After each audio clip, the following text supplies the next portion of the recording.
Chapter 1701. The Calamity of the Cloud of White Demons. Exodus Tales. Exodus Tales. Translated by Zephazid. Edited by Aelrianth. Teacher, I went to the western part of the country, so, Bai Hongfei answered, a bit embarrassed. He glanced at his skin and noticed that it was indeed very tanned. Did you contact your family? Mo Fan asked him. Oh, I haven't. I just came back. I heard that you had established Fanshui Mountain, so I came here right away, Bai Hongfei said. Will you die if you give your family a call? I have no clue how your sister found out that you left home and went on an adventure because of my influence. She kept asking me to be responsible for it. Mo Fan sighed. You better tell your sister that you're back in one piece, or else she's going to block my apartment's entrance with a knife in her hand. Mo Fan scolded him.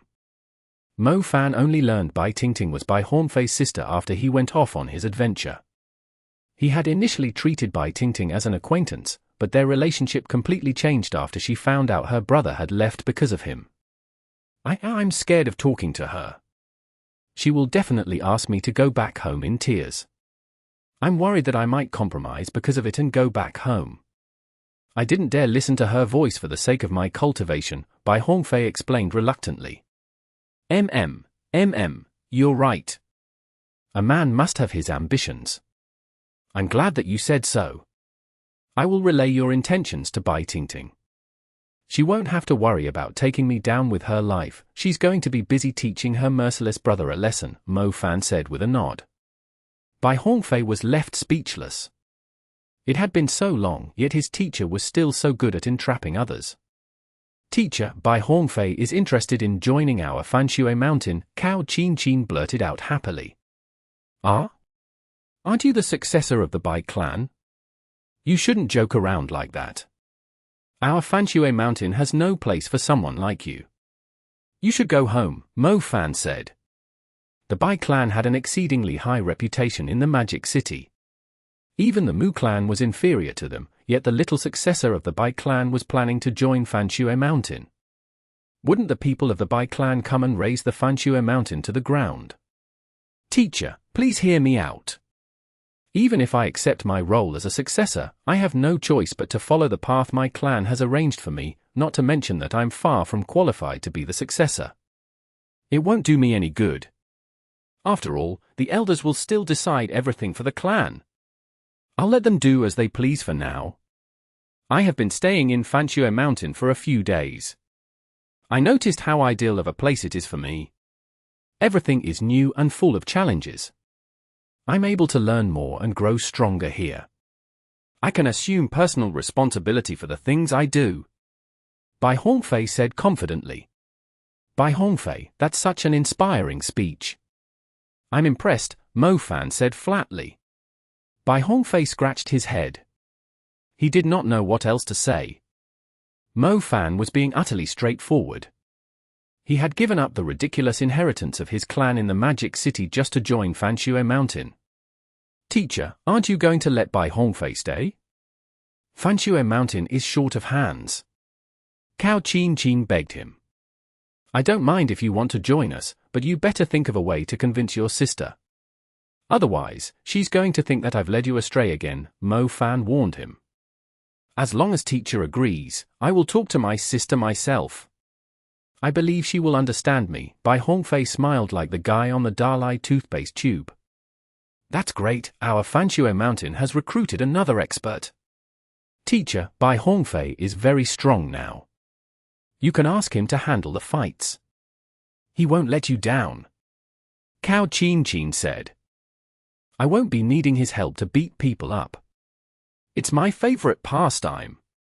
Mo Fan scoffed. Teacher, you are now a reputable figure in our country. There are times when you will feel disgraced to even handle fights yourself, those are the fights I can handle on your behalf. You won't be disappointed. Bai Hongfei grinned.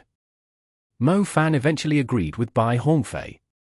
Besides, someone that enjoyed being pretentious like him would definitely look more impressive if he had a couple of reliable fighters around him. Sure, you can follow me around then. Mo Fan agreed. Mo Fan asked Cao Qin to guide Bai Hongfei to the HR department to sort him out. The people of Fanshui Mountain would assign him a suitable role. It was none of Mo Fan's concern. As a matter of fact, there was nothing in Fanshui Mountain that really concerned him. Damn, I forgot to give Mu Ningxue the ward rock again. Forget it, her birthday is around the corner, too. She might be so happy that she'll climb onto my lap herself. TSK TSK TSK, Mo Fan said while humming pleasantly. Everyone was busy with their roles in Fanshui Mountain. Mo Fan was the only one taking a casual stroll. He felt rather relaxed. He was so free that he went to grab some afternoon tea. He asked the charming apers to tag along to please his eyes. He also enjoyed the envious look from other men. He took a sip of the smooth iced coffee and pleasantly recalled the blissful time he had last night. Apers pouted and stared at Mo Fan's indulged face as if he was a retard. A while later, Liling showed up in a little lowly dress. She looked energetic with her hair tied up in her trademark double ponytails. Her youthful charm immediately attracted the attention of the people in the tea house, both men and women. Is it Children's Day? You look pretty cute in your outfit, Apers smiled. She never gave up any opportunity to mock Liling. Idiot! Liling replied.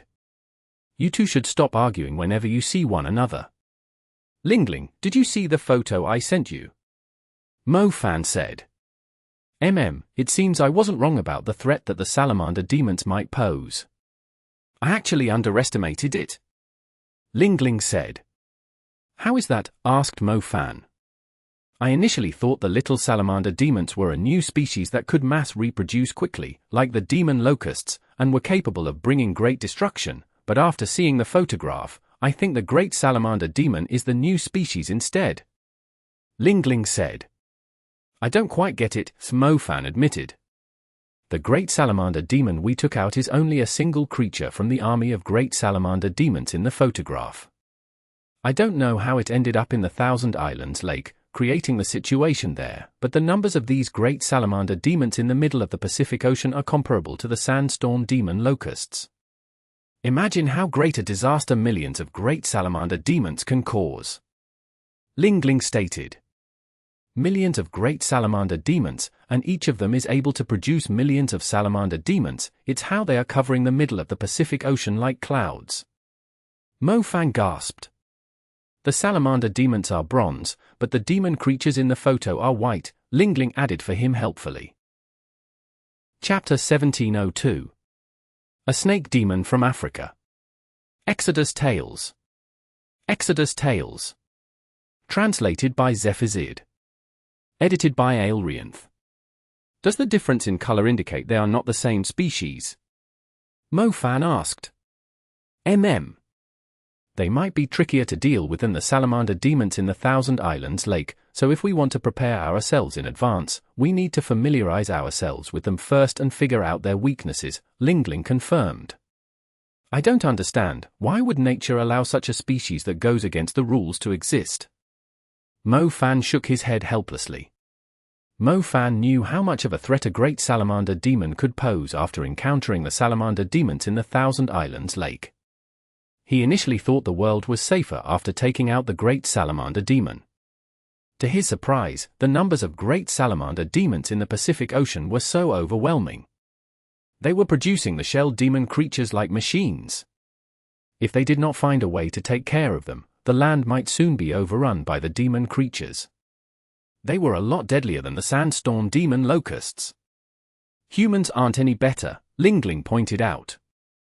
Mo Fan gaped. He was lost for words when Liling suddenly mentioned that out of the blue. That being said, Liling was absolutely right, too. Humans were exactly the same, occupying and bringing destruction wherever they went. If nature could tolerate humans, why couldn't they allow such disastrous clouds of demon creatures to exist? Forget it, it's something that the Shoreline Alliance should be worried about. If they do show up, I'll just beat the crap out of them. Let's talk about Jiangxia for now, Mo Fan changed the subject. The Tree of Vows is in the Qinling Mountains. Jiangxia has marked the specific location for us, Liling said. That's great, we'll set out next month. Mofan exclaimed. It was easier to find the totem beasts if they had clues to follow. It meant he was not far away from reaching the super level. It's only the start of the month. Why are we waiting until next month? Linden asked, confused. Based on her understanding of Mofan's personality, he would normally set out the following day whenever they found a new clue. He was a space mage too. He would normally keep necessities and supply in the storage of his space element, thus he could easily set out on a journey the next day. A little girl like you shouldn't ask too many questions.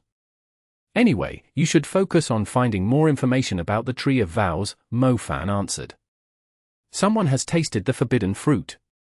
He's planning to indulge his desires for a little longer, Apis interrupted. Apis, can't you behave more like a little girl? How could you eavesdrop and peep at us? Mofan glared at Apis. I don't really give a damn, but it's hard not to guess what happened when your blissful emotions are being reflected to me. Apis looked at Mofan disdainfully. She initially thought this man was different from the others after learning how capable he was, yet he too was rampant in his sexual desires. He was clearly overreacting. He had been like this for the entire day, as if he was going to drift into the clouds if he was not held down by a string. What do you know? You might be beautiful, but you're just an immature little kid compared to my mooning Shue. It's the reason why you failed to seduce me even when you kept calling me Brother Mofan. My heart is already protected by my goddess. Mofan exclaimed. Do you really need a month for that? Can't you finish your business in just a night? Linden said blatantly. Mofan burst out coughing, left speechless by Lingling's comment. Why did he have a feeling that the two little girls were more experienced than him? They did not even blush when discussing the topic. Why were their tones and expressions so pure and natural? Linden was not pleased. She would be extremely bored if Mofan was going to indulge in his fantasies. However, she obviously had no chance of convincing Mofan, especially when he had already lost his mind. She had no choice but to spend some boring days in Fanshue Mountain. If she returned to the Magic City, she would be forced to go back to school, even though it was full of retards. She could keep her freedom if she stayed in Fanshue Mountain. Apis was extremely curious about everything. Since Mofan was indulging in his desires, Linden had no choice but to be the one to show Apis around Fanshue Mountain. Why did I keep seeing blue moths around here? Apis asked her. Linden had silently brought Apis to a remote spot in the woods. They arrived at a forest filled with beautiful peach blossoms. The bright colors and elegant sight immediately attracted Apis' attention.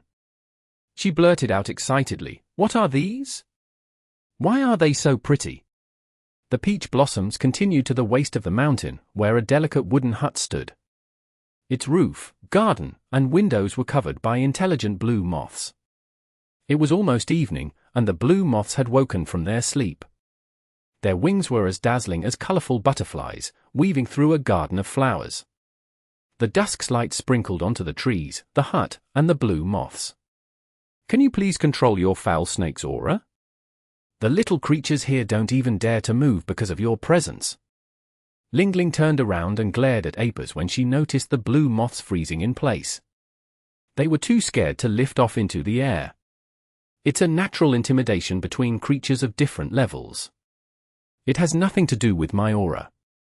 These little creatures are pretty sensitive. Most creatures won't even notice it. I like them. Apis replied. The door of the wooden hut swung open while they were talking. A woman in plain clothing walked out elegantly from the hut. Her eyes were glittering like stars. She smiled gently when she saw Linden in the garden. Something doesn't feel right about her, Apis observed the woman who had come out of the hut. The look in her eyes shifted. The woman noticed Apis' presence too, and immediately went on alert. If Linden had not been standing beside Apis, Yushusha would not have acted so calmly. These blue moths are hers, Linden said. No wonder, they have inherited the intelligence of their leader. Apis exclaimed. Linden, who is this? Yushusha asked. A snake demon from Africa, Linden replied succinctly. 1. Linden had come to Yushusha because something about the Qinling Mountains was troubling her. The region of the Qinling Mountains they were going to was occupied by a bunch of demon butterflies. The demon butterflies might be a huge nuisance to deal with. Linden thought that since her moths were species similar to the butterflies, she might learn the demon butterflies' weaknesses from Yushusha. About that, I'm not really familiar with the demon butterflies. I will only figure it out after seeing them in person. Say, come find me when you're setting out for the Qinling Mountains. I'm looking for the leaves of moon mulberry trees from the Qinling Mountains, too. We can go together, Yushusha exclaimed happily. Yushusha happened to be troubled by the supply of leaves of moon mulberry trees. The leaves were for the little moon moth phoenix. The special trees could only be found in the Qinling Mountains. Without them, the moon moth phoenix would never evolve from her current form of a little silkworm. Chapter 1703. I'll make sure they live longer than you. Exodus Tales. Exodus Tales. Translated by Zephazid. Edited by Aelrianth. How is she doing? Linden asked. Pretty good, she is eating and sleeping well. She just needs the true essence of moonlight. If she solely relies on the essence she collects every night, it might take her years to evolve. The leaves of the moon mulberry trees are the best solution for now. Yushusha led Linden and Apis into the hut. Apis noticed a huge bed of plants inside the hut, well protected like a baby cradle. There were a few tiny mulberry trees in the plant bed. On one of the trees lay a lunar white silkworm. Its round eyes were staring at Apis curiously. She's not afraid of me. Apis blurted out curiously, staring at the tiny creature. Her rank isn't lower than yours, okay? Linden sniffed. What is she? She feels like a little elf filled with a special kind of energy. Why is she so tiny? She's like a little baby. Apis reached her hand out and caressed the silkworm. Yushusha stood on the side with an alert look. She did not interfere after she realized the little silkworm was not against it. It was unlikely that a person Linden brought along would harm the little moon moth phoenix. The silkworm was the moon moth phoenix after she had reincarnated. She was still in the form of a silkworm, as she had yet to reach her cocoon phase. Yushusha had been looking after her carefully, hoping for her to grow and enter her cocoon, so she could evolve into the real moon moth phoenix. It's so fuzzy, Apis giggled. The little silkworm had climbed onto her palm. She seemed to be enjoying Apis' presence. Normally, such an intelligent little creature would be extremely sensitive to danger, and Apis would easily intimidate these little creatures in a new environment. To Apis' surprise, the little silkworm was bold enough to crawl onto her palm even after sensing the presence of a Medusa. The little creature was not afraid that she might suck her life essence dry. Apis soon noticed other silkworms in the room. They might not have a noble aura like the silkworm in the plant bed, but they were also no ordinary creatures. I enjoyed raising moths when I was young. I ran to a village far away just to pluck the leaves of mulberry trees. I carefully observed their growth and waited for the day they entered their cocoons. Yushusha smiled. Do they grow quickly? Apis asked. There were many strange cocoons in the deserts too, but most of their makers were savage and ugly once they broke free, very different from these adorable moths. Apis was still a little girl in nature. She preferred to take care of these clean, elegant little elves. They grow very quickly. You can watch them growing from an egg as tiny as a grain of sand to a silkworm in just a few days. You can pluck a huge leaf from a mulberry tree and lay it down as their bed. They will sleep on the leaf and occasionally bite at it whenever they are hungry. You can even hear their soft munching sounds. They might be weak, but they grow up pretty quickly. You just need to provide them with a little box and a few leaves. They will grow into adults even if you don't look after them. Do you know what the best moment is when raising these little creatures? Yushusha added when she noticed how absorbed Apis was. Apis shook her head, eager to hear the answer. They aren't so good looking when they are still a silkworm. They only know to eat and sleep every day, but once they turn into cocoons, they will transform completely inside. They will have wings, allowing them to dance elegantly under the moonlight. You can find their elegant figures circling the trees, lake, shrubs, and rocks. They are even more dazzling under the moonlight. You can never imagine how the silkworms transform into the little night elves. Yushasha said. Apis had an urge to try it herself after listening to the joyful experience Yushasha had when raising the silkworms. Can I raise a few of them? Apis asked. You can't take this one, but you can choose some of the others. They would like a master to accompany them as they grow up, too. I've been choosing pure-hearted kids to adopt these silkworms since I joined Fanshue Mountain. They are happy to look after them. Yushasha agreed.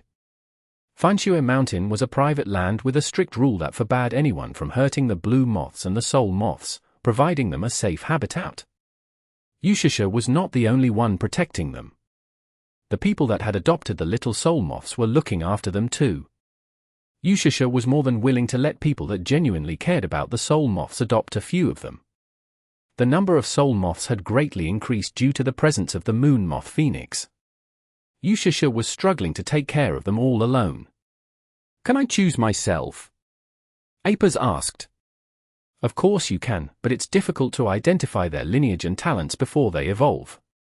Some soul moths are very powerful after they grow into adults. Yushasha informed her. Apis chose a few silkworms that caught her eye. She placed them in small wooden boxes, treating them carefully, like a little girl who had just received her gifts. They might be afraid of your presence still, but don't worry, once you feed them for a few days, they will be very close to you, Yushasha assured her. She caressed the silkworms that Apis had adopted to pacify them. A lot of people in Fanshue Mountain are raising the little moths, Linden had noticed. Yes. As a matter of fact, if the moon moth phoenix can enter her cocoon and evolve, she will give birth to more soul moths with outstanding lineages. It will definitely improve the defenses of Fanshue Mountain. Yushasha said happily. I'm looking forward to seeing her breaking out of her cocoon too. Linden reached her hand out and fondled the tiny moon moth phoenix.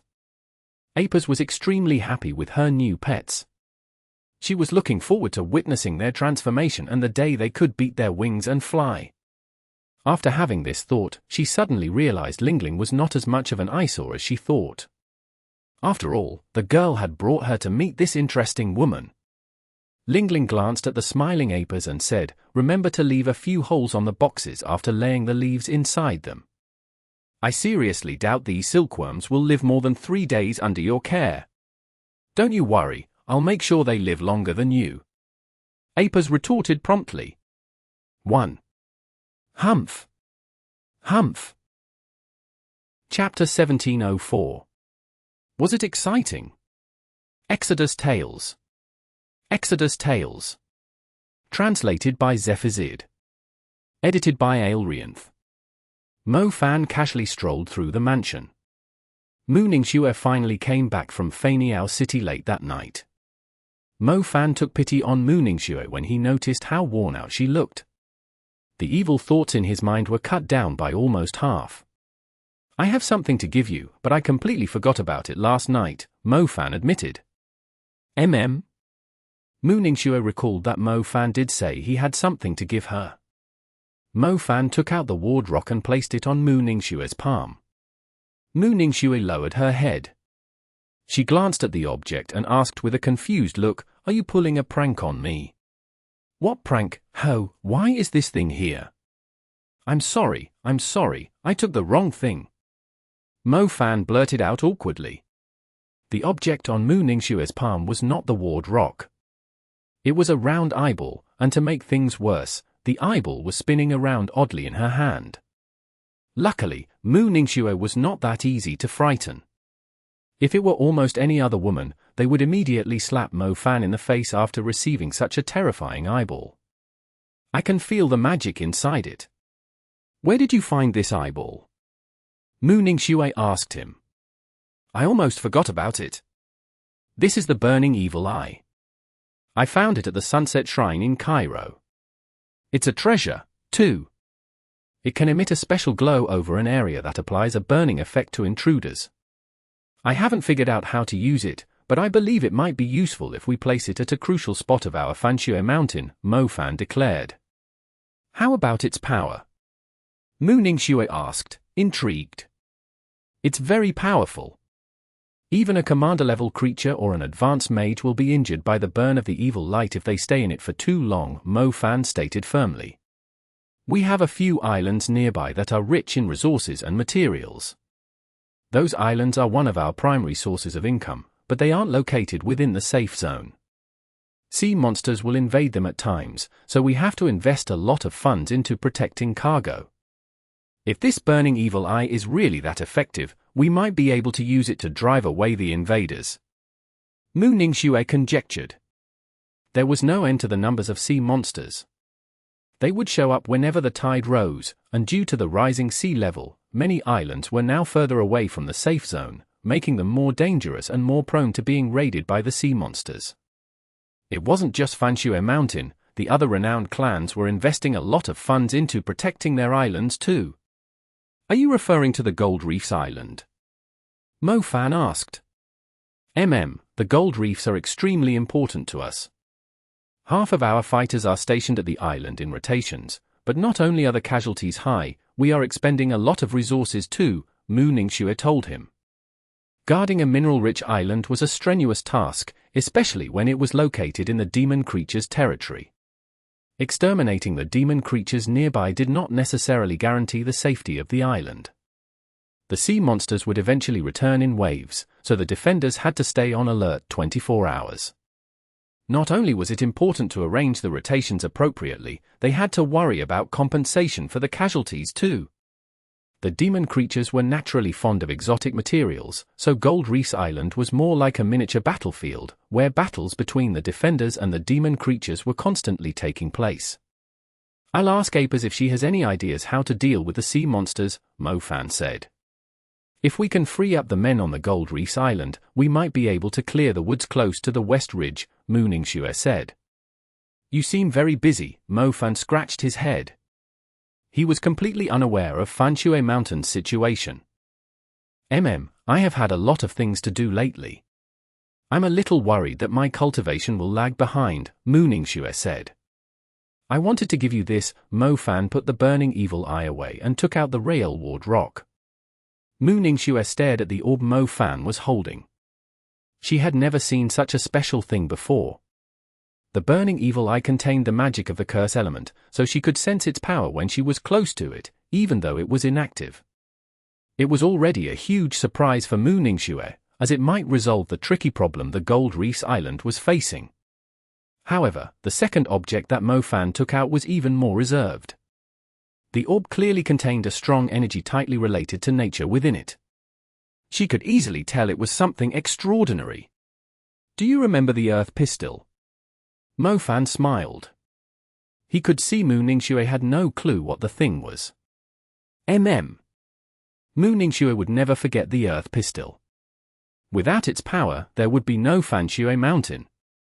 This land used to be a grey area, since the Magic Association had deemed it unsafe to be inhabited. No matter how much potential the land had, no one would bother coming here if their safety was not guaranteed. Mu Ningxue obviously remembered the Earth Pistol, the sacred stone with the power to look after a city. It might not be as powerful as the Earth Pistol, but it can establish a defense along the coastline, just like the East Maritime Fortress in Japan. Didn't you want to turn Fanshui Mountain into the safest small city? I believe this thing is going to be very useful, Mo Fan told her. Mu Ningxue was stunned. Where exactly did Mo Fan find so many precious and rare artifacts? The burning evil eye was already a huge surprise to her, let alone a ward rock. Both artifacts were considered priceless. Mu Ningxue lifted her gaze slightly and stared at Mo Fan. Even though she was not filled with joy like she had been pampered, she was still touched by the gifts. At least she knew that the man was sincerely concerned about her. Mo Fan was waiting for Mu Ningxue to tip her toes and kiss him, but she was simply standing still without shifting her gaze away. Mo Fan ended up running out of patience first. Oh my, look at her beautiful face. He could play with it for a few lifetimes. He had an urge to press her to the wall and kiss her. For some reason, he felt a great sense of achievement when smearing his saliva all over that beautiful face. Mo Fan took the impulse to act first. He had completely tossed his pity for Mu Ningxue beyond the topmost clouds. He insisted on not leaving bed until daybreak. Mu Ningxue was utterly helpless too. She was doing nothing apart from looking at him. Why did he suddenly turn into a beast? How did he even manage to keep his calm in the past? Mo Fan initially planned to stay at Fanxue Mountain for a while and keep Mu Ningxue company. He was thinking of setting out for the Qinling Mountains the next month, but after breaking through his goddess defense, he now had an urge to place an order for his coffin here. He would never leave Fanxue Mountain until the day he had to lie inside it. Another great dawn came as Mo Fan was lying on the bed. He watched Mu Ningxue put on her clothes and leave. His heart was brimming with satisfaction and a sense of achievement. It had been over 10 days since his dream came true, yet his passion and excitement showed no sign of fading away. Unfortunately, his plan of indulging in his desires every night still came to an end when Mu Ningxue needed to go somewhere else. She had to leave to take care of some matters related to Fanxue Mountain while searching for the remaining pieces of the ice crystal bow. The ice crystal bow was Mu Ningxue's chance to achieve the super level. The ice crystal bow used to be an icy demon, whipping her and forcing her to pursue higher levels of cultivation. When Mu Ningxue obtained the fragments of the ice crystal bow and acquired ice fundamental crystals for the ice crystal bow, she managed to lift off the seal on the ice crystal bow's power, greatly improving her cultivation. As Fanxue Mountain continued to grow, granting her access to the higher levels, she realized how important it was to achieve the super level. If she was not strong enough as a leader, Fanxue Mountain would only be treated disdainfully and picked on by others. Too many people were jealous of them. They were waiting for the opportunity to raze it to the ground. Mo Fan had been indulging in his desires for half a month.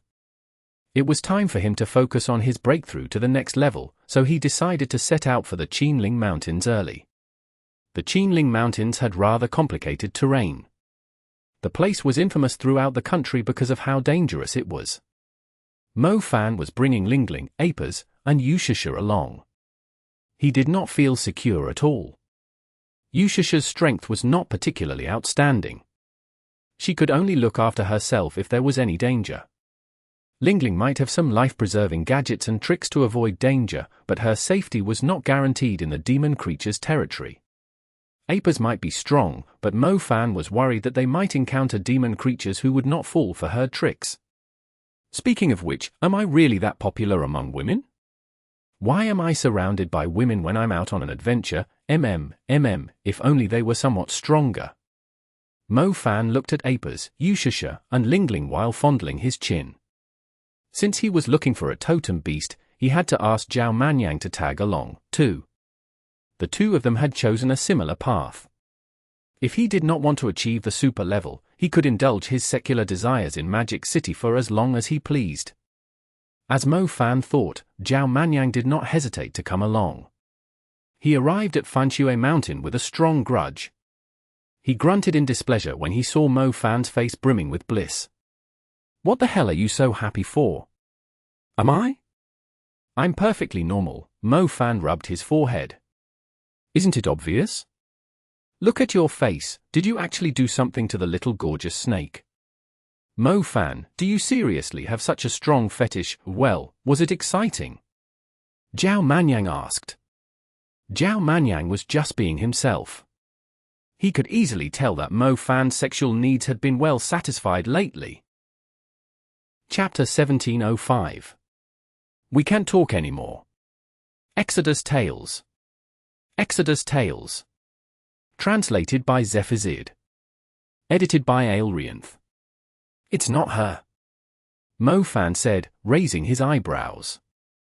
Zhao Manyang was startled. If it was not Apers, who could Mo Fan possibly get his hands on? It was unlikely to be Yushusha. Apers was similar to Yushusha.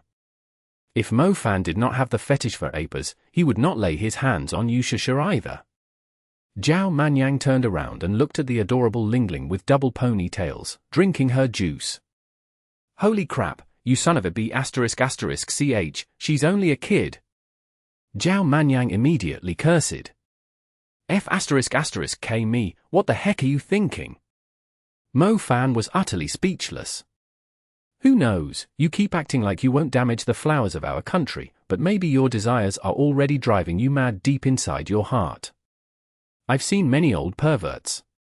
A beautiful and charming girl like Liling is obviously going to be their prey. Oh Mo Fan, how could you do this? King despise you. Well, was it exciting? Zhao Manyang had to ask, after he was done cursing. Mo Fan was utterly impressed. He seriously wondered what other nonsense the man had stored in his mind. It's not her, either. Mo Fan exclaimed. Then who is it? You didn't go to Magic City. If you went, you might pluck that big rose Nui Nujia. Apart from them, Fanshui Mountain only has. Zhao Manyang recalled the women who were close to Mo Fan. Zhao Manyang seriously did not have high expectations for Mo Fan. He was the kind of man who had no guts to carry out the evil intentions in his mind. If he actually could not withhold his desires any further, the women he had mentioned were most likely going to be his target. Should I give you a tip? Mo Fan asked, seeing how interested Zhao Manyang was.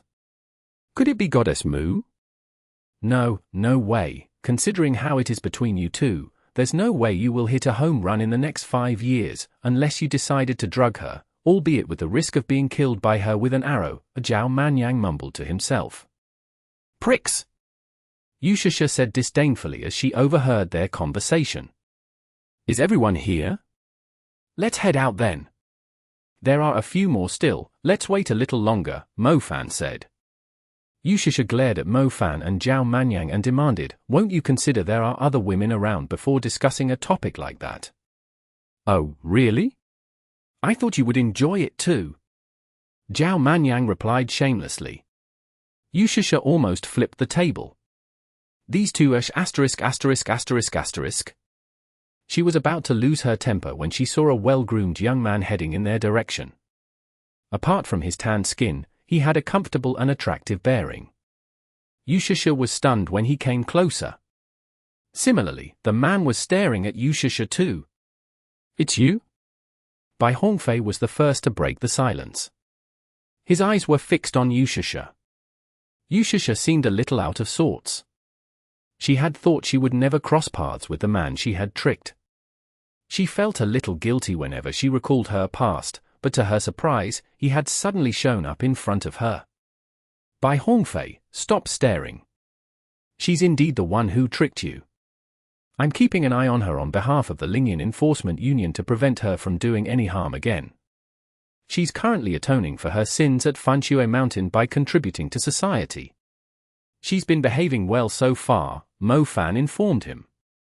Oh, I see, nice to see you again. Bai Hongfei refocused and sincerely extended his hand. Yushasha was surprised that Bai Hongfei did not hold any grudges against her. She was able to let go of the burden in her heart. Is there anyone else? Where's that little B****ch Mu Bai? Did he no longer bother to hang around with us weaklings after he became a super mage? Why didn't he come? I was thinking of scolding him. Zhao Manyang said. Mu Bai is currently cultivating in seclusion. He is determined to learn the Star Palace after reaching the super level. I doubt you're going to see him anytime soon. Besides, I don't think you'll have the guts to scold him again when he comes out. Mo Fan scoffed. Mu Bai was cultivating in seclusion in Fanshui Mountain. Having a super mage was extremely important to Fanshui Mountain for the time being. However, no one had expected Mu Bai to be the first person to achieve the super level. If Mo Fan knew he would benefit so much from the adventure in the pyramid, he would not have brought him along. Nonsense, even if he can cast a super spell, I can block it with a single hand. So, if there's another guy waiting for us at the Qinling Mountains, who is it? Zhao Manyang asked. You will find out when we get there. The group immediately set out for the Qinling Mountains after everyone arrived. They headed for a town in the shadow of the Qinling Mountains. A man was waiting for them at the entrance. He was skinny and not too tall. However, the military jacket showing his rank set off his imposing aura. The town was half militarized. The people on the streets were mostly soldiers. The small town was specifically constructed here to resolve the problems of the Qinling Mountains. Since the crisis of the oceans, the military outposts and towns inland were no longer as lively, as many soldiers were allocated elsewhere. The only problem was, the threats posed by the demon creatures inland were still around, despite the rising sea level. As a result, the situation inland was rather grim, too. The military was carrying heavier burdens on its shoulders. Major General. Major General. A troop of soldiers marched past the entrance.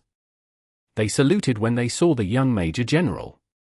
The skinny man saluted back to the soldiers, but his eyes were fixed on Mo Fan and the others as they slowly drove into the town. Holy crap, Major General? Zhong Xiaohu, you've already been promoted to such a high rank. Don't you tell me you've reached the super level 2, Zhao Manyang blurted out. 1. No, not yet, but I'm almost there. My superiors have been taking good care of me. They have provided me with a lot of help, Zhong Xiaohu answered, a little embarrassed. Following that, Zhong Xiaohu quickly went up to Mo Fan and eyed the two young women beside him. The first one, Liling, had grown a lot since they last met. She was now a teenage girl with a charming, intelligent face. Zhong Xiaohu had never met the other girl before. Her face was delicate, like an exquisite work of art. Her physique was as alluring as a little demoness, too. She seemed to be around 16, yet she was already so attractive. She would definitely turn into a disastrous beauty when she grew up. As expected of Brother Fan, he could not care less about the girl's age, as long as they were beautiful enough. Brother Fan. Zhong Xiaohu grinned. His smile never changed. It did not make him look clumsy, yet it did not make him look smart, either. You've been doing well. Have you abused your authority over your female subordinates with the unspoken rule? Mo Fan asked of him. Zhong Xiaohu was suddenly lost for words. Chapter 1706. Great Lesser Earth Dragon. Exodus Tales. Exodus Tales. Translated by Zephazid. Edited by Aelrianth. Zhong Xiaohu was on his way to becoming an expert of the Qinling Mountains. He had spent half his career fighting demon creatures in Qinling Mountains after he joined the army. When he heard Mo Fan was coming to Qinling Mountains to look for a totem beast, he gladly volunteered to be their guide. This town is built to keep an eye on the Qinling Mountains. To be honest, you all have done me a huge favor. I have always wanted to investigate the deeper regions of the Qinling Mountains, but I'm currently short on men. I wouldn't dare to go too deep into the mountains, knowing that my men aren't strong enough, Zhong Xiaohu told them. Are you in charge of the town? Mo Fan asked. My rank is the highest in this military outpost. I'm responsible for commanding the soldiers and preventing potential disasters. This mountain path is very close to the Qinling Mountains, and due to the complicated terrain, it's easy for powerful creatures to conceal their presence. If we fail to guard this place, it would severely endanger the ancient capital to the north, and several important cities to the west. If the demon creatures headed south, they might join hands with the white magic falcons at West Ridge to invade Jiangsu province. Zhong Xiaohu said grimly. Zhong Xiaohu had been fighting the creatures of Qinling Mountains before the incident in Beijiang.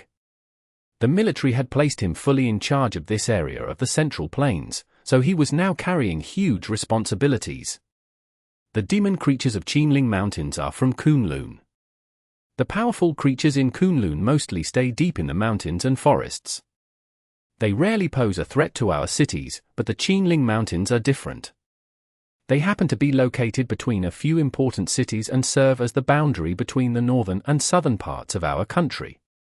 In the past, the north of Qinling Mountains was ruled by the undead, but ever since the undead were brought under control, the demon creatures of Qinling Mountains have been troubling us, Bai Hongfei said.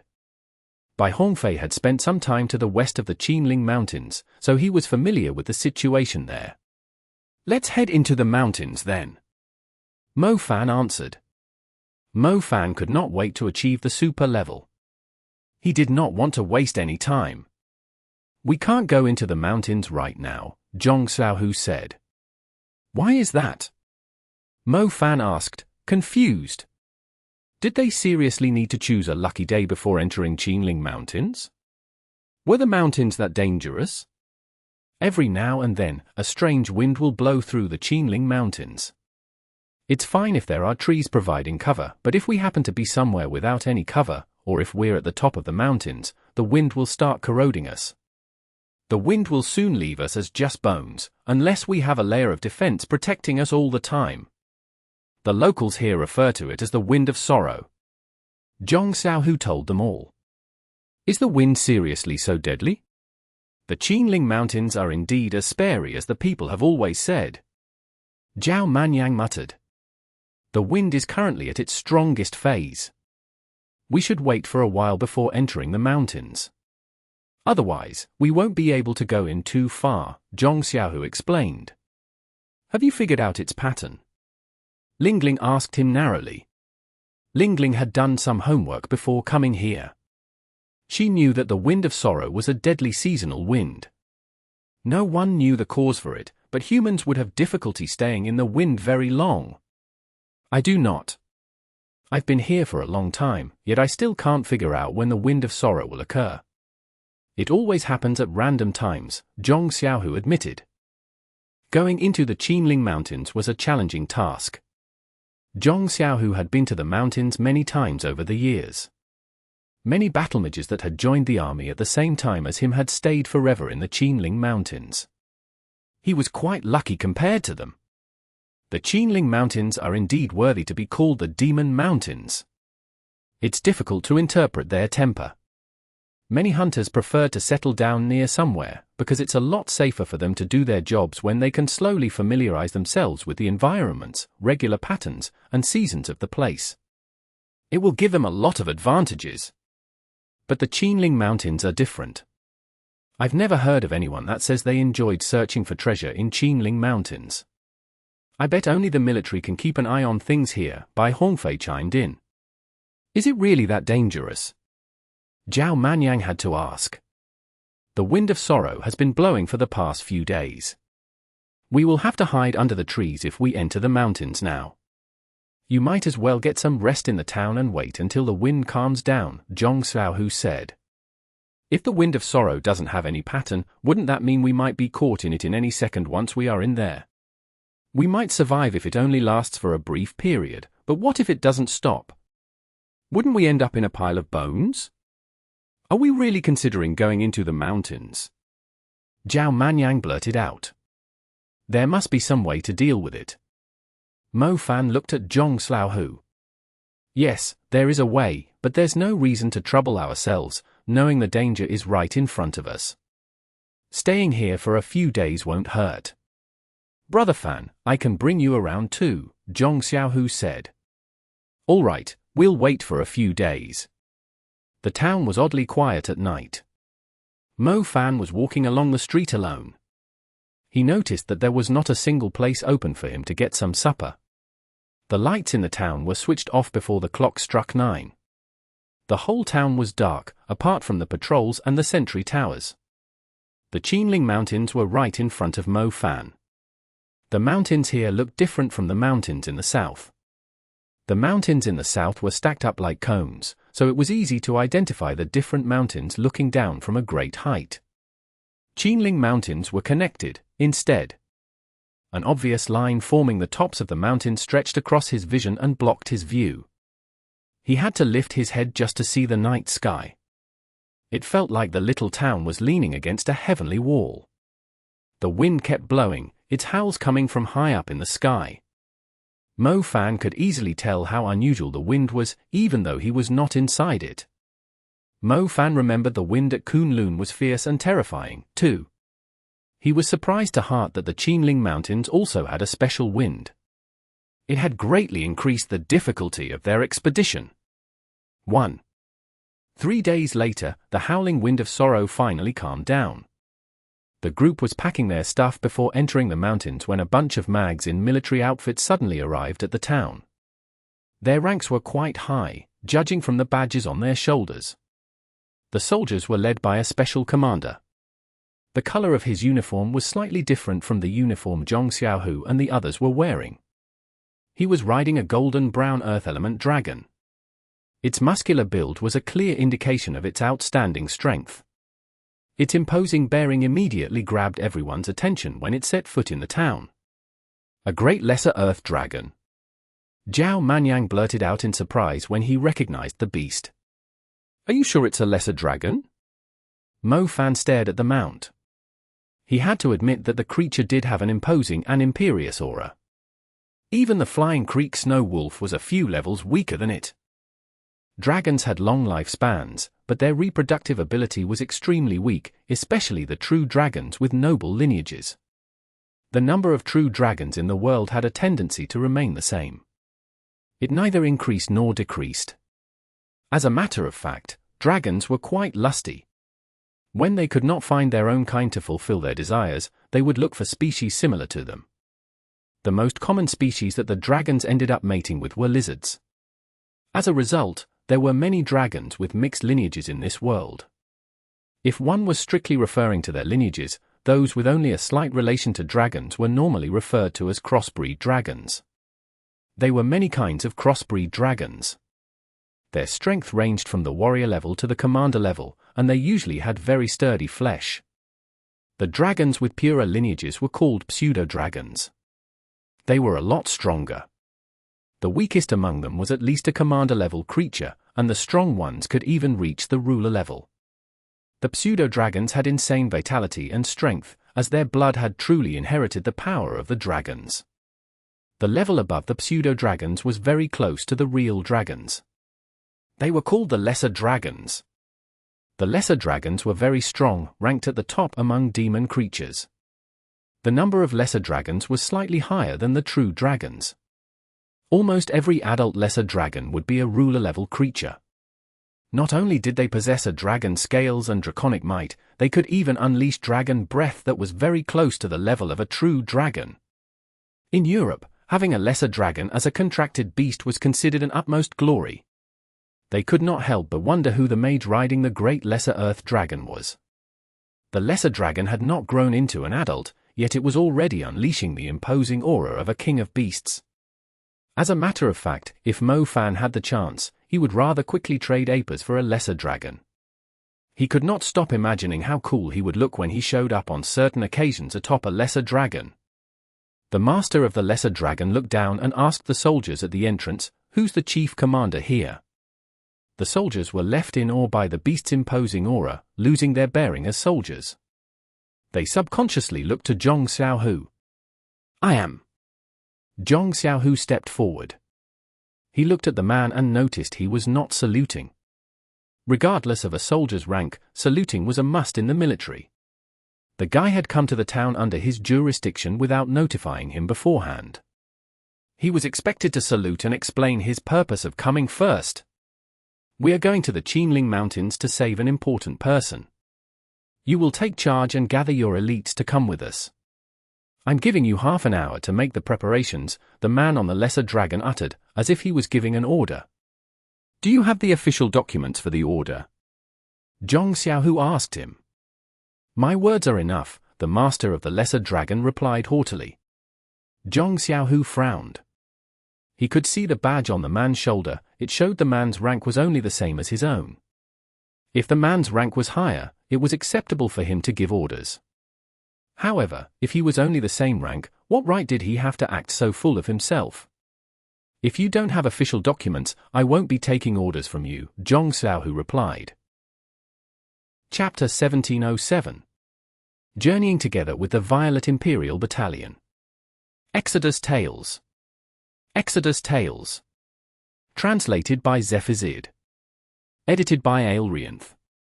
The face of the man on the lesser dragon immediately darkened upon hearing those words. He subconsciously unleashed his aura to apply pressure to Zhong Xiaohu. He was finally willing to inspect Zhong Xiaohu closely. It felt like he was going to interrogate him. He looked far from friendly. "Who? I didn't expect to stumble into a major general here," the man blurted out in surprise when he finally noticed Zhong Xiaohu's rank. "Are you going to talk properly now?" Zhong Xiaohu did not go easy on the man, either. He had never seen anyone that dared to throw orders around without revealing his identity first, especially after trespassing into someone else's command without permission. I am Li Dexin from the Violet Imperial Battalion. The people behind me are my comrades. We have received an urgent mission from a general at the main headquarters. He has asked us to save a member of his family who is trapped in the Qinling Mountains quickly, the man riding the lesser dragon grudgingly replied. The Violet Imperial Battalion, the officer standing beside Zhong Xiaohu blurted out in shock. The Violet Imperial Battalion was the most reputable platoon in the Central Plain. Every battle mage dreamed of being selected by the Violet Imperial Battalion so they could join the special platoon. The Violet Imperial Battalion was similar to a special ops team. They normally handled operations that ordinary battlemages would struggle to complete. It was a great surprise that the people of the Violet Imperial Battalion had come to the outpost. Every soldier had heard of the Violet Imperial Battalion. The soldiers at the entrance immediately saluted to pay their respects. Zhong Xiaohu did not salute, nor did he need to. He stared at the Violet Imperial mage called Li Dexin and said, "That's an order for you." "What do I have anything to do with it?" "What do you mean?"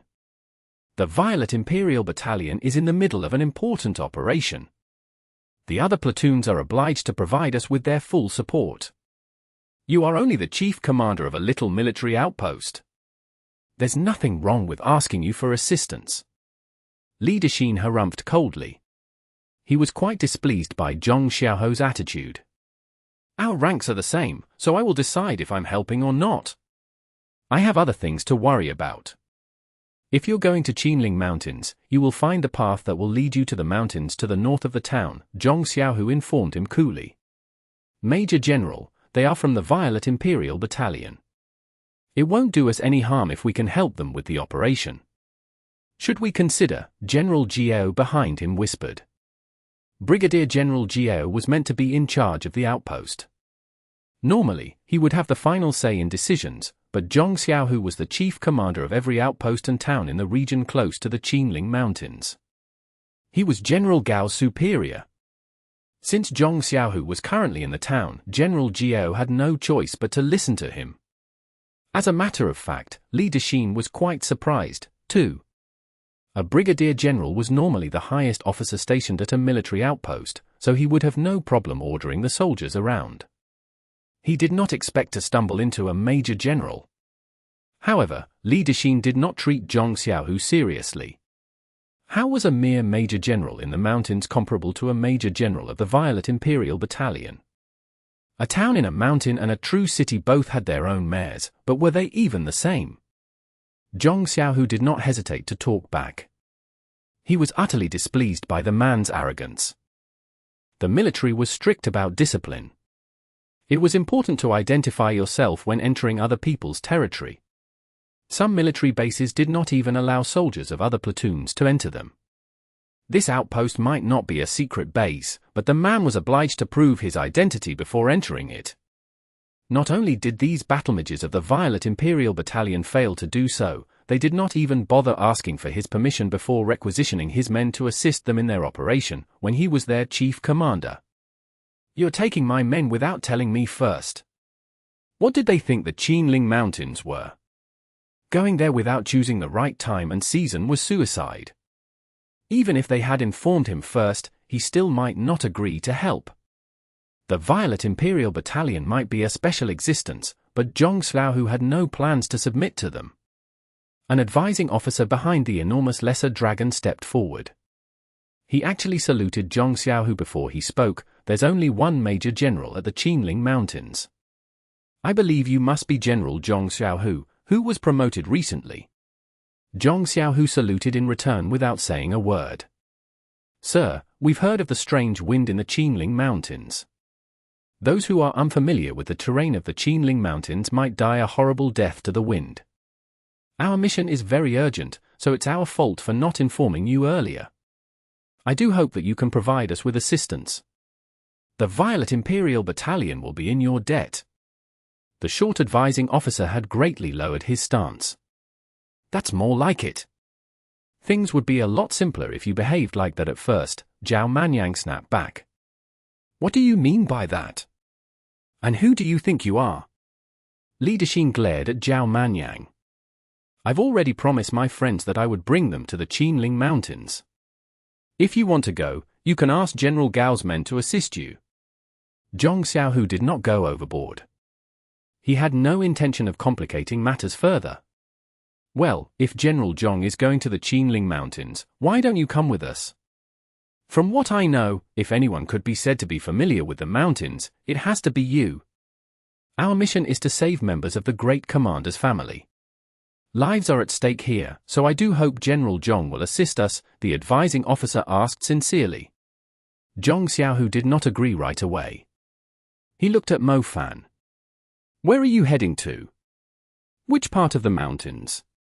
Mo Fan asked the advising officer. Around here. The advising officer was well prepared, and immediately took out a detailed map. Hosey, are they going the same way as us? Mo Fan asked him. More or less, Zhong Xiaohu replied. Let's go together, then. It doesn't matter if they are coming with us. They might come in handy, Mo Fan said. Mo Fan did not mind the Violet Imperial Battalion tagging along. These Violet Imperial battle mages were pretty strong, especially the guy on the lesser dragon. It was clearly going to be a dangerous trip. It would be safer to have more people with them. Brother Fan, we can just ignore them, Zhong Xiaohu told him, clearly not enthusiastic about the idea. It's fine, it's more fun when there are more people around, Mo Fan assured him. Yeah, did you see the female officer standing at the back there? Oh my, she's hot. Zhao Manyang said. Zhao Manyang's eyes were capable of locating the women in a crowd in the shortest time possible. They would swiftly filter out the ordinary-looking ones and lock onto the beauties. Chapter 1708. Winged Patrol Beasts. Translated by Zephazid. Edited by Aelrianth. There were 9 people from the Violet Imperial Battalion, led by Major General Li Dexin. He was arrogantly leading the way, riding his great lesser earth dragon. You guys don't seem to be from the army, right? The advising officer asked with a smile, glancing at Mo Fan, Zhao Manyang, Yushasha, and the others. We are from Fanxue Mountain, Bai Hongfei stated calmly. Fanxue Mountain. Li Dexin turned around and sniffed disdainfully, never heard of it. It's normal for ignorant people not to hear of many places or things, Yushasha mocked him instantly. Yushasha already treated Fanxue Mountain as her home, and would not allow anyone to look down on it. Besides, Li Dexin was simply too full of himself. Even Yushasha had the urge to drag him down from his pet dragon and beat the crap out of him. It's my first time hearing anyone dare to describe the Violet Imperial Battalion as ignorant, a woman with a long ponytail in the group spoke up. The woman had thick hair, its volume quite sizable when it was tied up. The straight hair nearly reached her waist, and the black belt there perfectly set off her alluring curves. The woman was clearly responding to Yushasha. She was confident and proud of the Violet Imperial Battalion. The Qinling Mountains are just ahead.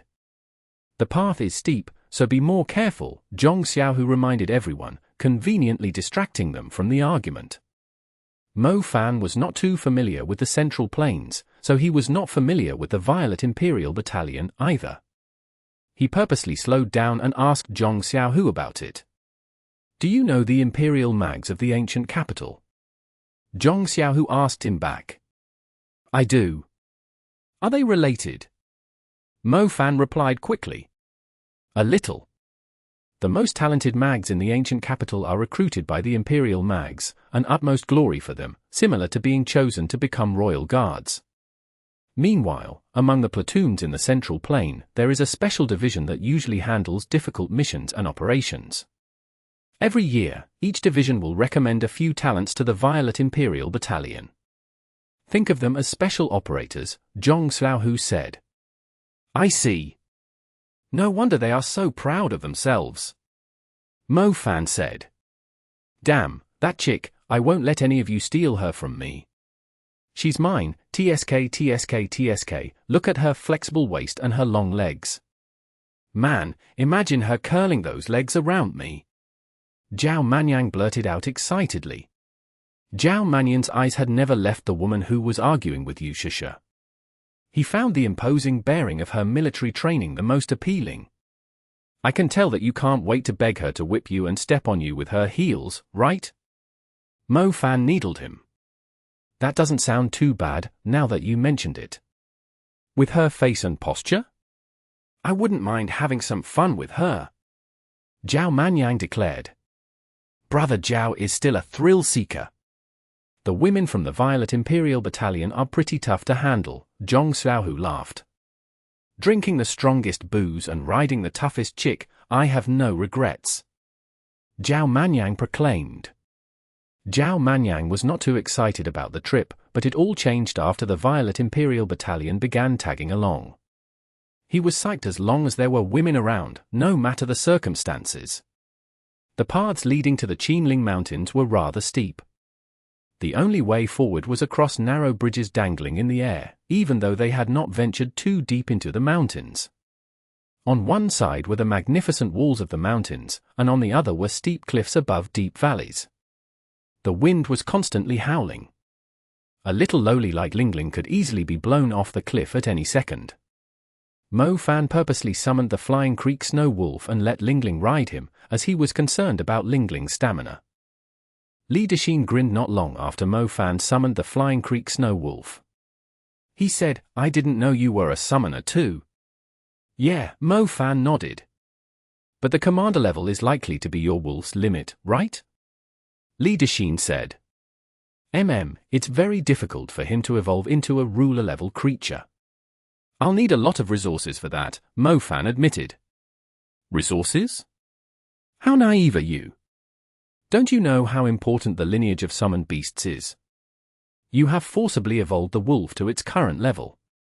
If you insist on continuing, it will still be a lot weaker than creatures with outstanding lineages, even if it reaches the ruler level. In comparison, even though my great lesser earth dragon is only a lesser ruler-level creature now, it can easily take on a ruler-level creature with its dragon flesh and dragon breath. Li Dexin declared proudly. A lesser dragon does have some extraordinary capabilities, but I'm already used to having my wolf around, so I will help him achieve the higher levels if possible, Mo Fan replied blandly. A wolf will always be a wolf. It's incomparable to a dragon. You will understand once you reach the higher levels. A wolf like that will only end up as a transportation tool, Li Dexin stated firmly. Mo Fan merely put on a screw-you smile. He did not bother arguing with the man any further. Li Dexin too was lazy to chat with a stubborn fool like Mo Fan.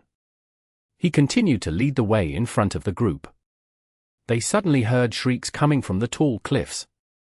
It was difficult to locate their source, as they were echoing off the mountainsides. Mo Fan lifted his gaze to locate the creatures uttering the cries, but there were many spots along the walls, trees, and rocks where the creatures might be hiding. It was tricky to tell where the creatures were. It's the winged patrol beasts. You can hear their cries almost everywhere in the Qinling Mountains. Zhong Xiaohu informed them. Did they notice us? I was told that these winged patrol beasts are very annoying to deal with.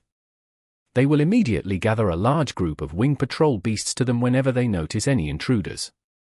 They won't attack right away, but will roam in the surroundings until they are confident their numbers are enough to crush the intruders and feast on them. The female officer, Ling Fei, lifted her head, revealing her slender neck. Chapter 1709. The Wind of Sorrow. Translated by Zephazid. Edited by Aelrianth. Zhong Xiaohu glanced at the female officer named Ling Fei. He was surprised that the woman was familiar with the demon creatures of the Qinling Mountains. Indeed, the powerful creatures can easily hide themselves, while the lesser creatures are tricky to deal with. These winged patrol beasts are extremely cunning. They are not strong on their own, but they won't attack intruders right away. They will keep sending out signals to the other beasts nearby with their cries, while staying in the area. Not only are they going to summon more winged patrol beasts, they might attract the attention of other powerful creatures too. Zhong Xiaohu confirmed. Other powerful creatures? Why would they do that? It won't do them any good. Zhao Manyang protested. The wing patrol beasts are lowly creatures. They will wait until the greater creatures are done feasting before eating the remains left behind. Therefore, we have never had to worry about burying corpses in the Qinling Mountains. These wing patrol beasts will always clean them up, Zhong Xiaohu said. Aren't they like vultures, then? Apers asked.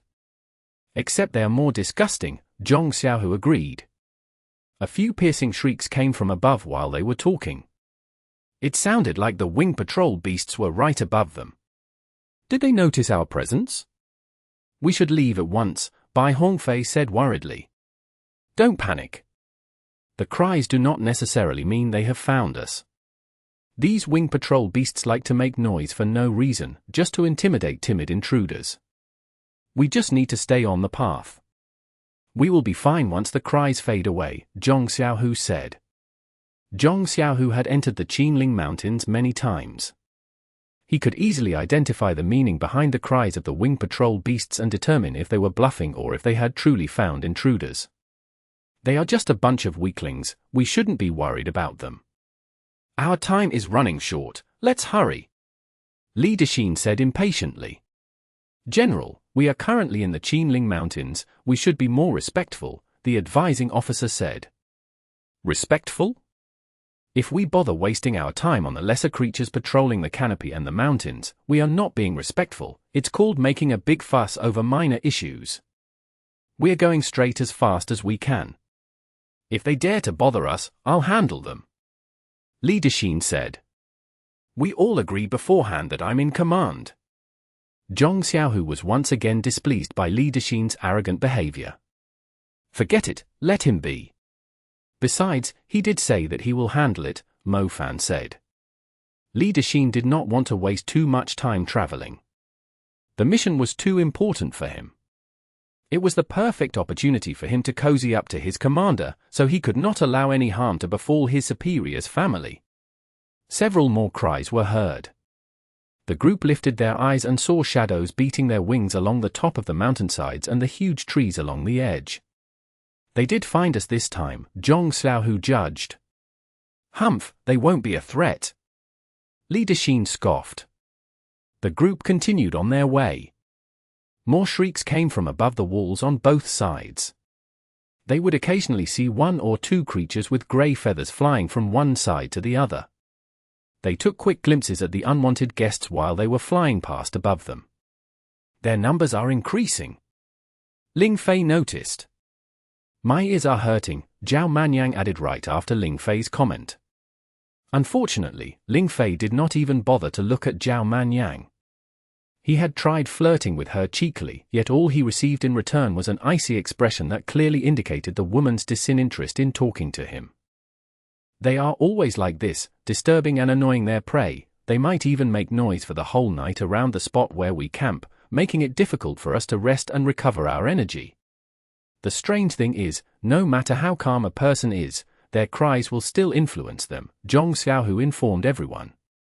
The cries of these wing patrol beasts are enchanted with magic. They aren't just normal cries, Apers spoke up. Apers was most familiar with psychic magic. The ability to disturb and unsettle the minds of an enemy with sound might not be effective with just one or two creatures, but when the cries stacked up as their numbers increased, it would severely impact their targets. You know quite a lot, little girl, the advising officer noticed. I've learned them from Big Brother. He knows a lot.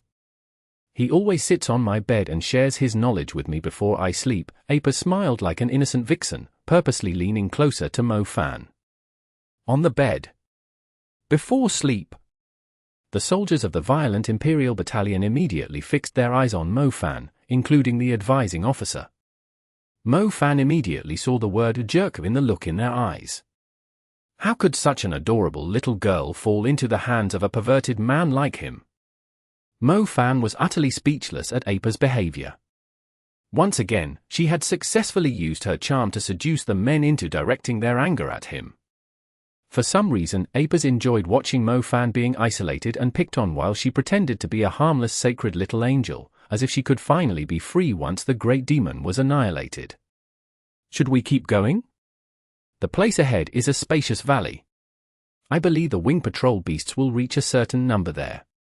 Powerful creatures are going to show up there, Zhong Xiaohu said. Of course we aren't stopping. I told you, I'll handle the demon creatures. Li Dexin declared. I wasn't asking you. Zhong Xiaohu snapped. He was seriously unfond of Li Dexin. Let's go. The wing patrol beasts are tailing us, it's meaningless to hide any further, Mo Fan said. Li Dexin immediately glanced at Mo Fan.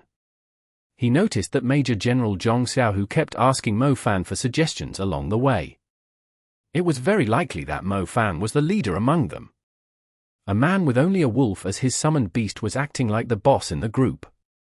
How naive! The cries suddenly became noisier and more piercing. The group felt like their heads were about to explode. The wing patrol beasts were extremely annoying. They had the urge to jump into the sky and eliminate them all, just so their ears could enjoy some peace. Humph, a bunch of lowly creatures dare to act so impudently in front of me. Great Lesser Earth Dragon, time to teach them a lesson, Li Dexin snorted disdainfully. The Great Lesser Earth Dragon was covered in golden-brown scales. Despite its name, it actually resembled a ferocious machine dragon made of metal. The Great Lesser Earth Dragon had no wings, but its height was still shocking when it stood up on two legs. It lifted its head and let out a blasting roar. The dragon's cry swept across the space above the walls like a cannon shot, creating the equivalent of a huge shockwave after a great explosion. The wing patrol beast circling in the air scattered like a frightened school of fish. Scattered feathers fell from the sky as they fled into the woods further away. The hundreds of wing patrol beasts that had gathered fled in an instant after the roar. The stronger creatures hiding among the trees were left in awe. They did not dare to make any move for the time being. The aura of a lesser dragon is indeed pretty fierce. Zhao Manyang exclaimed. The dragon's roar alone had driven the lesser creatures away. It did smooth out the journey significantly, as they would have otherwise wasted a lot of time on these wing patrol beasts, who would cry continuously if they did not find a way to kill them all. I told you, we shouldn't waste our time on them. Li Dexin smiled when he heard the others' compliments. It's not that simple, Zhong Xiaohu scoffed. Those lesser creatures do not stand a chance against our absolute strength. The method you normally use to enter the Qinling Mountains is too gentle. Li Dexin retorted. Li Dexin did not think much of Zhong Xiaohu's experience in the Qinling Mountains. Experience did not matter if a person was strong enough. Would a lion be hesitant to enter a forest just because a bunch of ants was blocking its way? Everyone was in a better mood after their ears were able to enjoy a moment of peace. Having a lesser dragon with them did save them a lot of trouble. The low-level creatures sensibly cleared a path for them after sensing the lesser dragon's intimidating aura. They had been journeying for the whole day without realizing it. The temperature on the Qinling Mountains dropped significantly as the night fell, and the strong wind was chilly.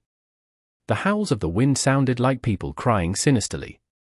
The group initially decided to set up their tents under the cliffs, but the wind kept growing stronger. Its howls were soon covering the mountains. The wind sounds so eerie, Zhao Manyang said. How unlucky are we to encounter the wind of sorrow on our first night? Zhong Xiaohu smiled wryly. Didn't the wind of sorrow just occur recently? Mo Fan asked quickly. The wind of sorrow isn't seasonal. It doesn't occur on a regular pattern. I initially thought it would be gone for quite a while, since its previous occurrence has lasted for more than a week, yet it has returned in such a short time, Zhong Xiaohu murmured. Li Dexin walked to the edge and purposely stuck his hand outside the edge to feel the wind. It doesn't seem that scary, Li Dexin declared. This is only the beginning. We can't set up camp here, we have to find a curtain tree. Otherwise, we'll use up half of our energy before daylight. Zhong Xiaohu stated. Chapter 1710.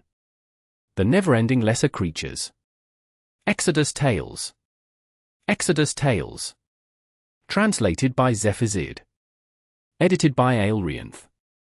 A strong wind kept sweeping along the pitch-black ridge. The group was moving as fast as they could along a rapid stream. The wind had changed significantly not long ago. Not only was it slowing them down, but their skin was also cracking from the strong corrosion. Everyone was forced to set up magic barriers to defend themselves, or the wind would eventually turn them into a pile of bones. "It's so dark, how are we going to find a curtain tree?" the advising officer said worriedly. They were already struggling to identify the plants during the day, let alone in the dark. If they kept rushing amid the wind of sorrow, they were more likely to walk into trouble. They would be in great danger if they were ambushed by a pack of demon creatures under the current circumstances. "What is a curtain tree?" Mo Fan also asked. "A huge plant that is called the guardian of the Qinling Mountains. They are scattered all over the mountains. Their branches and leaves are quite special. Their branches dangle like a willow after the tree reaches a certain height. Their leaves intertwine along the dangling branches and form layers of curtains to shield it from the wind of sorrow. Therefore, if we can find a curtain tree, we can hide under its leaves to shelter us from the wind of sorrow," Linden reported. "That's true, but it's already difficult to find the curtain tree in the day, let alone at night," the advising officer sighed.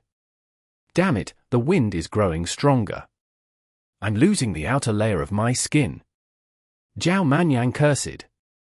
At first, the group only felt their skin turning extremely dry because of the wind, but it began to crack apart not long after. If they could not defend themselves, the wind might even peel off their skin. They did not understand how deadly the wind of sorrow was before entering the Qinling Mountains, but they now realized how terrifying it was after experiencing it firsthand. The wind of sorrow had covered the Qinling Mountains. There was no place to hide, as the wind could penetrate even the slightest gap. After being tortured for 3 hours straight, the wind of sorrow had given Mo Fan and the others a new impression of it. Zhao Manyang had no choice but to set up his defenses, constantly consuming his energy to maintain them. Having no energy in the wild was like a woman running around naked in a village. "Old Zhao, how long can you last against the wind?" Mo Fan asked. "Around 5 hours. My energy will more or less run out in 5 hours, Zhao Manyang replied. "If he's lucky enough and the wind stops growing stronger, we might be able to last a little longer, but if it keeps growing, I'm afraid that even 5 hours is asking too much," the advising officer judged. The great lesser earth dragon leading the group tried to drive the wind of sorrow away with its breath. However, everyone failed to break the wind up after trying all their elements. Only defensive spells were effective against it. The great inferior earth dragon was covered in golden-brown scales, so its defense was comparable to a ruler-level creature. To everyone's surprise, the dragon's scales were visibly cracking. The skin not protected by scales was filling with cracks, too. The creature was more exposed to the deadly wind due to its massive size. The great lesser earth dragon was suffering greatly, as the barrier of the defensive spells was not big enough to cover it. "Go get some rest." Li Dexin helplessly withdrew the great lesser earth dragon into his contract space. He cursed, "What the hell is this wind? Even my dragon can't withstand it." The wind of sorrow ignores every kind of defense. Everyone has to follow the Qinling Mountains rules, regardless of their level, Zhong Xiaohu said evenly. "What kind of a shitty place is this?" Mo Fan was surprised that even a lesser dragon had struggled to endure the wind. He could not help but wonder where the wind came from, to possess such a strange power. How are those lesser creatures surviving in the wind if a lesser dragon is struggling against it? Yushusha had to ask. The lesser creatures have their little tricks to survive here. Besides, the wind of sorrow doesn't care about the level of creatures. The skin of a lesser dragon will start to crack after it is exposed to the wind for 3 to 5 hours, and the same goes with the weaker demon creatures, Zhong Xiaohu explained calmly.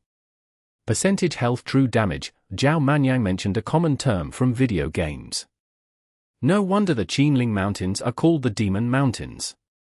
It's difficult for ordinary people to understand their power. It really is a trip of no return. Mo Fan exclaimed. Major General Zhong, isn't it more dangerous for us to walk around aimlessly? Advisor Shu finally spoke up in concern. We just need to travel for another kilometer, Zhong Xiaohu replied, unperturbed. The group followed Zhong Xiaohu for another kilometer. Advisor Shu was just about to speak up again when Zhong Xiaohu suddenly increased his pace. He quickly moved under a huge wall against the wind. The massive wall looked like a mountain being sliced in half by a sword. It was perfectly straight, with lots of trees growing on it.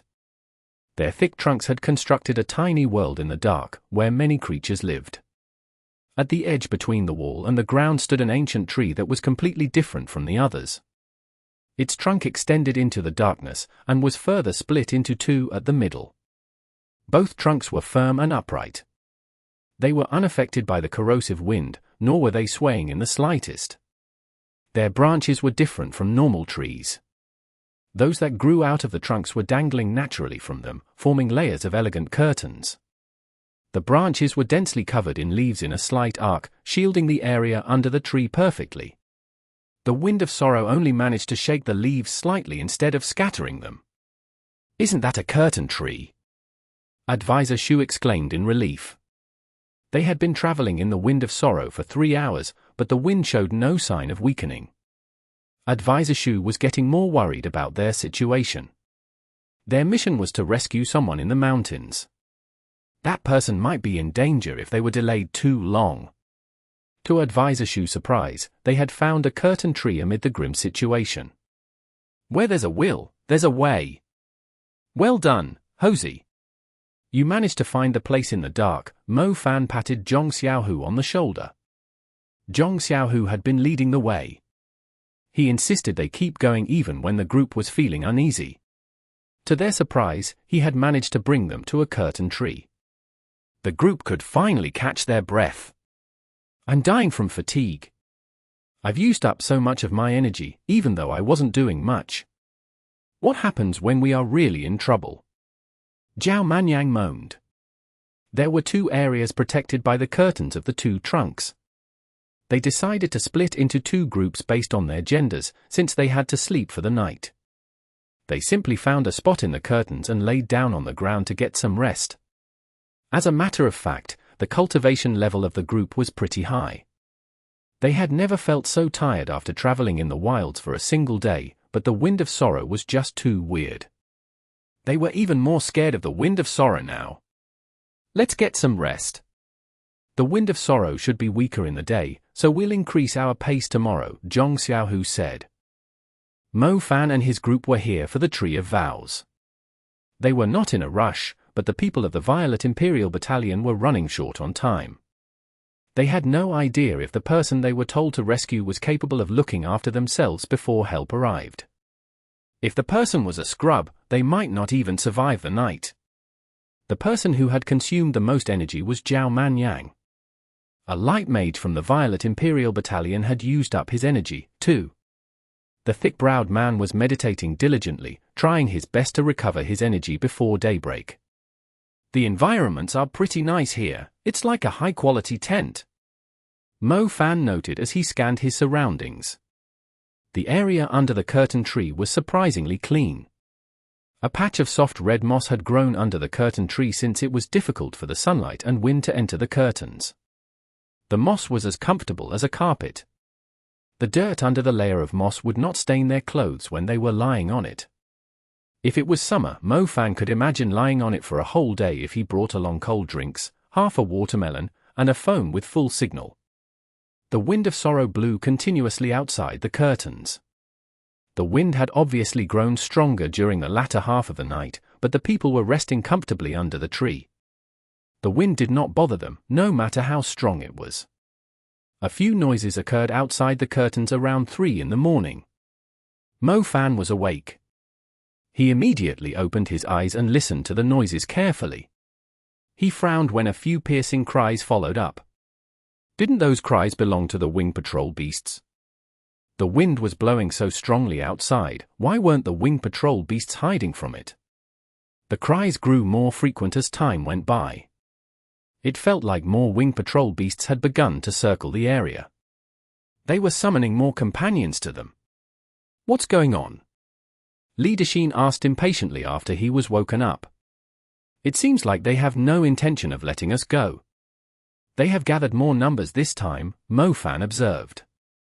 "Those annoying pests."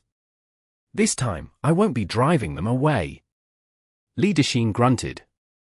Linden was about to summon his lesser dragon to teach the wing patrol beasts a lesson. However, a strong gust of wind knocked people and their things to the ground as soon as he parted the curtain. Damn it, why is the wind of sorrow even stronger now? What's going on with the wing patrol beasts outside? Linden cursed. Chapter 17:11. Special Feathers. Exodus Tales. Exodus Tales. Translated by Zephazid. Edited by Aelrianth. The wind of sorrow was clearly stronger now, yet more wing patrol beasts had gathered outside. Their cries were louder too, and were driving Linden mad. The wind of sorrow is the wing beast's protective umbrella. The wing beasts have been living in the Qinling Mountains for ages, so their feathers have a special characteristic. When the wind of sorrow blows on them, it actually makes their feathers smoother and sharper, Zhong Xiaohu said. He already told the group that the wing patrol beasts were not to be underestimated. It was pointless for Linden to drive them away in the first place, as these lesser creatures would gather in numbers once again after the wind of sorrow appeared. Not only were they unharmed in the wind of sorrow, they could also use the wind of sorrow to gain special abilities. Meanwhile, outsiders had no choice but to hide under the curtain trees. Their level might be the lowest in the Qinling Mountains, but they were afraid of nothing. A huge gap appeared in the curtains, allowing a strong gust of the wind of sorrow to pour through. A few cuts sliced through the curtains. They were no longer thick enough to shield the area under the curtain tree from the wind of sorrow. The people behind the curtains immediately woke up from the cold breeze. These they are destroying the curtains so we can no longer hide behind them. Zhao Manyang snarled. These wing patrol beasts were one of the most detestable demon creatures Mo Fan had encountered so far. In addition to their annoying cries, they knew outsiders would struggle to survive in the wind of sorrow, so they kept tearing the leaf curtains into pieces so they would have nowhere to hide. The group finally managed to get some rest, yet their scalps were already turning numb because of these annoying pests. Is there any way to slaughter them all? Linden was a hot-tempered man. He could not stand the annoying creatures any longer. No chance, they will immediately scatter as soon as we go outside. They will return again after a time. These wing patrol beasts are truly a disgusting species in the Qinling Mountains. Once the scent of their blood spreads after being carried by the wind of sorrow up to a dozen kilometers away, the rest of the wing patrol beasts in the local mountains are going to head over right away. These wing patrol beasts are very united in situations like this, Zhong Xiaohu said. So killing them isn't an option, either? Are you telling us we have to bear with their annoying cries? Zhao Manyang said. More or less, which is why I told you not to provoke them. It might take us some time to avoid them, but anything is still better than the situation we are now in, Zhong Xiaohu said calmly. Humph, I don't believe there's nothing we can't do. Rest here, I'll kill them all. Linden shouted. Linden was about to lose his mind to the annoying cries of the wing patrol beasts. He could not care less about the deadly wind of sorrow outside. He immediately summoned his great lesser earth dragon. The wind of sorrow was inflicting damage over time, so he could withstand the damage if he could finish the battle quickly enough. Linden was quite powerful, and did not rely on the great lesser earth dragon. He jumped along the walls and cast a light spell to defend himself while channeling his spell. A huge shadow began to descend from the dark sky. The wing patrol beasts were lesser creatures, after all. They had no chance of escaping an advanced spell. The huge area of effect of the sky veil soon smashed dozens of the wing patrol beasts to the ground. The great lesser earth dragon was even more savage. It could not fly, but its jumping ability was incredible. It reached the highest spot on the cliff and breathed forth a sandstorm in the direction the wing patrol beasts were clustered in. The sandstorm breath and Liden's earth spell worked together, sealing the escape routes of the wing patrol beasts. Feathers stained with blood sprinkled down from the sky like dust. The ridge that was calm and quiet just a moment ago was soon in a total mess.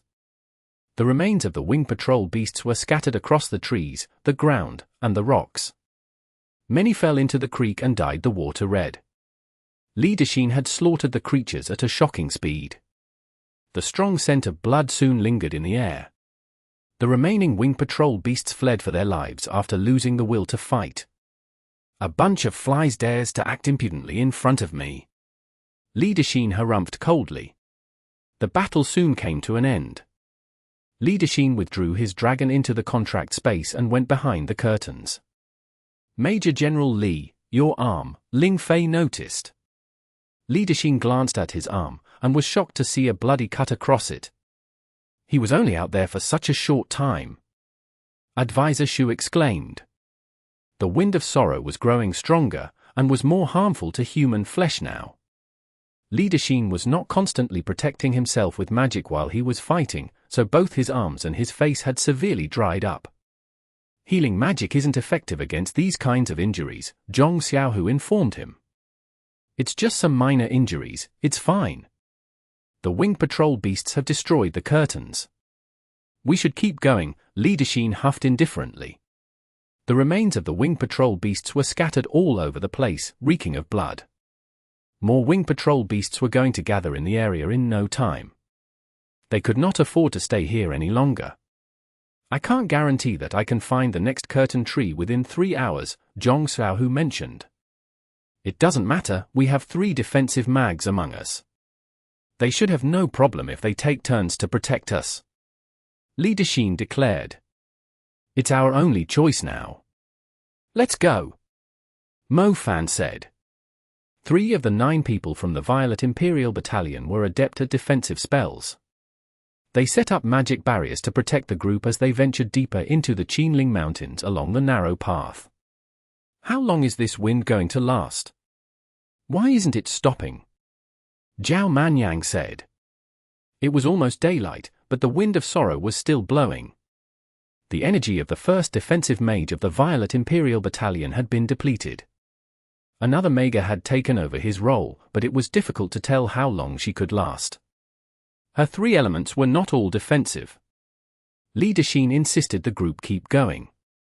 Zhong Xiaohu was against the idea, but the guy never took Zhong Xiaohu's advice seriously. Mo Fan was not fussed about Liden's behavior. After all, they were not the ones expending their energy, and had managed to preserve their strength so far. In fact, the Violet Imperial Battalion was providing them with free protection. Otherwise, they would have no chance of going anywhere while the Wind of Sorrow was still around. Chapter 1712. Is it out? Exodus Tales. Exodus Tales. Translated by Zephazid. Edited by Aelrianth. The Wind of Sorrow kept blowing. The deeper they went into the Qinling Mountains, the stronger the wind became. Not long afterwards, the 3 defensive mags of the Violet Imperial Battalion had expended all their energy. The group was now struggling to advance. Piercing cries constantly sounded from the sky, either from the top of the cliffs or behind the trees. Eyes were watching the group from a safe distance, like the scouts of a hostile army. The cries grew once again, giving everyone in the group a headache. Linden looked up and scanned his surroundings. He was on the verge of losing his temper again. Were these creatures not afraid of dying? He had slaughtered a whole bunch of them not long ago, yet they still dared to follow them. I'll handle them, Ling Fei said. Linden nodded. Ling Fei's primary element was wind, while her secondary element was lightning. She cast several lightning strikes, knocking the wing patrol beasts down from the sky. Ling Fei obviously had a soul-grade lightning seed, and the wing patrol beast stood no chance against her. It did not take long for her to wipe out the newest group of wing patrol beasts. However, Ling Fei was ambushed by a winged patrol beast covered in blue-grey feathers as she was regrouping with the others. The cunning creature was hiding among leaves where she happened to pass. The sharp feathers cut her arm before she could react. Fresh blood poured out of it. It was a common sight when fighting demon creatures in the wild. Even if a mage's level was significantly higher than the demon creatures, they might still die if they were ambushed by a weak creature at the perfect time. Luckily, Ling Fei was quite experienced in the wild. She managed to react fast enough to prevent the feathers from slitting her throat. Ling Fei killed the creature anxiously. She checked her surroundings to make sure there were no other creatures hiding nearby before regrouping with the team. The Violet Imperial Battalion did not bring a healer, thus they could only treat Ling Fei injuries with medicines. Zhao Manyang immediately realized his opportunity had finally arrived. He told her about the treatment with an insect which he had learned from Mu Bai. "Are you sure it's going to work?" Ling Fei had a feeling that Zhao Manyang had some ulterior motives. "It's very effective. It might be a little painful, but it will heal your veins and muscles in a short time," Zhao Manyang said. "I don't mind the pain," Ling Fei said. "I admire your determination," Zhao Manyang said. Being injured was extremely troublesome, especially since many demon creatures were very sensitive to the scent of blood.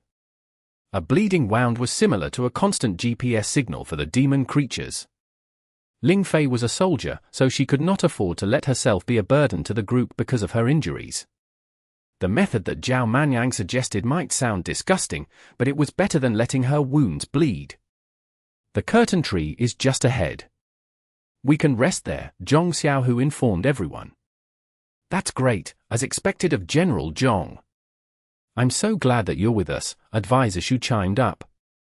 This curtain tree was a lot bigger, with around 7 areas shielded by the leaf curtains.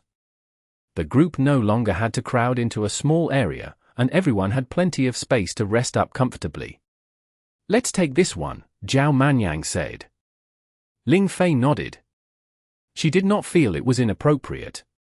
Mu Bai had used the same trick to heal Zhao Manyang when Gangma broke his bones in the military town in Egypt. Since then, Zhao Manyang had asked Mu Bai to give him a few insects that could rapidly heal physical injuries. He had stored them inside his storage ring for emergency purposes. Ling Fei was sitting upright, but she frowned immediately when Zhao Manyang took out a fat white insect. She seriously wondered if he was just messing with her. However, she bit her tongue and withheld her disgust. It was not too late for her to kill Zhao Manyang with her lightning if his method did not work. "What are you looking at?" Ling Fei glared at Zhao Manyang when she noticed him looking her up and down. I'm just admiring." "You better prepare yourself, I'm about to start." "You can scream if it's too painful." "It will make you feel better," Zhao Manyang said. "Cut the crap, just hurry up with it." Ling Fei snarled. She extended her arm out. Ordinary serums were useless against the wound. The special feathers of the wing patrol beast seemed to contain some substances that were preventing the bleeding from stopping. "My little insect is going in," Zhao Manyang said. Ling Fei raised her head and closed her eyes. A moment later, she felt a tingling sensation crawling over her wound. She opened her eyes and noticed the white insect turning the color of her blood. "It's going in, bear with it," Zhao Manyang said. "Ah." Ling Fei already braced herself, but she was still surprised by the sharp pain. She could not help but scream. The pain was unreal, as if she had been stabbed directly in the heart. Ling Fei thought she would be able to withstand the pain since she was a soldier, yet it was far greater than she had imagined. She almost fainted. "Hang in there, it will soon be over." "Hurry up." "Soon, very soon, hey, stop grabbing me." It hurts." Is it out?" "It will stay in your body. Don't worry, it's rich in protein. It won't leave any side effects in your body. Can you let go of me now? My skin is red from your nails." *******. Why didn't you tell me that disgusting thing would stay inside me?" Bai Hongfei and Yushasha exchanged glances with another in the next partition, shielded by the leaf curtains. For some reason, they both blushed at the same time. Damn, what was Zhao Manyang even doing? They knew he was treating Ling Fei's injuries, but those that had no idea might think they were doing something shameless in the wild. Their conversation was too misleading. The shrieking of the wing patrol beasts returned not long after the group managed to get some rest. Their ears almost exploded from the cries. The group had been dazzled by the magical appearance of the curtain tree last time, but this time, they were extremely worn out. They finally had a chance to rest up peacefully without being bothered by the wind of sorrow, yet the creatures had returned before they could even catch their breath. The relentless efforts of these winged patrol beasts seeking their deaths were exactly the same as the rumors had suggested. They are destroying the curtain tree again. Damn it, I'm going to kill them all. Leader Sheen was about to lose his mind. Chapter 1713. Luling Rift Valley. Exodus Tales. Exodus Tales. Translated by Zephazid. Edited by Aelrianth. The winged patrol beasts seemed to be enraged by the recent bloodbath. They began to attack the curtain tree fiercely, not giving the group any chance to take shelter from the wind of sorrow. Leader Sheen brought 2 soldiers with him to engage the winged patrol beasts. He was serious about wiping them out. The problem was, considering the size of the Qinling Mountains, the numbers of the winged patrol beasts were obviously going to be overwhelming. Even a bunch of super mags might struggle to exterminate them. The curtains were destroyed by the winged patrol beasts, including the ones Zhao Manyang was sheltering behind. He was planning to use this opportunity to make a move on Ling Fei after cleaning her wounds and helping her recover her energy. Ling Fei might have the pride of a soldier, but Zhao Manyang knew most women were only pretending to be aloof. They actually enjoyed being treated tenderly by men. Unfortunately, even though Leader Sheen and the 2 soldiers were trying their best to eliminate the winged patrol beasts, the creatures were just as angry. They recklessly destroyed the curtains even when their lives were in danger, just to expose the humans to the wind of sorrow. The other winged patrol beasts would soon be able to feast on their remains. Damn it, how did they find us? Leader Sheen grunted anxiously. Killing the winged patrol beasts was easy, but getting rid of them was trickier than anyone had imagined. They had no choice but to continue their journey in the wind of sorrow, but they were in a pinch now that most of their energy had depleted. We can't keep going anymore. Zhong Xiaohu finally lost his patience.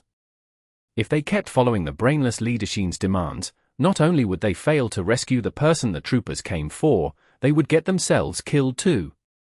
This goddamned wind will stop eventually. Leader Sheen rebutted promptly. We are currently on these winged patrol beasts' radar. Even if we reach the next curtain tree, they are still going to attack us. You may leave if you want to bet your lives on the possibility that the wind will stop soon, but I won't risk the lives of my friends. Zhong Xiaohu snapped back. Leader Sheen was displeased by Zhong Xiaohu's attitude. He was about to rebuke him when Advisor Shu stood up. We can't afford to follow the mountain path. The winged patrol beasts aren't going to give up on pursuing us, either. There's only one option left, the Luling Rift Valley. Zhong Xiaohu went on. Advisor Shu immediately took out a map and inspected it. He said with a troubled face, the Luling Rift Valley is meandering. It will take us at least 3 days to reach Mount Baber. I'm worried about our target's safety. Let's split up here, then. You can follow the mountain path while we take the Luling Rift Valley. Do you really think the mountain path is viable under the circumstances? You should be glad we can reach Mount Baber in 4 days at this rate. Zhong Xiaohu said coldly. Well, Advisor Shu was struggling to make up his mind. He looked at Leader Sheen. Humph, the Major General of the Qinling Mountains? Why am I not impressed? It doesn't even matter if you're with us or not. Leader Sheen said arrogantly. Are you retarded or something? How many times did I tell you not to provoke those creatures? Everyone knows how annoying the lesser creatures of the Qinling Mountains are, yet you still insist on fighting them. It's your fault that we don't even have a place to get some rest, and you are blaming me for it. Zhong Xiaohu snarled. Zhong Xiaohu normally had an even temper, but he seriously could not tolerate the unreasonable Violet Imperial Battalion commander. He seriously wondered how the man had achieved his current rank. His existence alone had lowered the average intelligence of the army in the north. General Li, we are indeed in a pinch now. Perhaps we should follow General Zhong's suggestion and take the Rift Valley instead. It's better if we can stay out of the wind of sorrow.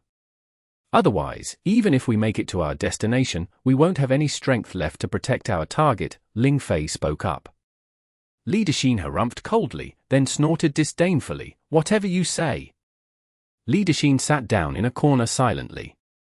He was radiating a violent aura. Zhao Manyang raised his thumb at Ling Fei and said, "At least you're the clever one." Ling Fei did not respond to Zhao Manyang's comment. A tan soldier that had previously left to kill the wing patrol beasts with Li Dexin came over to them. The soldier glanced at Ling Fei before smiling at Zhao Manyang. "Spill it out, what's with the hesitant look? Aren't you a man?" Ling Fei said. "Well, Brother Zhao, how did you treat Captain Ling's injury? Those creatures were reckless with their attacks. I was injured when I wasn't paying any attention. The wound isn't big. It's only the length of a finger." "May I ask Brother Zhao to treat my injury too?" the soldier asked.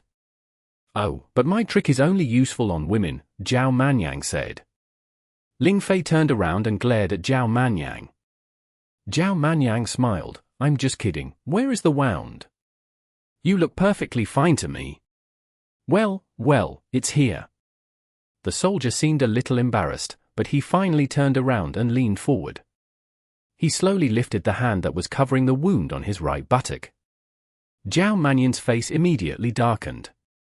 Ling Fei quickly took a quick glance at him. She tried her best to maintain a stern expression as a soldier should. However, she burst out laughing when she saw the weird expression on Zhao Manyang's face. "Hosey, is the Mount Baber there going to near the location of the Tree of Vows?" Mo Fan asked. Mount Baber is quite large. Your destination is on Mount Baber, too?" Zhong Xiaohu nodded. "Strange, it's too much of a coincidence if the person they are trying to save is so close to our destination.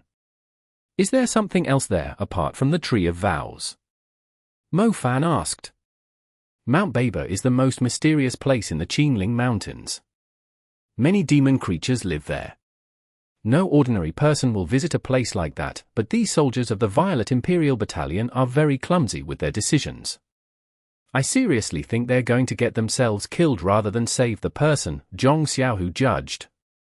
They are panicking, Apers interrupted them as she was trimming her beautiful nails. Panicking? Maybe they are just concerned about their target's safety, Zhong Xiaohu said. Perhaps, Apers replied and proceeded to focus on her nails. It was difficult to interpret what she was trying to say from her indifferent tone. Chapter 17:14. They are both leaders, but... Exodus Tales. Exodus Tales. Translated by Zephazid. Edited by Aelrianth.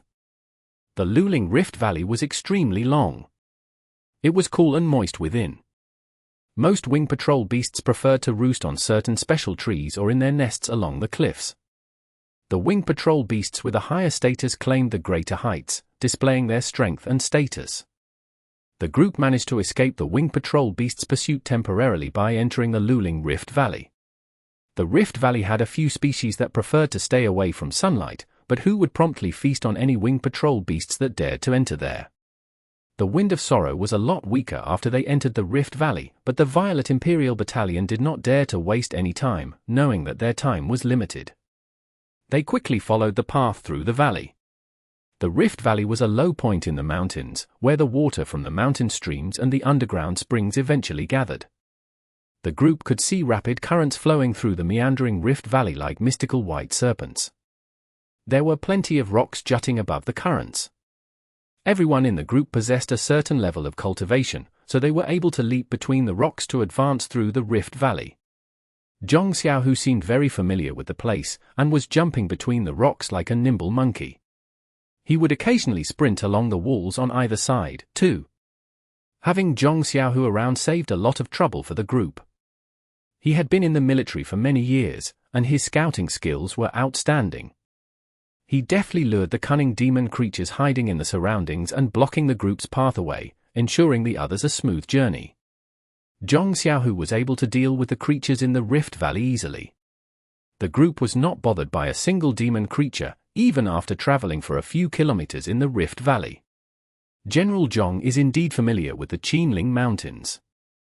If we can maintain this pace, we should be able to reach Mount Baber in no time. Advisor Shu complimented him. Li Dexin immediately glared at Advisor Shu after hearing those words. It was obvious what he was trying to say. Advisor Shu smiled, not daring to say a further word.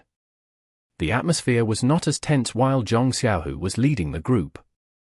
In comparison, everyone was on edge when Li Dexin was leading the group. They were on the verge of losing their minds after being tortured by the wing patrol beasts. However, they were now traveling through the Rift Valley leisurely, as if they were on a scenic tour. The Rift Valley did have some demon creatures, but Zhong Xiaohu managed to deal with them by himself. The group only needed to eliminate those they could not avoid. Their main tactic was to eliminate the demon creatures as quickly as possible, without attracting any attention. They would continue on immediately after clearing the way. They did not stay behind without a reason to do so. Zhong Xiaohu was extremely familiar with the habits of the creatures in the Qinling Mountains. The number of demon creatures was simply too high, so they could not afford to use destructive spells that might cause a huge scene until they had confirmed that there were no other demon creatures nearby. If they were foolish, the demon creatures would pursue them relentlessly, just like the wing patrol beasts had previously. I feel like Zhong Xiaohu is a lot more like a soldier, compared to those people from the Violet Imperial Battalion. You can tell how experienced and well-trained he is from his actions, Bai Hongfei murmured. Bai Hongfei had been out in the wild for quite some time, so he knew where Zhong Xiaohu had gotten his experience and his skills from. He's a major general after all. Speaking of which, he did a hell of a job when we were taking on the Black Vatican in Beijiang. Zhao Manyang spoke up. Beijiang? The Black Vatican. Bai Hongfei was startled, and his eyes glittered. Bai Hongfei had gone to Beijiang about 6 months ago. He had heard rumors about the incident that took place in Beijiang from some older mags, but was unaware of the details. The information about the incident was kept confidential, so not many people knew exactly what had happened. To Bai Hongfei's surprise, Zhao Manyang and Zhong Xiaohu were involved in it, and it sounded like they had played an important role, too. The older mags had profusely complimented the people who had helped defend Beijiang from the invasion of the demon creatures. Mo Fan glared at Zhao Manyang. Zhao Manyang opened his mouth and was about to say something, but he eventually decided against it. He had the urge to spill everything. It was such an epic scene and battle. They were up against the Great Pyramid of Giza, but they were told to keep it a secret. He could not even brag about it to others. Teacher, I've already devoted myself to Fanshui Mountain. I heard about the incident in Beijiang, but I've only managed to learn bits and pieces. Bai Hongfei was eager to learn the truth. Speaking of which, Zhong Xiaohu was promoted to Major General because of his achievements in Beijiang, too. Why is everyone else getting the benefits when it was us that risked our lives by going into the pyramid? Shouldn't the government at least reward us with a badge or a title? Zhao Manyang grumbled with a sigh. Pyramid? Is it true that the pyramid was there? Bai Hongfei was excited, staring right into Zhao Manyang's eyes. Mo Fan realized that Zhao Manyang was unable to keep his mouth shut. However, he simply let him be, since Bai Hongfei was not an outsider. However, Mo Fan could not help but remind Zhao Manyang, knowing his personality, you better filter out the details that aren't suitable for children. Of course, I understand. Zhao Manyang nodded. He knew he could not afford to tell the others about the ancient king and Mo Fan's demon element. The journey was quite safe, so Zhao Manyang had plenty of time to explain how they had gone from chasing a member of the Black Vatican and tracking down a red cardinal to fending off the army of underworld creatures at the ancient pass. He vividly told them how they protected the magic fire beacons from the Black Vatican on the Great Wall. In addition to Bai Hongfei, Apers and Yushusha were listening too, since they had never heard this tale before. Zhao Manyang was an expert storyteller. They were fascinated by the tale. Zhao Manyang let out a relieved sigh after noticing the look in their eyes. Oh my. I feel a lot better now. Why do I feel like you've heard that story from somewhere else? Yushusha twisted her lips. She subconsciously looked at Mo Fan. She was struggling to believe that Mo Fan was such a righteous person. Not only did he look licentious on the surface, he was utterly vile and shameless on the inside, too. If I was lying, I will not be able to erect for the rest of my life. Zhao Manyang swore the deadliest oath possible. Teacher, you are truly my idol. I admire you so much. I knew it since the very first time we met. I strongly believe that following you around is going to give me a bright future. I wasn't wrong. Bai Hongfei exclaimed to Mo Fan. Piss off. Did you forget how smug you were when I was helping you with your graduation? Mo Fan cursed him back soundly. Chapter 17:15. The Golden Blue Sparrowhawk. Exodus Tales. Exodus Tales. Translated by Zephazid. Edited by Aelrianth. The altitude of the terrain quickly increased after the group left the Luling Rift Valley. The mountains were lofty and imposing, blocking their view of the spacious valley. One could not help but feel minuscule standing before them. We'll reach Mount Baber after crossing these mountains, Zhong Xiaohu told everyone. We are very close to it then. That's great. Advisor Shu exclaimed. The trip was no longer torturous after they lost the harassing wing patrol beasts. Advisor Shu was in a great mood after learning they would soon reach their destination. It was true that not everyone could trespass into the Qingling Mountains. A team could easily suffer a mental breakdown if they did not have an experienced leader who was familiar with the Qingling Mountains. The mountains were incredibly high, but the group had no choice but to keep climbing them. The Qingling Mountains strictly follow level boundaries. The high-level demon creatures occupy the higher altitudes. We will no longer face the wing patrol beasts at this altitude. Other strong beasts are going to show up soon, however. The winged beasts are very united, and they are a vengeful group, too. Therefore, you will only engage them if I give you the permission, Zhong Xiaohu warned the Violet Imperial Battalion sternly. He only had to remind the Violet Imperial Battalion, since Mo Fan and his group were strictly following his instructions already. They preferred to save themselves as much trouble as they could, as they had no idea what they would stumble into at the Tree of Vows. After all, it was the habitat of a totem beast. Don't worry, we will follow your orders, Advisor Shu agreed quickly. Your words don't count. Zhong Xiaohu glanced at Li Dexin sharply. Fine, we'll listen to you. Just hurry up, we are running out of time. Li Dexin cursed impatiently. Luckily, Li Dexin had learned his place. He had realized they might actually fail their mission if he kept behaving stubbornly. He had stopped making a scene after the smooth journey through the Luling Rift Valley. The mountains were looming above them. The sky was a little dark, as the grey clouds were right above the group's heads. It felt a little oppressive. Their view was mostly blocked off by the tall mountains. They could only see endless steep cliffs leading into canyons. They were unable to see the bottom of the canyons, which were deep, meandering, and dark. If they accidentally fell into the canyons, they would find themselves in a giant maze, and struggle to find the way out. Their vision was restricted most of the time. However, if they accidentally fell into the canyons, the lofty walls would further limit their sight. They would fear losing their way and feel helpless, surrounded by the mountains. There are definitely a lot of demon creatures in these mountains. I seriously wouldn't dare to roam around blindly without someone guiding me. Zhao Manyang grumbled. He had the habit of talking to others when he was struggling to stay calm. However, the only response he received was his own echoes. Don't you feel it's too quiet here? Zhao Manyang asked when no one in the group responded. Silence is never a good sign, Ling said. I agree. Let's hurry up and climb higher. It should feel a lot safer when our view opens up. The rises and falls of these mountains were extremely steep, and every time they crossed a ridge, they had to travel across a canyon. Zhao Manyang felt uneasy whenever he was surrounded by the mountain walls. A piercing cry suddenly sounded above them. The group cautiously halted in their tracks. They lifted their eyes and looked around sharply. In front of them stood a peak separated from a huge mountain wall. It was almost tall enough to reach the clouds. The group found it hard to see its top. A long-tailed bird covered in golden blue feathers perched on a rock sticking out of the peak. Its feathers were perfectly smooth, without a single ripple despite the strong wind blowing at it, as if the creature was wearing gleaming gold-blue armor.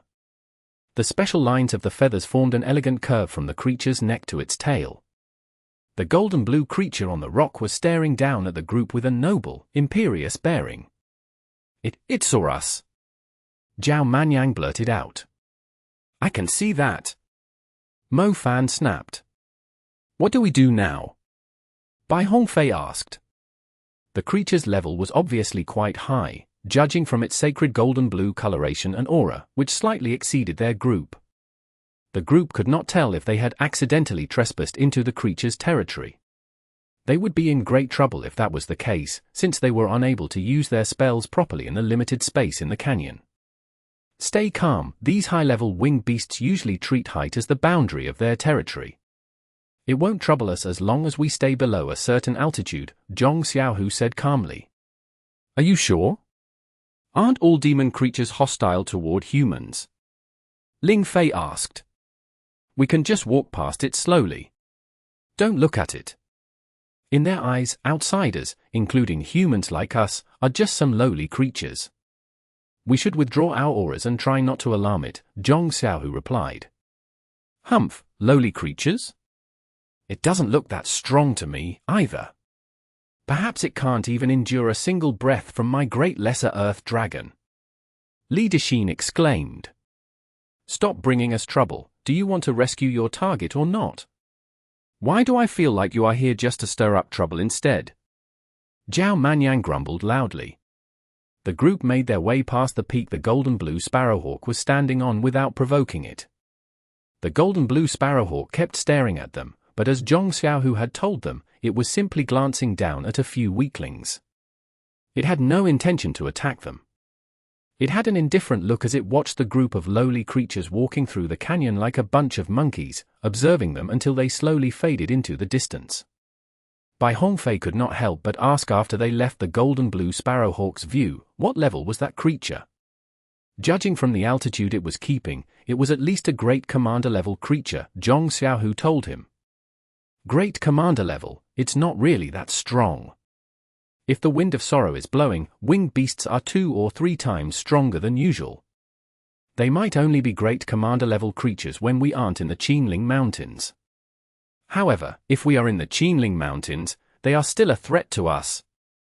Besides, there's more than one around here. Zhong Xiaohu pointed out. Chapter 1716. The Skycloud Realm. Exodus Tales. Exodus Tales. Translated by Zephizid. Edited by Aelrianth. The group finally arrived at Mount Baber after crossing the mountains. Mount Baber was made up of countless peaks. The mountains were special because each peak was actually isolated from the next, with their tops soaring into the clouds. These mountains were covered in ancient vegetation, so when the group reached the vicinity of Mount Baber, they did not see exposed peaks of various heights, but vines dangling in the sky. The thick branches of the trees in the dense woods extended from one mountain to the cliffs of another. The plants of these hundreds of mountains intertwined with one another, forming a floating forest. The spectacular natural scene was hidden deeply in the Qinling Mountains. It was difficult to imagine something like it without seeing it in person. The plants were at the same height as the clouds, while the mountains were like pillars connecting the sky and the ground. The group could see tiny colorful dots circling the tree and flower-covered cliffs when they looked up. They were none other than the demon sparrows, hawks, and monster bees of different levels residing on the mountains. Mount Baber is a paradise for winged beasts. From the bottom of the Qinling Mountains to the sacred waterfall at the top, the higher the altitude that the creatures are residing at, the greater their status is in these mountains. Many tribes of demon birds come here at certain seasons to pay homage to the Emperor of Feathers. Zhong Xiaohu glanced thoughtfully at Mount Baber, which was only revealing the tip of an iceberg. Zhong Xiaohu had been to Mount Baber many times, yet he was still impressed by the breathtaking sight every time he was here. The Emperor of Feathers. Yushasha was confused. An old man living close to the Qinling Mountains told me this. The winged beasts are very strict with their social classes. The heights they occupy directly reflect their status. They are restricted to that altitude even when flying. Ones that break the rule will be punished by the Emperor of Feathers. It is the creature with the highest status among the winged beasts.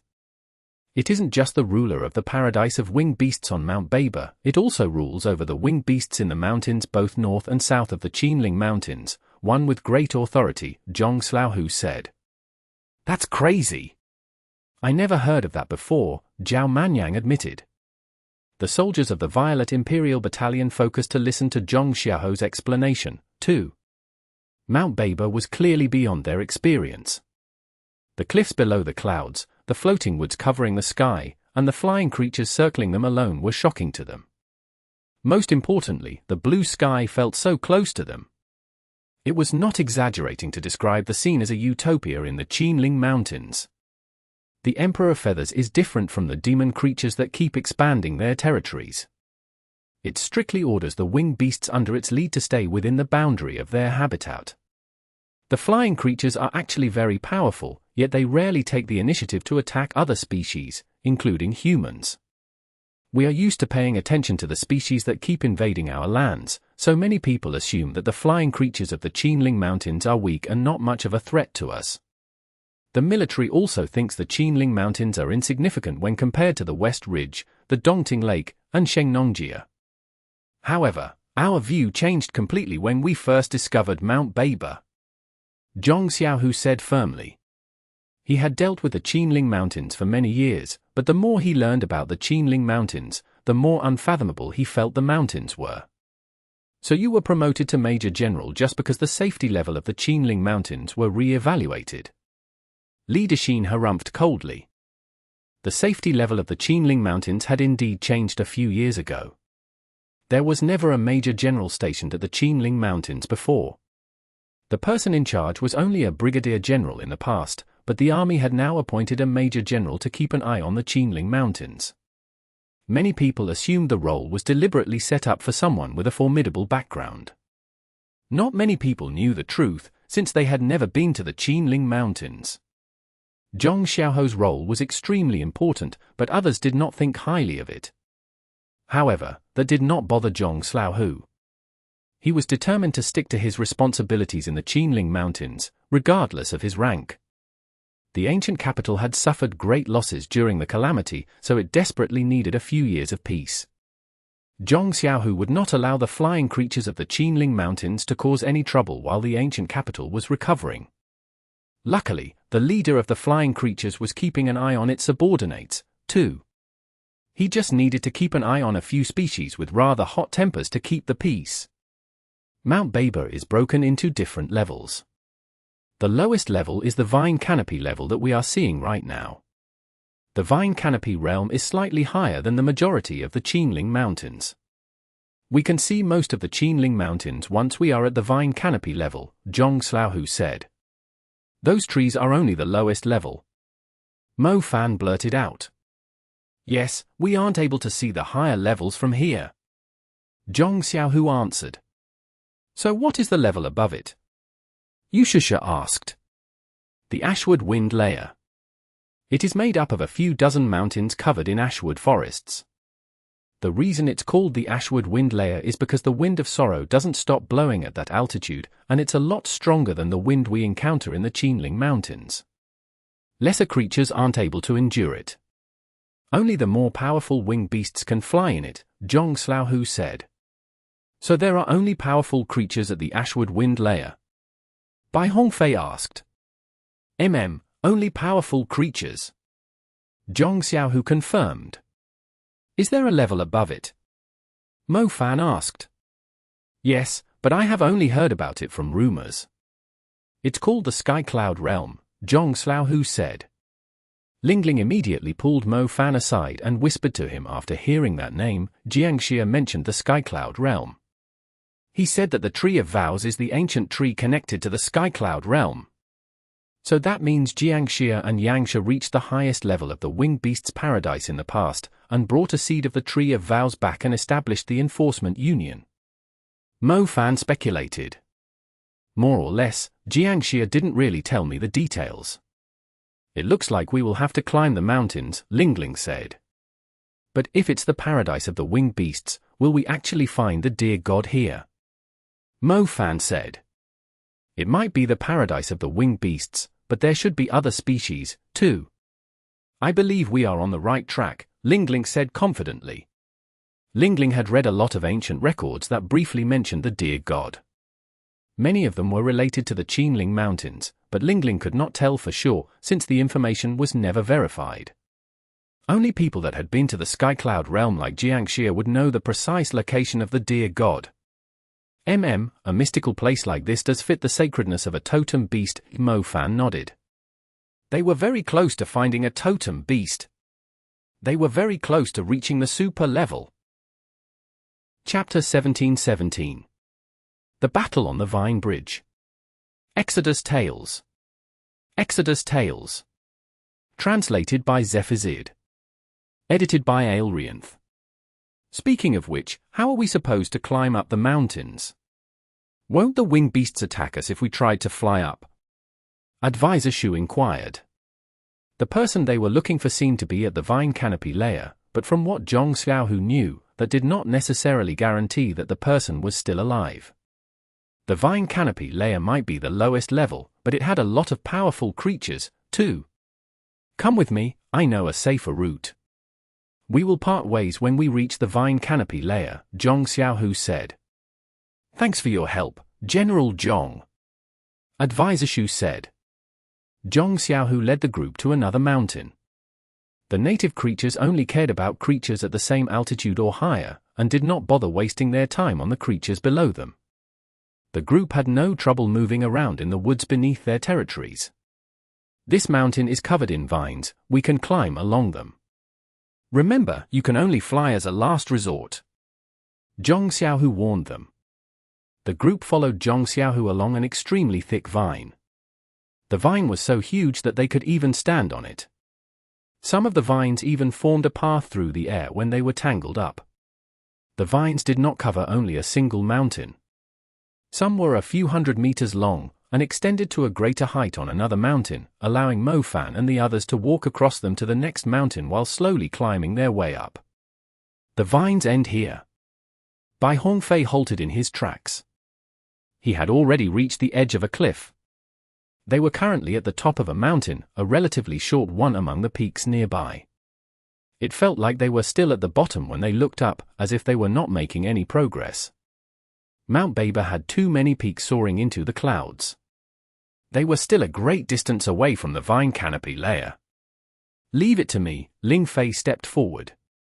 Her eyes emitted a strange blue flicker of light. Ling Fei murmured softly, like she was communicating with nature. The vines that had stopped at the top of the mountain began to grow toward a taller peak nearby. The vines wriggled along the mountain like serpents. They wove together rapidly and formed a long vine bridge connecting two peaks around 400 meters apart. A deep canyon lay between the mountains, and they felt overwhelmed as they tried to walk on the swaying vine bridge.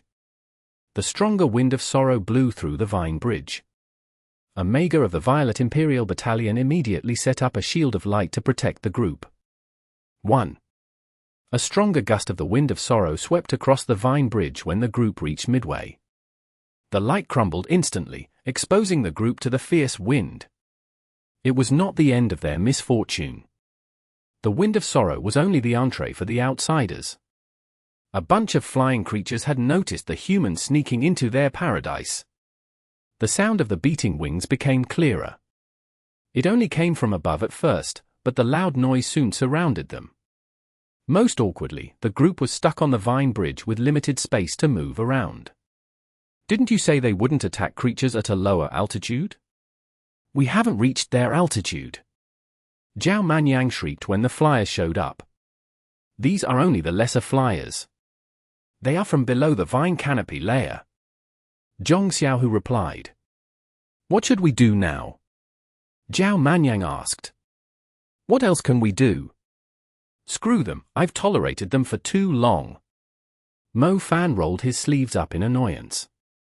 There was indeed nothing else the group could do except engage the creatures. Can't we fight them after we reach the next mountain? Zhao Manyang yelled. Sure, you can try negotiating with the creature with colorful feathers right above you. Mo Fan replied agreeably. Was he stupid? These creatures had obviously launched their attack now because they knew humans were unable to fly and were vulnerable to the Wind of Sorrow. How brainless was Zhao Manyang? Telekinesis! Mo Fan made his move right away. He gathered his will on the rocks nearby and forcibly dragged them out. The mountain was some distance away, but the reach of Mo Fan's will was impressive, and he continued to accelerate the rocks he had grabbed. The rocks were like missiles by the time they arrived. The many different flying creatures about beat their wings rapidly. They were very nimble in the air, and the rocks only managed to hit a few of them. It was quite a surprise to Mo Fan, since his accuracy was on point most of the time. Brother Fan, they are more agile than ordinary warrior-level creatures because of the Wind of Sorrow. You will have to limit their movements to land your attacks on them. Zhong Xiaohu exclaimed. Mo Fan's telekinesis was more than enough to handle warrior-level creatures, but he did not expect these flying things to be so quick after using the Wind of Sorrow. Mo Fan had no choice but to use stronger spells to take them out. Space Rhythm, Time Stasis. Mo Fan cast a space spell again. A huge rhomboid loomed over the area. The rhomboid greatly slowed down the creatures within it, like they were moving in a pool of mud. Mo Fan was quite adept at utilizing the time stasis. The winged beasts nearby were moving significantly slower, as if they were suddenly caught in slow motion. Try dodging this. Mo Fan harumphed coldly. No one was more violent than Mo Fan in a fight. He pointed his finger at the sky after casting time stasis on the flyers, completing a lightning spell in an instant. A bunch of lightning strikes descended upon the area without any regular pattern. The Wind of Sorrow boosted the flyers' speed, but it did not grant them sturdier flesh. The lightning strikes boosted by Mo Fan's lightning tyrant instantly turned them into ashes after he restricted their movements. Such a remarkably strong lightning element. Ling Fei was a lightning mage too, but she was still shocked when she saw how Mo Fan was brutally slaughtering the various warrior-level flying creatures. She would need to land her lightning spell on the flyers a few times to kill them, but Mo Fan was able to kill the winged beasts instantly with only one shot. It immediately changed her impression of him. After all, even the highest quality soul-grade lightning seed was unlikely to kill the winged beasts with a single spell. He does have a few tricks up his sleeves, Li Dexin admitted softly. Mo Fan was only able to handle the flyers from one direction. He managed to stop the ones coming from above, but the rest of the creatures began to attack the humans from different directions. These winged beasts were not small at all, the vine bridge would soon collapse if it took a few more hits from them. Pick up the pace, they are trying to break the vine bridge. Ling Fei led the way, waving her hands around. She was controlling the vines so they would grow toward the other mountain. Another bunch of them are coming from that direction. Same here. The group was being flanked from all directions on the vine bridge. It was the worst possible place to be attacked. Mo Fan was already killing the creatures crazily fast, yet he still failed to fend off the others that had shown up in great numbers. The other side of the bridge is collapsing. Bai Hongfei yelled. A bunch of the more intelligent creatures were using their sharp claws on the thick vines extending out from the previous mountain. They were trying to cut off the vine bridge. It's fine, I can fly. Zhao Manyang summoned out his golden wing magical equipment. He was planning to fly to the next mountain after the vine bridge collapsed. Brother Zhao, don't. If you show your wings, the creatures will treat you as a flying creature. You will catch the attention of the more powerful creatures at a higher altitude. If you cross the height they are at, they will chase you relentlessly. Zhong Xiaohu blurted out. What the hell? Are you telling me that I can't fly around with my wings? Zhao Manyang complained. Winged beasts are very strict about their territory, like tigers on a mountain. One won't care about birds flying across its mountain, but it won't allow jackals and wolves to trespass into its territory. The same principles apply to these winged beasts. You can pass through the mountains and woods in their territory, and they will just turn a blind eye to you, like the golden blue Sparrowhawk we stumbled into. But if you fly in their territory, they will assume that you're challenging them. The whole tribe will come after you, as you are defying the pride of their tribe. Zhong Xiaohu stated. Zhao Manyang immediately had a headache. The vine bridge was going to fall soon. Did he have no choice but to fall into the bottomless canyon if he was not allowed to use his wings? Even an advanced mage was going to fall to their death at their current height. I'll bring Liling over first. The rest of you, hang in there. Mo Fan decisively constructed the star pattern of the space element when he realized the pinch they were in. He wrapped his arms around Liling and Apis before casting Blink. He could reach the opposite mountain by casting Blink twice. Damn you, bring me along too. Zhao Manyang cursed when he saw the sprinkles of dust circling Mo Fan. Mo Fan did not give Zhao Manyang the chance to tag along. Bringing another person along would greatly reduce the distance the spell could cover. He was only able to cast Blink twice in the time available. Zhao Manyang cursed when Mo Fan left with the two young ladies. He had never seen anyone neglecting their brothers so thoroughly for the sake of women.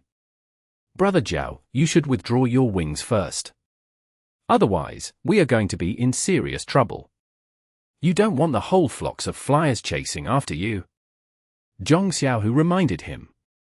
Zhao Manyang helplessly withdrew his wing magical equipment. He glanced at the vine bridge that was being cut off when he realized he could no longer feel the vine bridge with his feet. Crap! F***K me! Zhao Manyang screamed as they began to fall. Grab the vines! Hold on tight! Ling Fei yelled. Chapter 1718. The Great Demon of Mount Kunyu. Exodus Tales. Exodus Tales. Translated by Zephazid. Edited by Aelrianth. Everyone automatically grabbed the vines. Ling Fei forcibly extended one end of the bridge to another mountain and quickly tied it to a sturdy boulder while she was falling. The vines turned into a huge swinging robe, tossing the group to the mountain that Mo Fan was heading to, right through the fierce wind of sorrow. The members of the team took turns slamming into the wall of the mountain.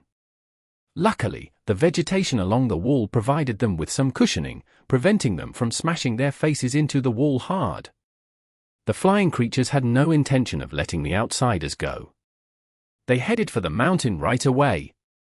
Meteorite Fist. Mo Fan stood at a higher spot and threw a punch into the sky.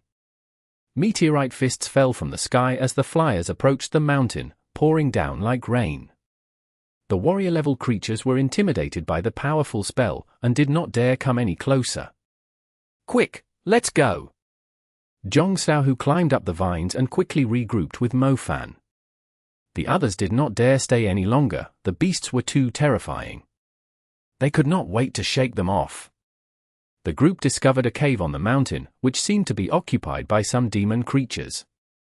However, the group could not care less about the creatures in the cave under the circumstances, and ran right inside. If the winged beasts dared to chase after them, they would die horribly when they were no longer being helped by the wind of sorrow. The cave was pitch black, but it was out of the wind of sorrow's reach. The group felt a lot better after being tortured by the wind in the open. Are they coming after us? Zhao Manyang turned around and asked Bai Hongfei while running at the front of the group. It doesn't seem like it. I can see them circling outside the cave. Bai Hongfei answered. I've never encountered anything more annoying than these winged beasts. Zhao Manyang swore. The cave was not very deep, and they soon reached its end. Bai Hongfei was extremely cautious. His eyes were glittering in the dark as he scanned the area carefully, in case some demon creatures suddenly showed up in the dark. Be careful, a place like this is usually occupied, Bai Hongfei warned everyone. Bai Hongfei had just finished his sentence when there was a spark of lightning deeper in the cave. The group was nearly blinded by the arcing flash. A moment later, Mo Fan walked over, dusting off his hands. He smiled when he noticed everyone staring at him, and explained there was a huge leopard in the cave. I just got rid of it with my lightning. We can get some rest here and continue our journey once the other creatures are gone. Damn it, it's already so difficult, and we haven't even reached the paradise of the winged beasts yet. Zhao Manyang grumbled. The person you're trying to rescue is pretty impressive, managing to come so far on his own. Who is he? Mo Fan asked casually. I can't tell you. Li Dexin replied coldly. The flyers were almost gone by the time the group had recovered their energy. Zhong Xiaohu told the group that if anyone actually used their flying ability, either the wing magical equipment or the wind wings when they were outside, the native flyers would guard the entrance until they saw their dead bodies. They would not leave so easily. He repeatedly reminded the group that flying was prohibited.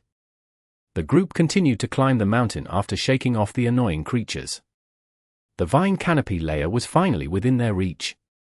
The vines were extremely dense, like a green island floating in the sky.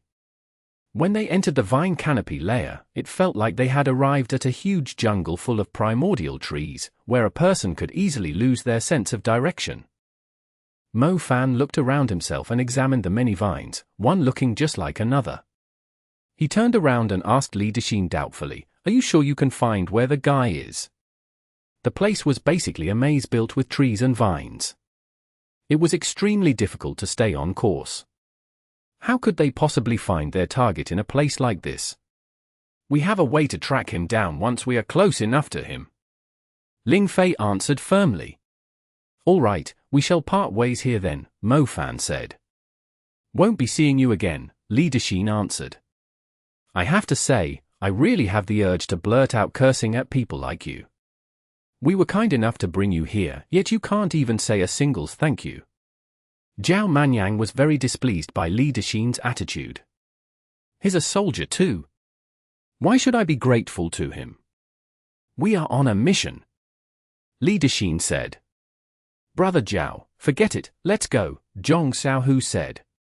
He could not be bothered wasting his time on someone like Li Dexin. Zhong Xiaohu led the rest of the group up the vines after parting ways with Li Dexin and his men. It was impossible to tell the right way to go up Mount Baber. The only method was to find a location where they could see a higher spot nearby and slowly climb toward it.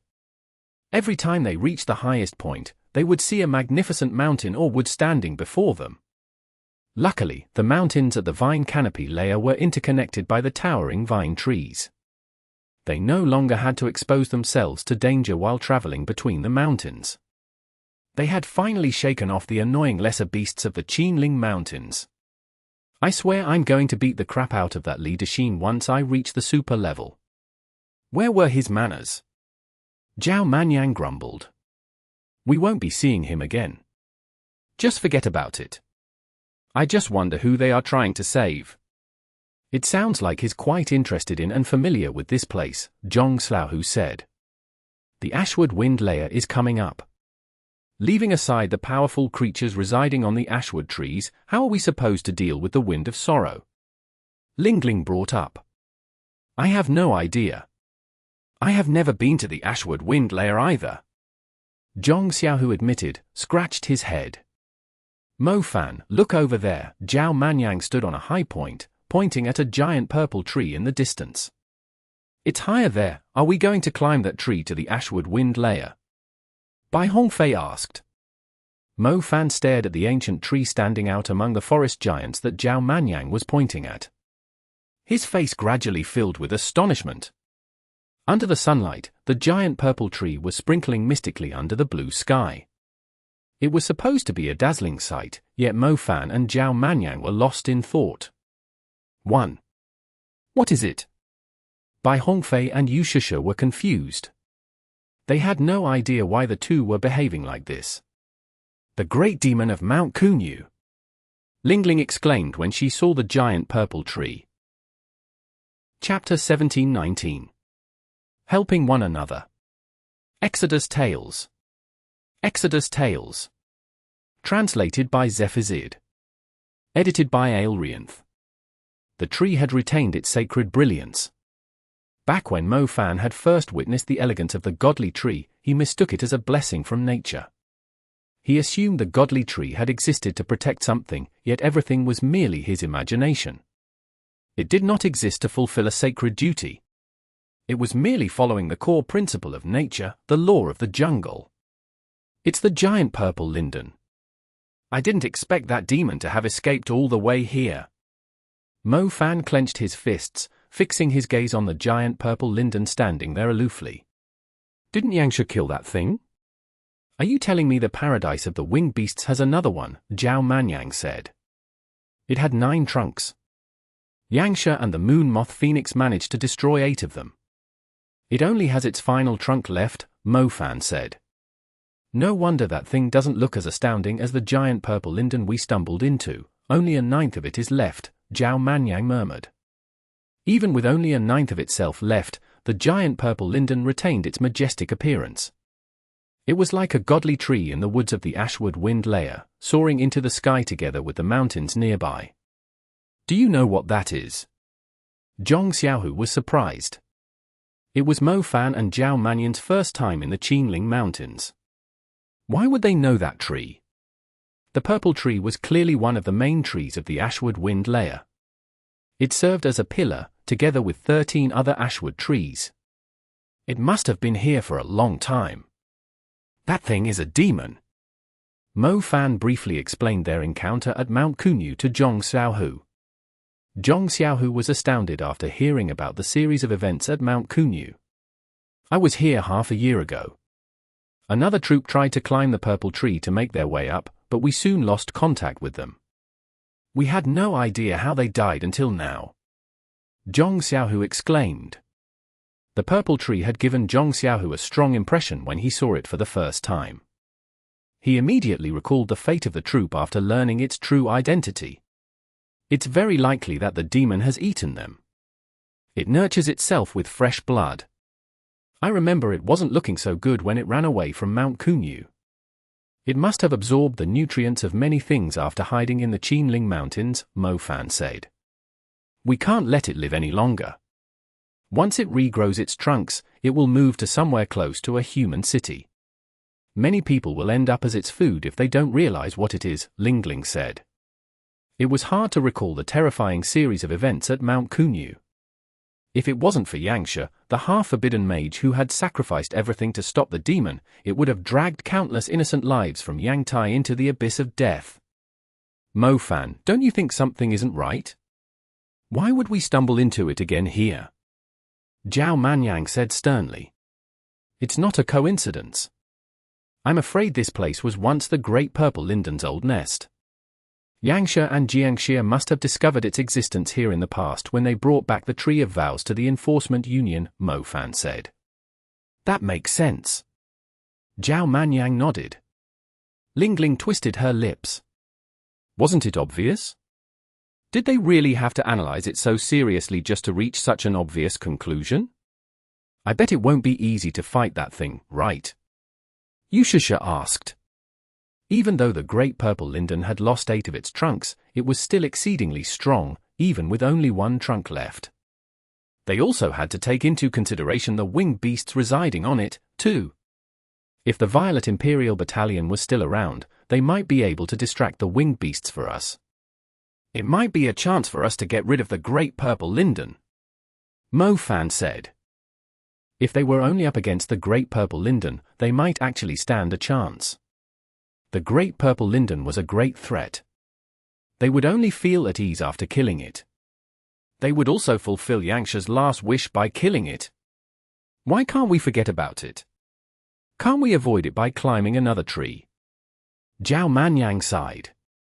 They suddenly heard a soft movement while they were deep in thought. Apis was the most alert in the group. Her glittering eyes immediately stared at a shrub 100 meters away. The sound had come from the brush, and it was getting closer. A tanned face suddenly poked out from the shrub. The man scanned the area alertly. He was overjoyed when he saw Mo Fan and the others. You are all here, what a relief! The tanned soldier jumped out from the shrub and headed toward them. Mo Fan was confused. Why was a soldier of the Violet Imperial Battalion here? He saw them taking a different path. Didn't they already part ways? Why are you here? And how did you find us? Zhao Manyang asked. I'm good at tracking. Basically, the others are currently in trouble, so I was hoping that you could lend us a hand, the tanned-faced soldier said. Are you kidding me now? We already brought you here without asking a single cent in return. Your leader acted like it was going to cost his life just to thank us, and now you're asking for our help now. Zhao Manyang nearly exploded. What happened? Mo Fan asked calmly. Captain Ling Fei was eager to rescue our target. She ended up provoking a bunch of sky ice winged beasts. They are currently stuck in a tree cave. The sky ice winged beasts keep using their ice magic. They are trying to trap us in the tree. I managed to escape with the shadow element, the tanned-faced soldier admitted. You guys are not familiar with the Qinling Mountains, yet you are still so clumsy and careless. It was only a matter of time before you found yourself in a situation like this. The sky ice winged beasts aren't easy to deal with. We have other matters to attend to. You should ask Major General Li Dexin to figure out a plan himself, Zhong Xiaohu said. General Zhong, the tan soldier, did not expect Zhong Xiaohu to reject him so decisively. Did you find the person you're looking for? Mo Fan asked. We did, but the soldier was lost for words. He was obviously not good at expressing himself. He also privately agreed that Li Dexin had overdone himself along the journey. We'll come with you, but we are risking our lives to do it. Once the others are safe, I will need you all to do us a favor, Mo Fan said. Mo Fan did not expect the Violet Imperial Battalion to show up just when he was thinking about them. Speak of the devil. The truth was, Mo Fan knew there was no way Zhong Xiaohu would leave them to die, especially since he was a soldier, just like them. However, if they were going to help, they had to ask for a favor in return. With the help of the Violet Imperial Battalion, they might have a chance to destroy the last trunk of the giant purple linden. Not a problem, it's our duty to be helping one another in the wild, the soldier agreed right away. The tan soldier immediately led the way back. He was quite impressive as he wove through the trees and vines. It was easy to lose track of him if they did not pay attention. Yushusha, isn't the giant purple linden closely related to the moon moth phoenix? Mo Fan asked as he recalled something. If we can kill the giant purple linden and take its leaves, the moon moth phoenix can skip the cocoon phase and turn into a moth straight away, Yushusha confirmed quickly. The moon moth phoenix and the giant purple linden were one another's nemesis. The last moon moth phoenix had given Yushusha a second chance at life. She was more than willing to avenge the last moon moth phoenix by taking out the giant purple linden. On top of that, the sacred linden leaves of the giant purple linden were even more nutritious than the leaves of the moon mulberry trees to the moon moth phoenix. Are you saying that the little guy can turn into a mature totem beast right away? Mo Fan blurted out in surprise. I believe she is still a phase away from her stronger form. You can think of her as a little moon moth phoenix, Yushusha said. That's not too bad, she would be at least a ruler-level creature, right? Mo Fan said. Yes, Yushusha nodded. That means our Fanxue Mountain will soon have a ruler-level totem beast as a guardian. Mo Fan exclaimed. Apart from Hangzhou, which was protected by the black totem snake, were there any other cities that were looked after by a totem beast? Yushusha had settled down in Fanxue Mountain, so the moon moth phoenix was clearly going to treat Fanxue Mountain as her home too. Let's kill it. We have to kill the giant purple linden. We'll get rid of it while it's still weak. Yangsha had left the giant purple linden with serious injuries. The demon was at its weakest point now. However, judging from how its leaves had regrown after moving to the Qinling Mountains, the giant purple linden was slowly recovering from its injuries. Once it regrew all 9 of its trunks, it would be impossible for them to kill it. Therefore, they had to take out the giant purple linden here. It was going to drop lots of valuable loot. Perhaps the loot would be enough for them to achieve the super level, even if they failed to locate the Tree of Vows. They are just ahead, the tanned soldier called out. Mo Fan's thoughts were preoccupied with the giant purple linden. He only realized the vegetation in front of them was covered in thick ice after collecting his thoughts. Even the breeze was chilly. Their numbers are going to be trouble, Apers reminded Mo Fan. Mo Fan looked at Zhong Xiaohu, wondering if Zhong Xiaohu had a plan in mind. The sky ice wing beasts normally have a leader. I'll lure their leader away while you help the people escape. Don't even bother fighting them, Zhong Xiaohu told him. Chapter 1720. The person rescued is actually an old friend. Exodus Tales. Exodus Tales. Translated by Zephazid. Edited by Aelrianth. Zhong Xiaohu was the expert when it came to dealing with winged beasts. Mo Fan knew what his longtime friend was capable of, so he was not too worried about letting him lure the sky ice beasts away by himself. The group followed Zhong Xiaohu's instructions. The tanned soldier brought them to the tree hollow. The tree itself had already turned into a small mountain of ice. The people inside were going to die from the cold in less than half a day. Li Dexin had only asked the tanned soldier to look for Mo Fan and the others because they were left with no choice. Luckily, Mo Fan and his crew had not gone too far. Otherwise, the whole platoon of the Violet Imperial Battalion would have been wiped out before they could rescue their target. More cries were heard. At times, they noticed huge birds with icy and transparent bodies flying past the tree through the gaps between the leaves. Mo Fan's group was hiding in the shadows of his magic. The shadow element was perfect for concealing their presence in a complicated environment. These low-level sky ice beasts had no chance of detecting their presence. The sky ice beasts flew away after they failed to notice anything unusual in the area. Some time later, loud cries were heard coming from the dark woods. The sky ice winged beasts were enraged suddenly. They began to stream away in a certain direction. Their cries faded into the distance. Mo Fan asked Apis to keep an eye out. He only withdrew his shadow magic after he was sure the sky ice winged beasts were gone. Zhong Xiaohu seems to have lured them away, Zhao Manyang said. Brother Xiaohu is impressive when it comes to keeping demon creatures at bay, Bai Hongfei praised him. Having outstanding strength might be impressive in the wild, but the ability to perfectly distract demon creatures was the most important for a team. Enough talk, help me with the ice, Mo Fan said. The ice was very thick. It felt like they were digging into a mountain even when they were using powerful spells. Mo Fan was using all 3 soul-grade flames, while the others were casting their spells to get rid of the ice as quickly as possible. They finally broke through the layer of ice. Li Dexin and the men who were trapped in the tree cave had not given up, either, and had kept attacking the ice from the inside. I thought you were going to leave us to die, Li Dexin said. Can't your mouth say anything pleasant? Mo Fan was utterly speechless. So what? You want me to thank you? Li Dexin said. Forget it, we weren't doing it for free, anyway. Let's leave this place and find a safer spot. The sky ice beasts should be on their way back, Mo Fan snorted. Li Dexin's face darkened at the mention of the sky ice beasts. He obviously had enough of them. He quickly went back into the tree cave to escort their VIP with the outstanding military background out respectfully. Mo Fan was surprised to see Li Dexin acting so humbly. He looked into the tree cave, curious to see the important person who the Violet Imperial Battalion had come all this way to rescue.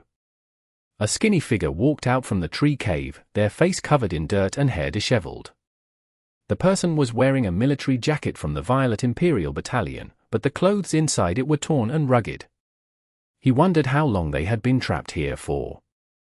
The person went past Mo Fan and abruptly looked up. Her glittering eyes fixed on him. Mo Fan was startled too. The person might look like a savage, yet Mo Fan was able to recognize her instantly. Jiang Xiaoshu. It's you. Mo Fan yelled, pointing at her. Mo Fan. Did the heavens arrange for us to meet here? Jiang Xiaoshu was shocked too. She did not expect to stumble into Mo Fan in a place like this. Holy crap, you vixen, why are you here? My gosh! Zhao Manyang shrieked when he saw Jiang Xiaoshu. Was the world that small? Why would they stumble into her in a place like this? Speaking of which, they had not seen Jiang Xiaoshu since they came back from the Taklamakan desert, nor had they contacted one another. You know each other. Li Dexin was surprised. We were on the national team together. Jiang Xiaoshu said. Let's leave this place first, we'll talk later. Mo Fan was struggling to believe this, yet now was not the time to have a little chat. Zhong Xiaohu was still risking his life to buy them time. The person the Violet Imperial Battalion was trying to save was Jiang Xiaoshu. It was definitely a surprise to them. Mo Fan immediately asked about it after they found a secluded spot. Mo Fan and Zhao Manyang understood after asking Jiang Xiaoshu what she had been up to. It turned out that Jiang Xiaoshu had never stopped looking for her brother Jiang Xiaojun after the incident in the Taklamakan desert. She had learned about the existence of the winged beast's paradise from the clues left by her brother, which pointed to the existence of a noble totem beast around here. She had been exploring the Qinling Mountains for a long time, and finally found her way up to the winged beast's paradise on Mount Baber. Unfortunately, her capabilities were limited. She ended up being trapped by the winged beasts, despite being extremely cautious. She had no choice but to use an heirloom artifact of her clan to ask for help. The Violet Imperial Battalion is here just to save you. You must have a formidable background. Mo Fan exclaimed. Mo Fan remembered Zhao Manyang mentioning Jiang Xiaoshu's formidable background when they were still on the national team. However, Mo Fan did not know the details. Jiang Xiaoshu never told him about her family, either. It's good to see you two here. If I can't find my Mr. Right in the future, I shall choose between you two, Jiang Xiaoshu smiled. She was very happy, not only because she was saved, but she was glad to bump into Mo Fan and Zhao Manyang again. It was always interesting to go on an adventure with them. What? What did you just say? Li Dexin suddenly yelled. I promised them on behalf of General Li, the tanned-faced soldier said softly. Am I in charge or you? Did I ever say I would help them kill the demon tree? Li Dexin grunted. But they did help us. The tanned-faced soldier felt wronged. I can find a way out without their help. Our mission is to escort Miss Jiang back. It's our duty to stick to our mission, Li Dexin said. Jiang Xiaoshu glanced at Li Dexin before turning to Mo Fan. Are you planning to do something? For some reason, Jiang Xiaoshu's eyes were glittering. She seemed quite excited for someone who had been trapped by demon creatures for days. Chapter 1721. The Grand Ceremony of the Wind Beasts, Part 1. Exodus Tales. Exodus Tales. Translated by Zephazid. Edited by Aelrianth. Jiang Xiaoshu was not an outsider. Mo Fan promptly heard about their plan to exterminate the giant purple Linden. I never thought that thing was such an evil demon. Jiang Xiaoshu was shocked. She had tried to climb the giant purple Linden, too. She had assumed the sacred-looking tree was a safer option, yet it was just a disguise the demon was wearing. Naturally, the beautiful things are usually more dangerous, Mo Fan said. That's true, it's the same with our society. The prettier women are deadlier, like me. Many men are terrified of me. Jiang Xiaoshu burst out laughing. Miss, do you know that you are no different from a little ape that has fallen into a latrine pit? Mo Fan was left speechless by Jiang Xiaoshu's narcissism. I will be back to my gorgeous self after taking a shower. Hey, who's the little beauty behind you? Jiang Xiaoshu suddenly noticed Apers. For some reason, Jiang Xiaoshu felt uneasy describing herself as gorgeous around the little beauty. Miss Jiang, you should leave with us. The great commander is still awaiting your return, Li Dexin said respectfully. Li Dexin, what do you mean by that? Zhao Manyang snapped. What do I mean? I never gave you my promise. I do not want to stay here a second more. Li Dexin answered coldly. General Li, isn't that inappropriate? They risked their lives to save us. The tan soldier almost burst into tears. He had already given Mo Fan his promise, yet his superior did not agree. He was extremely troubled. You can go back if you want. I'm going to the Ashwood Winged Layer with Mo Fan, Jiang Xiaoshu said. Please don't make things difficult for us. Li Dexin said hurriedly. I'm not making things difficult for you. You did come and save my life. Mission accomplished. It's my choice to bring doom upon myself. It has nothing to do with the Violet Imperial Battalion. You should go, stop being a nuisance around here. Jiang Xiaoshu was as unrestrained as usual. She had spent so much time exploring the winged beast's paradise because she was trying to climb higher and find traces of the totem beast. Even though the Violet Imperial Battalion had come, she had never planned to go back with them. It's true that we have done our job, but if the Great Commander learns we didn't bring you back in one piece, he's going to skin us alive. Miss Jiang, please come back with us. This place is too dangerous. Li Dexin said urgently. Li Dexin had been acting disdainfully since he first set foot into the Qinling Mountains, like a noble dragon entering a desolate valley. However, he had completely lost his proud demeanor. The many winged beasts were driving him crazy. It's fine. I'll explain it to him in person, if I'm able to make it back alive, Jiang Xiaoshu said. Li Dexin's expression darkened. He glared at Mo Fan. He was highly suspicious of Mo Fan, thinking he had put Jiang Xiaoshu under a spell that had convinced her to follow them to the Ashwood Wind layer recklessly. How ridiculous! The vine canopy layer of Mount Baber was already so terrifying, despite being the lowest level. If they reached the next layer, not only did they have to face more powerful winged beasts, they would be constantly tortured by the Wind of Sorrow, too. Li Dexin wanted to advise against it, but Jiang Xiaoshu raised her hand and said impatiently, "That's enough, I've never seen such a garrulous soldier before. Off you go, I'll be fine staying with Mo Fan." Mo Fan nodded with a smile, "Yeah, we'll protect her. You guys didn't really do much apart from bringing us trouble along the journey.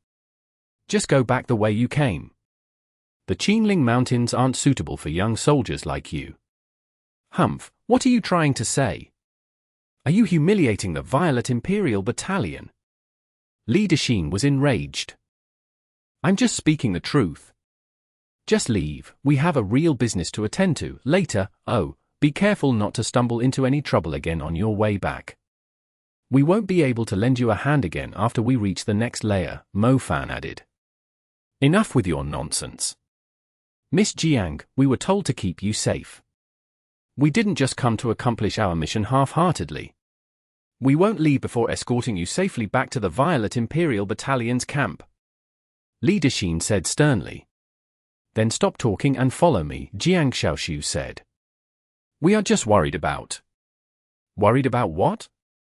"It's just the Ashwood Wind layer, so what if we are trespassing? Not only am I going to climb to the Ashwood Wind layer, I'll make it to the highest point and witness the legendary sacred waterfall with my own eyes," Jiang Xiaoshu said proudly. Li Dexin did not dare to say a word further. Things were a lot simpler after Jiang Xiaoshu convinced the stubborn Li Dexin with just a few sentences. "By the way, why isn't Zhong Xiaohu back yet?" Zhao Manyang blurted out after a thought suddenly crossed his mind. "That's right, I almost forgot about him. Is he all right?" Mo Fan only realized Zhong Xiaohu was not back yet. "And you call yourself his bro?" Lingling rolled her eyes at Mo Fan. He had completely forgotten about Zhong Xiaohu, who was risking his life for them after seeing Jiang Xiaoshu.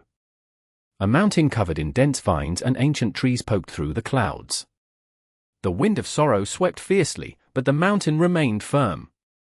A man in a grey-blue military outfit sprinted across the leaves, spreading them like a ripple on the surface of the ocean and leaving a strong gust of wind behind.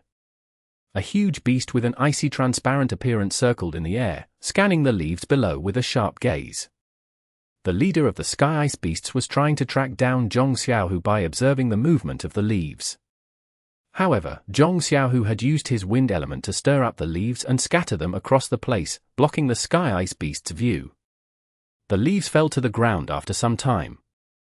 A strong flow of air was heading toward the woods of the moon mulberry trees in the distance. The leader of the Sky Ice Beasts eventually noticed the trail left by the human. It immediately led the flock of Sky Ice Beasts and followed the trail. Their icy white wings beat rapidly, leaving a trail of frost behind them. The Sky Ice Beasts, bringing a disastrous storm with them, soon headed to the woods of the moon mulberry trees.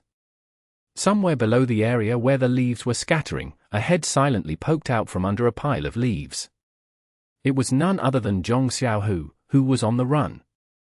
Zhong Xiaohu glanced in the direction the Sky Ice winged beasts were flying towards, and let out a relieved sigh.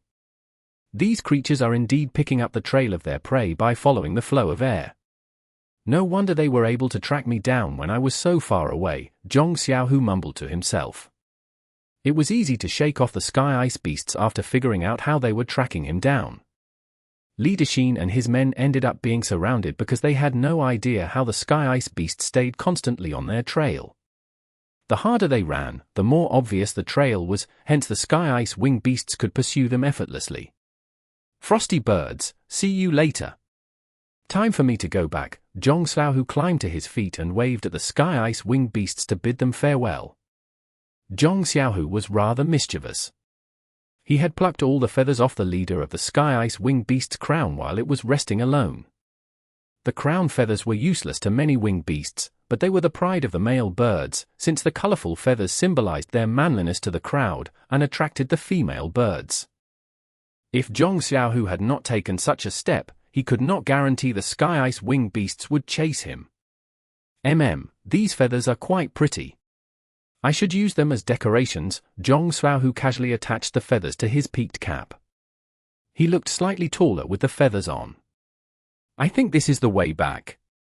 It was a lot easier to find the way back after shaking off the sky ice wing beasts. He had been leaving marks along the trail. Many wind mags would make the careless mistake of not blazing their trail to help them identify the way back. They would end up being separated from the team and lose their way in the wild. Zhong Xiaohu had lost his way once, and almost died in the wild. He did not repeat the mistake. He heard a noise not long after he began to make his way back. Zhong Xiaohu had developed the habit of concealing his presence right away. He immediately jumped into a shrub nearby to avoid exposing himself to some powerful creatures. To his surprise, the bottom of the shrub was actually hollow. Zhong Xiaohu almost fell into a hole. If it was somewhere else, Zhong Xiaohu could easily recover from the fall by using his wind wings, but it would be suicide to use the wind wings in the winged beast's paradise. He quickly grabbed onto a thick vine nearby, hoping that it was firm enough to hold his weight. Zhong Xiaohu started falling as he grabbed onto the vine tightly. It was wrapped around a tree, and barely held his weight. Lucky, Zhong Xiaohu hung onto the dangling vine and let out a relieved sigh. Every moment was a great thrill in a place like this. More noises began to approach. Zhong Xiaohu quickly scanned his surroundings in a panic.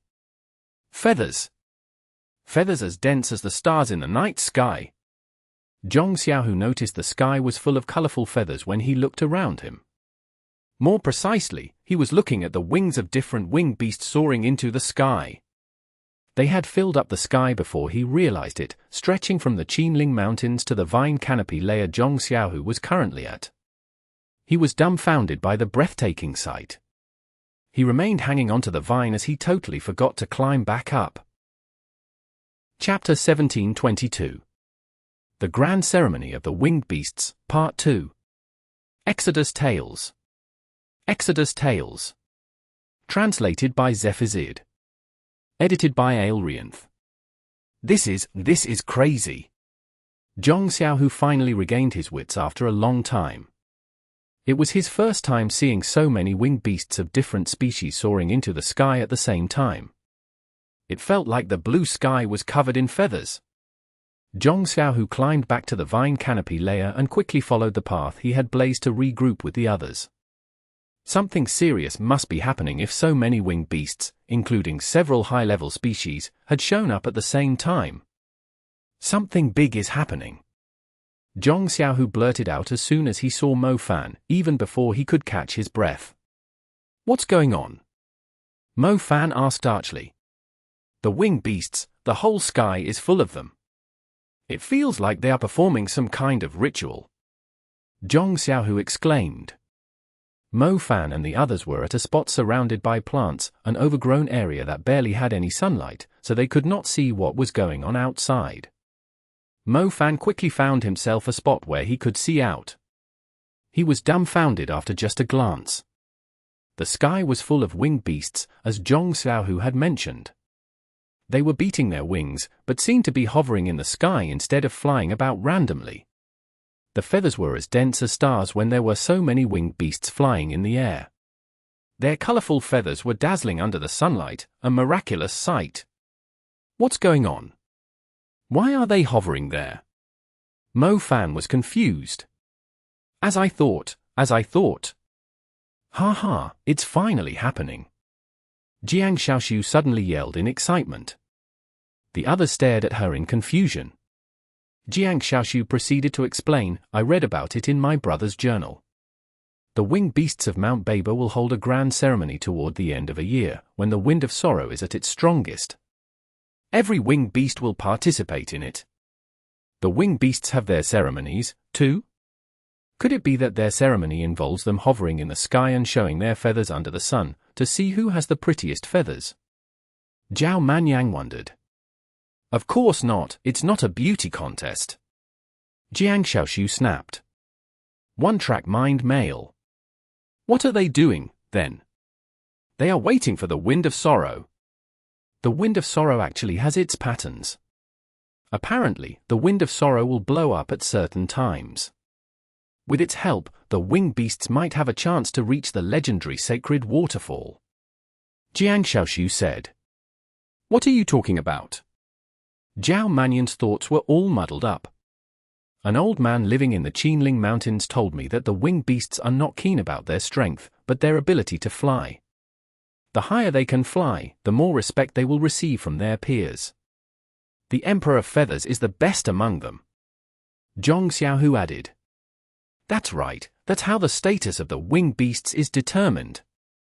The Emperor of Feathers is the one that reaches the greatest height during the ceremony.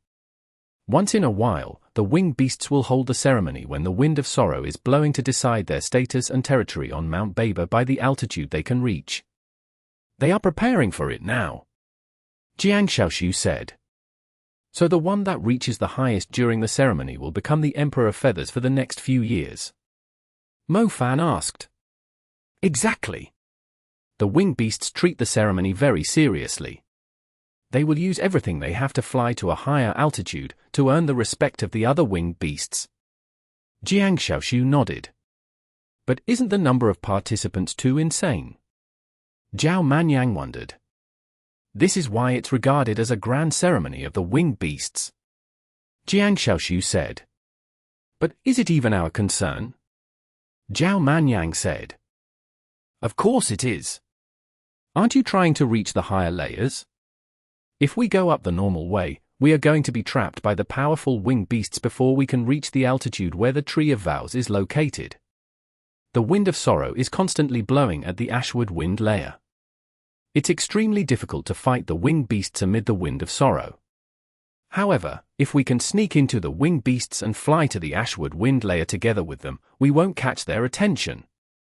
Jiang Xiaoshu said. That's pretty bold, you're asking us to compete with the winged beasts. Aren't we done for as soon as we show our wings? Zhao Manyang said. Zhao Manyang still remembered Zhong Xiaohu's warning. He was not allowed to fly, since it would provoke the winged beasts and turn him into an obvious target. Normally, if you aren't a winged beast, you will be targeted by every winged beast when flying at an altitude that doesn't belong to you. However, the restrictions regarding altitude are lifted during the ceremony. It doesn't matter what level or status you are, even the winged patrol beasts will be promoted to a higher status if the altitude they can reach is higher than other winged beasts. It's a great chance for the winged beasts to shuffle their status, a chance to alter their destiny. With a higher status, they will be able to occupy a higher altitude, thus allowing the winged beasts to evolve even quicker, Jiang Xiaoshu went on. It does sound intriguing. Mo Fan rubbed his chin. Brother Fan, it's a rare opportunity, since every creature with wings has a chance to take part in it, including humans. Zhong Xiaohu sounded excited. Besides, it's the most reliable way to reach the Tree of Vows altitude. I've been observing for a long time. There are many ruler-level winged beasts around here. It's going to be difficult to break through using force, Jiang Xiaoshu said. But even a wind mage can hardly compete with these winged beasts in terms of flying ability. They will easily outmatch us, Bai Hongfei said. Not necessarily. If we can help the moon moth silkworm evolve, the little moon moth phoenix will be able to bring us to the altitude we are after, Yushisha suddenly piped up. The silkworm was currently riding on Yushisha's shoulder. The transparent little creature was staring at the winged beasts with wide eyes, as if it had an urge to grow a pair of wings right away. The moon moth phoenix used to be one of the winged beasts here, too. Even though it had been reincarnated, it could still feel that this place was its home. Indeed, the little moon moth phoenix can give us a ride. Let's hurry up and take down the giant purple linden to help the moon moth silkworm transform into a little moon moth phoenix. Humph, it's time to get our revenge. Chapter 1723. Exterminating the Demon Tree. Exodus Tales. Exodus Tales. Translated by Zephazid. Edited by Aelrianth. The winged beasts were preparing for the ceremony, including the powerful creatures of the Ashwood Wind layer. For them, it meant the winged beasts residing on the giant purple linden had all left to join the flying marathon. It greatly reduced the difficulty of Mo Fan and his crew's objective of taking down the demon tree. Let's pretend to climb the giant purple linden. The demon is a cunning hunter. It won't bother wasting its time on just one or two prey, nor would it reveal itself, Mo Fan said. Mo Fan began climbing the giant purple linden. Zhao Manyang stopped him when he was on the trunk after recalling something. By the way, won't it recognize you? Zhao Manyang said. Recognize my ass, it's just AF*** king tree, I don't believe it has the ability to recognize someone, Mo Fan said. You're right, we Asians think Africans all look alike, too, Zhao Manyang admitted after giving it some thought. 2. Mo Fan boldly climbed the tree, recalling seeing a huge cave just below the treetop in the past. He would have a hard time believing the sacred giant purple linden was the evil demon tree if he had not seen it transform in person. The giant purple linden only had its main trunk left. He remembered how lofty it used to be, back in the valley of Mount Kunyu, but it was forced to hide in Mount Baber among the rest of the towering trees. It must be holding a strong grudge since then, having to pretend it was just a little kid among the younger trees. Old demon tree, aren't you good at disguises? You must have drunk a lot of fresh blood and eaten a lot of fresh meat recently, but this is your end. Mo Fan looked up and noticed he was very close to the tree cave. The cave was closed right now. It looked just like an ordinary crack on the tree. It must have devoured many creatures while they were enjoying some moon baths on the branches and turned them into its nutrition. The most disgusting about the giant purple linden was its disguise. The giant purple linden would only reveal its true nature as a last resort. It would stick to its disguise as a sacred tree offering little creatures protection, so they would form a small ecosphere around it. Once the population of the creatures reached a certain level, it would provoke them to kill one another. When the last creature standing thought it could finally claim the throne, the giant purple linden would eat it and slowly digest it. Only then would the creature realize it had been prey all along. The giant purple linden's patience was unbelievable. It was willing to spend 10, 20, or even 30 years slowly laying down its plan. If Yangsha had not exposed it, it might lay its hands on a human city next. After all, humans were easily deceived by appearance. Mo Fan could already feel the stronger wind of sorrow blowing through the gaps between the branches at his current height, and could still see the colorful feathers of the winged beasts filling up the sky. They were well behaved, as if they were awaiting further instructions from their god. They might not even care if their nests were invaded. After all, every ambitious winged beast had been waiting for the ceremony to secure a better house or mansion. Are you sure you can find the sacred linden leaves? Mo Fan asked Yushusha, who was climbing the tree with him. I can locate them when the demon tree starts to attack with the devil tree spikes after you tear off its mask. The sacred linden leaves are the source of its energy, Yushusha said confidently. Very well, Mo Fan nodded. But you have to be extremely careful. It is still a terrifying demon, despite its current state. Yushusha reminded him. Even a totem beast like the moon moth phoenix had almost died to the demon tree, let alone a group whose combined strength was not even comparable to a tenth of a half-forbidden mage like Yangsha.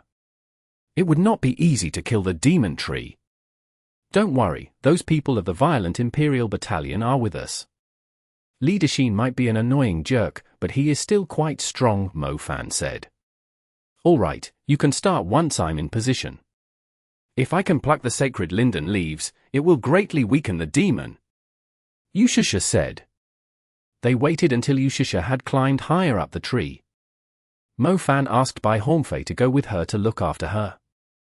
The winged beasts might be busy with the ceremony, but there was no guarantee the flyers would not intervene with their business. They had to be careful at all times. We're in position. Bai Hongfei signaled them. Mo-Fan ignited a small fireball, signaling the rest of the group to proceed with the plan. Keep up the disguise, have a taste of my Mount Lu Rise Dragon. Mo-Fan stomped his foot and engulfed himself in the flames of the meteor scarlet. TL note. Mount Lu Rise Dragon. Ishiryu skill, a character from Saint Seiya. 1. At the same time, Little Flame Bell, who was lying on Mo-Fan's shoulder, transformed into Flame Bell and possessed Mo-Fan. The flames of the Calamity fire and the ardent sunset engulfed him. Fiery swamp. The surfaces below Mo-Fan's feet were covered by blazing flames, reaching over 100 meters away. The flames devoured all the leaves around him. The giant purple linden did not show any reaction. Its body was very resistant to fire. Mo-Fan might be casting a powerful spell atop it, but it was unsure if the spell was targeting it. Who would bother attacking a tree?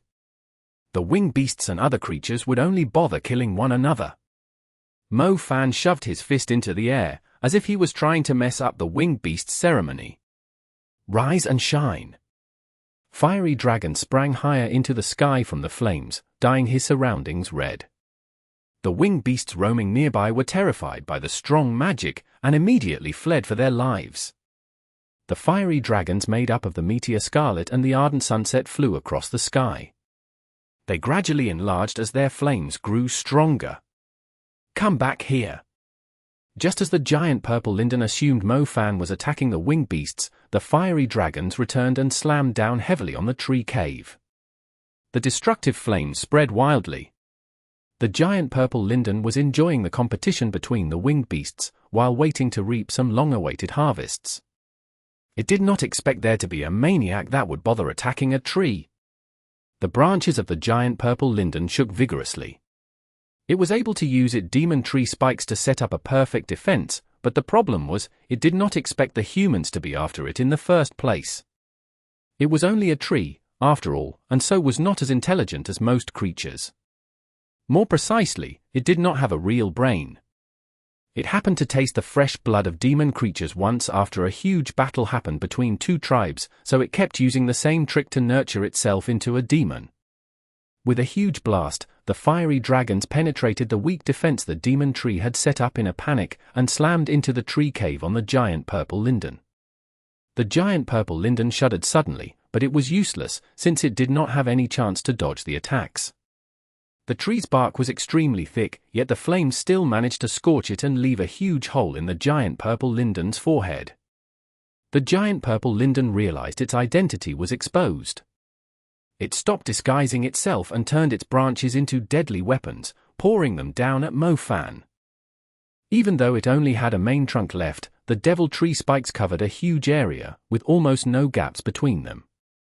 Mo-Fan thought he was prepared, yet he still had no chance to escape to safety with Blink. Old Zhao!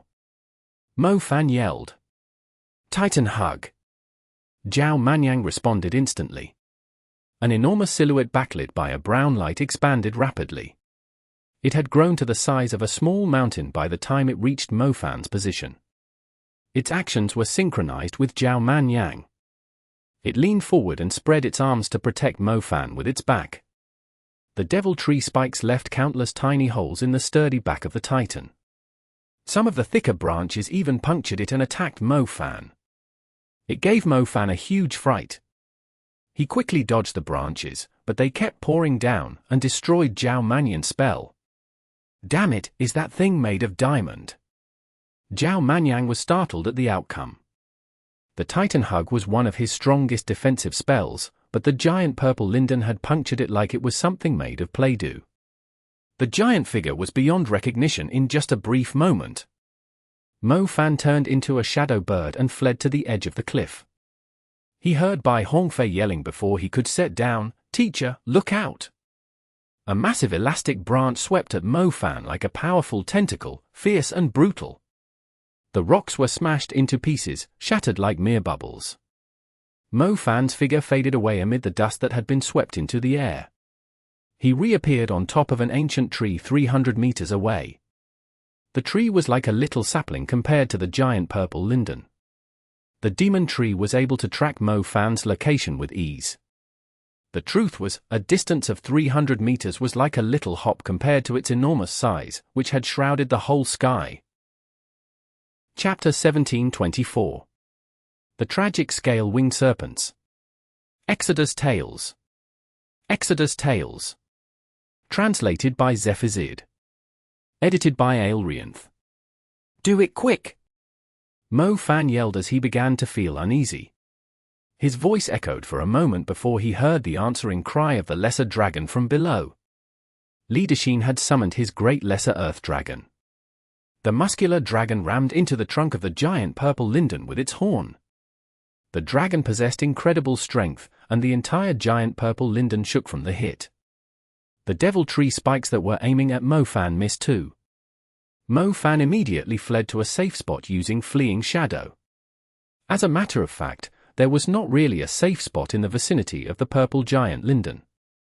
Its devil tree spikes could reach some distance away, so Mofan would always be within its reach if he was still planning to attack it. The Violet Imperial Battalion launched their attacks. The soldiers were indeed strong. They managed to inflict injuries on the giant purple linden's body, scraping off several layers of its thick bark. Many of its branches and leaves were blasted off, too. Their attacks managed to distract the demon tree, allowing Mofan to summon his soul-grade flames again after catching his breath. Skyflame Funeral, Flame Bell Sword Feathers. It was the 4th-tier Skyflame Funeral combined with the 3 soul-grade flames. The star constellation Mofan was constructing was a lot bigger than usual. When the stars finally connected, he lifted the huge fireballs and tossed them into the sky. The 2 fireballs split continuously, turning into fiery swords floating above Mofan. They eventually formed a blazing red formation of swords. The swords filled up the area like feathers. As Mofan flung his arm out, the fiery swords poured down and stabbed the giant purple linden in the same spot on its forehead. The fiery swords were spectacular, each stabbing deeply into the trunk of the giant purple linden. The demon tree was unable to dodge, and could only defend itself with the devil tree spikes, but if it fended off Mofan's flames, it would expose the bottom part of its trunk to the Violet Imperial Battalion. Even if it did, it could only block so many fiery swords at once. How did he become so strong already? Jiang Xiaoshu exclaimed, staring at Mofan's magic in astonishment. He was only an advanced mage, yet his spells were already at the super level. If he was not going up against the demon tree, his spells were enough to kill some of the more powerful winged beasts in an instant. Following that thought, Jiang Xiaoshu glanced at the gorgeous young woman beside her with a confused face. Lingling was an intelligent hunter, but what about this girl called Apers? Was she only here for decoration? But she did not look scared, judging from her calm expression. Aren't you going to do something? Jiang Xiaoshu asked. My expertise is psychic magic, it's no use against the tree, Apers replied. She insisted on being a bystander. Oh, me too, what a coincidence. It looks like there's nothing we can do but cheer for them, Jiang Xiaoshu agreed. They will soon alert the winged beasts that are preparing for the ceremony by creating such a scene. The ceremony might be important, but some of them will still return to protect their habitat. You two will have to drive the winged beasts away, Lingling said. We are all bystanders here. Who gave you the right to order us around? Apers snorted disdainfully. Apers was a very lazy snake beauty. She would rather find a place to take a nap, if not for the noise. She had not had a chance to take a pleasant nap ever since she came to the wild. As Lingling thought, the loud noises from the battle attracted a number of winged beasts, including those that had been living on the giant purple tree. They were a bunch of flying serpents, their wings covered in scales. They were waiting for the wind of sorrow with the rest of the winged beasts when their home suddenly came under attack by a group of humans out of nowhere. The angry scale-winged serpents immediately returned to protect their home. Are these creatures considered winged beasts too? Mo Fan turned around and saw 5 scale-winged serpents glaring at him. Every creature with wings is qualified. Brother Fan, I'll lure them away so you can focus on the tree, Zhong Xiaohu said. Those unambitious creatures have returned to protect their home. They might be winged beasts, but perhaps they can be considered a snake species too. Mo Fan hesitated for a moment. He stopped attacking the giant purple linden and used Blink to move to another spot. The scale-winged serpents immediately dove at him. They were obviously obeying the giant purple linden's will to keep Mo Fan busy. Apers, will these snakes take orders from you? Get rid of them for me. Mo Fan yelled. Humph. Apers was extremely unwilling. She just wanted to be a bystander. Little did she know, the residents on the giant purple linden ended up being some snake species with wings. Apers lifted her gaze and glanced at the 5 scale-winged serpents coldly. A strong pressure penetrated their minds. They began to shiver as they were diving from the sky. They quickly spread their wings, like they were slamming hard on the brakes. The 5 scale-winged serpents suddenly turned into statues in the air, not knowing what they were supposed to do. Aper's eyes glittered once again, emitting a sharp golden flicker. The scale-winged serpents immediately fled for their lives, as if the Snake Empress was telling them to piss off with the look in her eye. Wait, tell those scale-winged serpents to attack the giant purple linden instead. Let them deal with the devil tree spikes. Mo Fan said as a sudden thought crossed his mind. If Apers could ask the creatures to leave so easily, why couldn't she order them to attack the giant purple linden too? Why was he so stupid? Apers' eyes were filled with impatience. Why did he not say that in the first place? She had to waste her energy again. The Medusa's mental strength was overwhelming. She was able to call the scale-winged serpents back even without looking into their eyes. The scale-winged serpents were relieved after heading back into the sky. They were preparing to rejoin the competition when they saw a pair of terrifying eyes among the clouds above them. The eyes delivered an order into their minds which they could not disobey. If the scale-winged serpents could shed a tear, they would be soaked in tears by now. Chapter 1725. Hellflame Firestorm. Exodus Tales. Exodus Tales. Translated by Zephazid. Edited by Aelrianth. It was fine that the Snake Empress was stopping them from protecting their nest. After all, if they managed to achieve a good result during the ceremony, they would be able to find themselves a better tree to live on. To their surprise, the Snake Empress was forcing them to attack the giant purple linden, too. Not only did they fail to stop the people burning their household, they were forced to help them carry the bricks away, too. How unacceptable! The scale-winged serpent leading the others was totally regretting it. Why did it bother to come back to protect the tree? It should have waited for the ceremony to start instead. The scale-winged serpent soon returned and started tearing at the thick branches of the giant purple linden right away. Their fangs were sharp and had a strong acidic effect. Their poison might not be effective against the tree, but the corrosive power was still deadly to it. The devil tree spikes were the giant purple linden's branches. The scale-winged serpent's numbers were surprisingly high and the giant purple linden was struggling to fend them off when they all lunged at the tree and tore at its branches. As a matter of fact, the giant purple linden was furious. These goddamned snakes had been eating and drinking on it for at least half a year, but not only were they ungrateful, they were helping the outsiders to attack it too. What the heck was going on today? Meanwhile, the scale-winged serpents were not brainless, either. They were quite confused when they saw the true appearance of the giant purple linden. The scale-winged serpents were enraged once Apers told their leader about the giant purple linden's disguise. The tree they had been living on was actually a bloody trap. The number of devil tree spikes was greatly reduced following the attacks from the scale-winged serpents. The violet Imperial Battalion continued to damage the tree stem and roots, while the trunk was burned by Mo Fan's magic. The treetop was under heavy attack from the scale-winged serpents who had turned against it. The giant purple linden began to let out cries of agony, finally exposing its true self.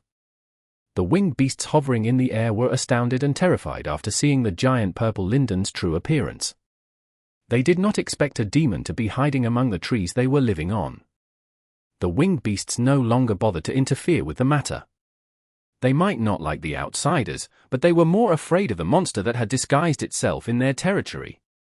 At last, they have shown up. Yushasha blurted out in joy. The sacred linden leaves finally appeared after the demon tree revealed its true appearance. The giant purple linden had no clue that Yushasha, Bai Hongfei, and Zhong Xiaohu were still hiding higher up in it. Its devil tree spikes were busy attacking its foes further down. It completely ignored the three at the top. The sacred linden leaves are located at the center of the devil tree spikes. We shouldn't approach them recklessly, or the devil tree spikes will turn us into beehives, Bai Hongfei noticed. Let's wait a little longer. Let them deal with the devil tree spikes first, Zhong Xiaohu agreed. All right, Yushasha seemed a little nervous. After all, the sacred linden leaves would decide the fate of her moths. If she managed to help the moon moth silkworm evolve into a little moon moth phoenix, it would guarantee the safety of the moths, too. How strange, where did so many white wolves come from? Bai Hongfei suddenly asked. Zhong Xiaohu looked down and noticed many white wolves weaving through the branches and attacking the trunk. With the combined efforts of a few hundred demon wolves and the scale-winged serpents attacking the tree, the giant purple linden began to lose its branches rapidly. Its brother Fan's advanced summoning spell. Zhong Xiaohu was overjoyed. How many wolves did he summon with the spell? It looks like some of them are even commander-level creatures. Bai Hongfei blurted out in disbelief. The wolves could easily pluck away every sacred linden leaf with a bite each. The three at the top slowly moved closer when they noticed that there was not much defense left around the sacred linden leaves. Zhong Xiaohu was leading the way. He noticed the purple leaves wriggling when he was approaching them on the wilted branches. Don't tell me these leaves can attack too, Zhong Xiaohu exclaimed. The purple leaves began to move as he went a little closer. They surprisingly extended their edges and revealed spikes like porcupines. They are parasitic worms, they are not leaves, Yushasha told Zhong Xiaohu after taking a closer look. The number of the purple parasitic worms was shocking. The leaves around them began to swarm toward Zhong Xiaohu along the branches. Their jumping ability was quite insane. They sprang at Zhong Xiaohu from all directions like the head of a morning star with poisonous spikes once they were close enough. Wind, rise! Zhong Xiaohu spun around in a circle. A gust of wind rose from his feet and formed a barrier around him. The strong wind bounced off the parasitic worms. More of them are coming from below. Yushasha noticed the leaves below them wriggling, too. Bai Hongfei looked down and saw parasitic worms climbing up the branches. It felt like they were going to devour them at any second. I'll handle them. Bai Hongfei quickly cast an advanced fire spell. 6 hellish flames lunged at the parasitic leaf porcupines that were surging up the branches like a tide. The powerful flames set the parasitic worms ablaze and turned them into scorched balls. However, they continued to climb toward the invaders recklessly. Bai Hongfei's hellish flames kept pouring down. The flames had almost turned the layer they were at into a blazing sea of fire, but the numbers of the parasitic leaf porcupines showed no sign of falling. They continued to pounce at the invaders like sharp and poisonous fangs, spinning at an insane speed. Bai Hongfei began to panic a little. He had no choice but to back away with Yushasha. We can't get any closer, Bai Hongfei said. The parasitic leaf porcupines were like a bunch of death knights raised by the giant purple linden. They would launch suicide attacks at any invaders trying to steal the sacred linden leaves. They did not have an outstanding defense, but they were abusing their speed and poisonous spikes to drive away the enemy, or end their lives in mutual destruction. Your flames are effective against them, but they aren't concentrated enough, Zhong Xiaohu said. I'm aware of that, Bai Hongfei said. Keep using the same spell, Zhong Xiaohu said. Bai Hongfei did not ask Zhong Xiaohu what his plan was. The truth was, he did not dare to stop casting. The parasitic worms only knew to attack invaders mindlessly. These creatures were even trickier to deal with than the undead in some ways. The hellish flames began pouring down again. This time, Bai Hongfei used his magic equipment to increase the temperature of the flames. The parasitic leaf porcupines would burn to ashes if they were exposed to the flames for more than 3 seconds. Unfortunately, the hellish flames could not last for long. Wind, absorb. Zhong Xiaohu was still surrounded by the parasitic leaf porcupines. However, these parasitic worms had no chance of hurting him with his outstanding control of the wind. Zhong Xiaohu had slightly modified the traits of his wind magic, scattering a dozen wind seals in the flames. The seals would be triggered once the hellish flames were at their strongest, turning them into gusts of wind. A dozen gusts of wind formed, wielding a special absorbing force that swiftly drew in the flames nearby. They soon turned into burning gusts of wind. Wind, merge! Zhong Xiaohu forcibly merged the gusts of wind into one. The winds were now blowing in the same direction. Zhong Xiaohu had obviously done something like this before. The gusts of wind had turned into a shocking firestorm. The winds had absorbed the flames, and the firestorm was full of the hellish flames, making them even deadlier. Die! Zhong Xiaohu shoved his hands forward. The Hellflame firestorm swept forward, igniting both the devil tree spikes and the parasitic leaf porcupines along the way before burning them into ashes. The hurricane left nothing but destruction along its path. Zhong Xiaohu turned to Bai Hongfei and Yushasha, "Quick, this is our chance. The firestorm will last for some time." Bai Hongfei and Yushasha, who had been stunned by the spectacular sight, immediately caught up to Zhong Xiaohu. The path was clear thanks to the hellish firestorm. The parasitic leaf porcupines kept showing up in numbers even after they saw how destructive the Hellflame firestorm was. They were mindlessly pouncing at the firestorm instead of waiting for it to pass. The temperature of the hellish flames had significantly increased under the concentrating effect of the wind. The parasitic leaf porcupines immediately turned into ashes as soon as they were close to the flames. They had no chance of escaping the power of the firestorm that was drawing them in. The Hellflame firestorm was like a moving cremation machine, sucking everything nearby into it. Countless parasitic leaf porcupines died to it. Zhong Xiaohu, Bai Hongfei, and Yushasha cleared a path to the sacred Linden leaves. The firestorm lasted for quite a while. The hellish flames had already dissipated, but the hurricane winds continued to travel into the distance. "Do we just pluck the leaves?" Zhong Xiaohu asked.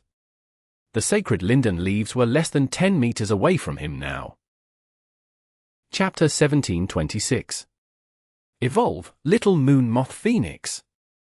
Exodus Tales. Exodus Tales. Translated by Zephazid.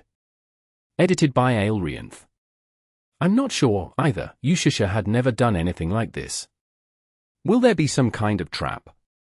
Zhong Xiaohu was being extra careful. After all, they were going up against an insanely high-level demon tree. It should not be that easy to pluck the sacred Linden leaves. What if something like the parasitic leaf porcupine showed up again? What the heck are you waiting for? Hurry up and grab the sacred Linden leaves. We can't hold on for much longer. Mo Fan's angry roar came from below. Mo Fan was lost for words. The three were already standing in front of the sacred Linden leaves. Shouldn't they pluck the leaves first before worrying about what was going to happen next? The devil tree spikes were still stabbing at the others, while they only had to worry about some disgusting worms. Oh, right, Zhong Xiaohu looked down and noticed Mo Fan, Zhao Manyang, Li Dexin, and the rest of the group were still suffering the wrath of the giant purple Linden. Zhong Xiaohu jumped forward and hesitated for a moment. He put on a pair of armored gloves made of some unique material before plucking the sacred Linden leaves. The lines on the sacred Linden leaves were golden, different from the ordinary leaves on the tree. Zhong Xiaohu noticed a tiny glow flowing along the lines, as if the sacred Linden leaves were transferring something to the branches of the giant purple Linden. However, the sacred Linden leaves did not even budge even after Zhong Xiaohu started pulling them with all his strength. The special branches connected to them were glowing, transferring energy to the rest of the branches. The branches that had received the energy became strong and flexible. They were the devil tree spikes that were attacking Mo Fan and the others. I can't pull them off. Zhong Xiaohu yelled. Let me try. Bai Hongfei rolled up his sleeves. He pulled a sacred linden leaf with great strength, but it remained in the same spot. What should we do now? It seems like the leaves are enchanted. Bai Hongfei and Zhong Xiaohu had experienced it firsthand. It was impossible to pluck the sacred linden leaves. Bai Hongfei even tried using a fire spell to burn the branch connected to the sacred linden leaves, but the glowing branches were impenetrable, just like the sacred linden leaves. Step aside, Yushusha said. You won't be able to pluck it either, Bai Hongfei said. Go, eat it. Yushusha boldly placed the moon moth silkworm on a sacred linden leaf. The silkworm happily wriggled onto the sacred linden leaf and took a bite without any hesitation. Zhong Xiaohu expected to see the silkworm break her teeth, but he was surprised to see a tiny hole appear on the sacred linden leaf. The silkworm ate the sacred linden leaf like a little harvester, even quicker than she was eating a normal leaf. In less than half a minute, she had already moved to the next sacred linden leaf after she was done with the first one. Zhong Xiaohu and Bai Hongfei exchanged glances with one another. That's right, they were going to feed the sacred linden leaves to the moon moth silkworm anyway. They could just let her feed on the sacred linden leaves instead of plucking them off. The giant purple linden uttered a painful and enraged cry. It seemed to have noticed the leaves at its core were being eaten by a tiny creature. The cry was extremely unpleasant. It began to shake its enormous body, as if it was trying to shake off the moon moth silkworm. The problem was, despite the lofty appearance of the giant purple linden, there was nothing it could do against a tiny creature like the moon moth silkworm without its devil tree spikes. The moon moth silkworm could care less if the tree was shaking its head vigorously, and showed no mercy when eating the sacred linden leaves. She was totally indulging in them, like a little harvester going out of control. The moon moth silkworm ate the leaves at a remarkable pace, even though it did not make any sense that her tiny body could contain the huge sacred linden leaves. She began to emit a sacred glow as she continued to feast on the sacred linden leaves. The light was strong enough to encapsulate her entire body. Yushusha was familiar with that glow, staring at the moon moth silkworm passionately. When the little silkworm devoured the last sacred linden leaf, she turned into a sacred orb of light, its brilliance shining down from the top of the giant purple linden. The giant purple linden seemed to have finally realized the creature eating its leaves was the moon moth phoenix in her silkworm phase.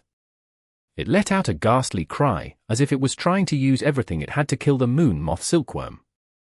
The moon moth silkworm was no longer the same. The orb of light was a cocoon full of energy, inside of which the silkworm was evolving rapidly. A pair of wings slowly spread out from inside the light cocoon. The silkworm was tiny at first, but the shining wings were huge. The wings soon loomed over Zhong Xiaohu, Bai Hongfei, and Yushusha, and they were only the first pair. When the second pair of wings took shape, it immediately attracted the attention of the winged beasts. After all, the moon moth phoenix was a totem beast, the strongest ancient species in history. She used to have a hallowed status among the winged beasts of the Qinling Mountains, and now, the creature that had been gone for many years had returned to Mount Baber. How could the winged beasts that had been around for hundreds, or even thousands of years not be shocked? The brilliant light shrank and turned into tiny points of light on the moon moth phoenix's tail before dissipating. Zhong Xiaohu and Bai Hongfei froze in place. They had witnessed the little silkworm's transformation into her noble and sacred adult form.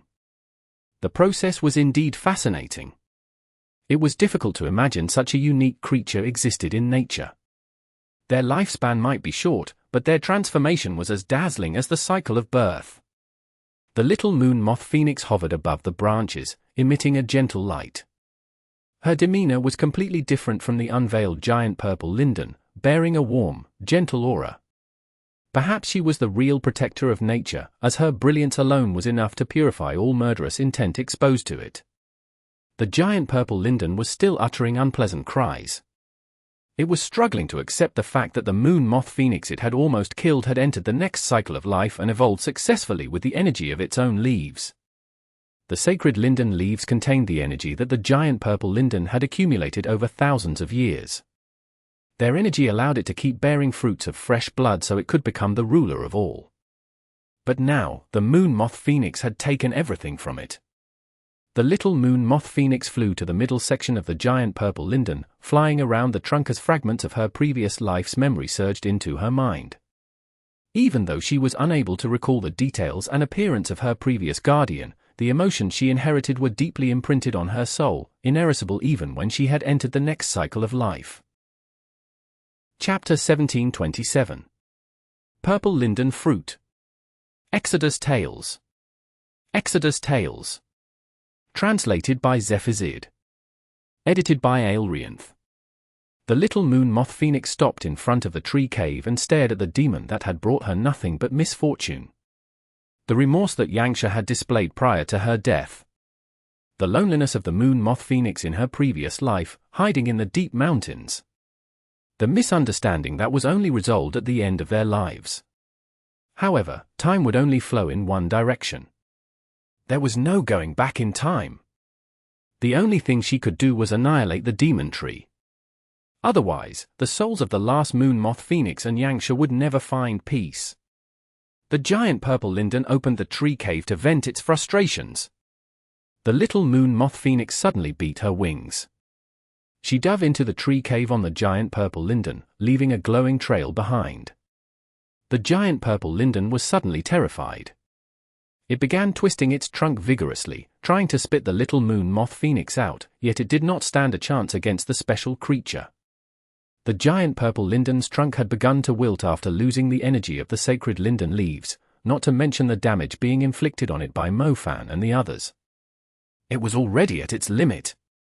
Rays of sacred moonlight burst out of the giant purple linden after the little moon moth phoenix dived inside it. Its insides were organic and bloody, mainly consisting of blood-sucking tubes that maintained its elegant and vivid appearance on the outside. However, the moon moth phoenix's brilliance was effective at purifying any evil presence. When the insides of the giant purple linden were purified, it could no longer maintain its elegant and sturdy appearance. Cracks began to widen as more light burst out of the tree.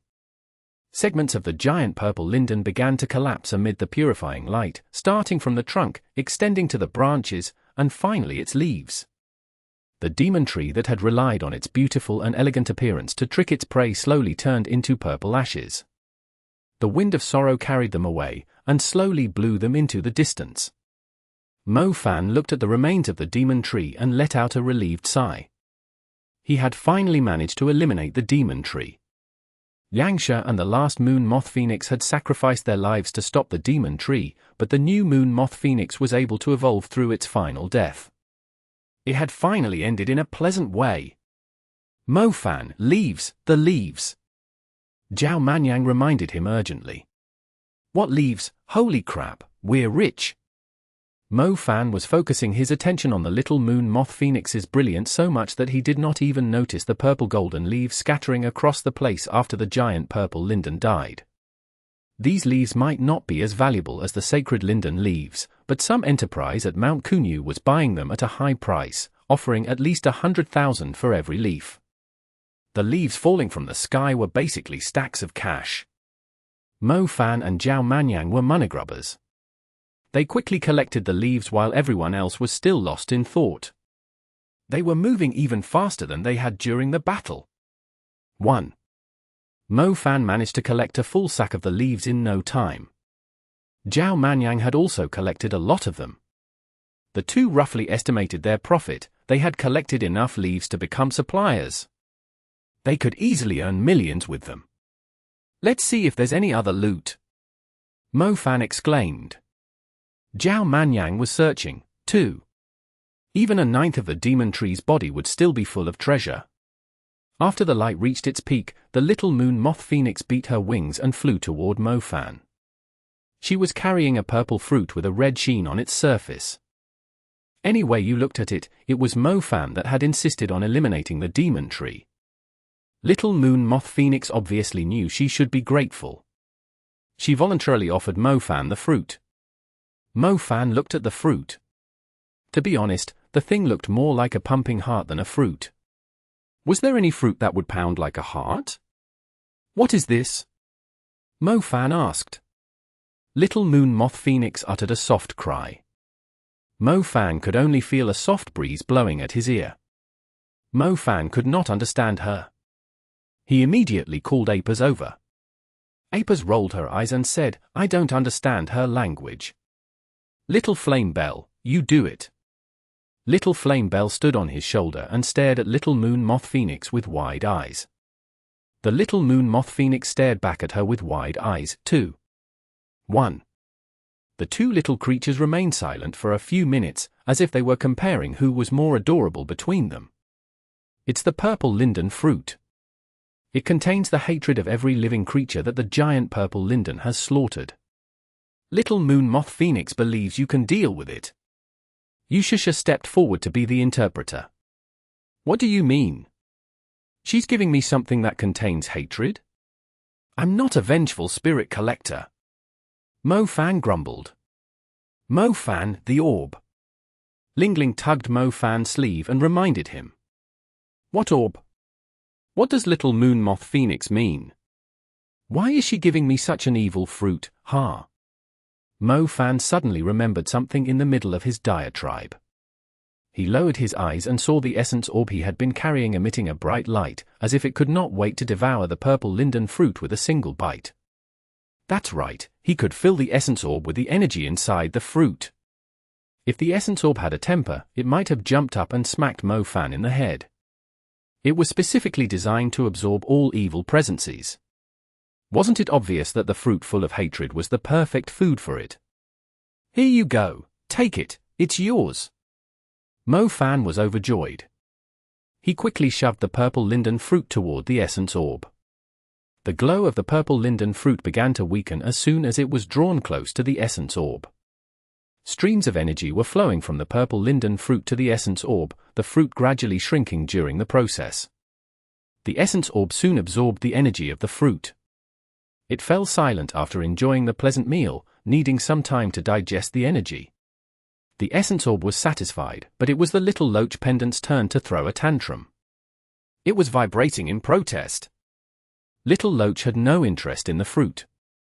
If it was fond of the fruit, it would have absorbed its energy before Mo Fan could even ask his retarded questions. The essence orb would have no chance of competing with it. It was protesting because Mo Fan had yet to find any food to feed it. Don't worry, be patient, we'll soon find the Tree of Vows.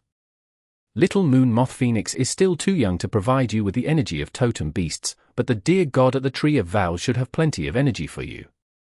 You will be enjoying a great feast in no time. Mo Fan comforted the pendant. Little Loach was easily deceived. It soon fell silent, as it believed Mo Fan was going to find the Tree of Vows and the dear god for it.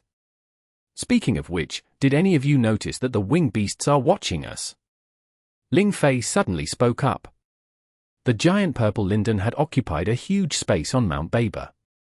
It was like a mountain covered in plants, and the winged beasts could only see magic flickering through the gaps, instead of the humans.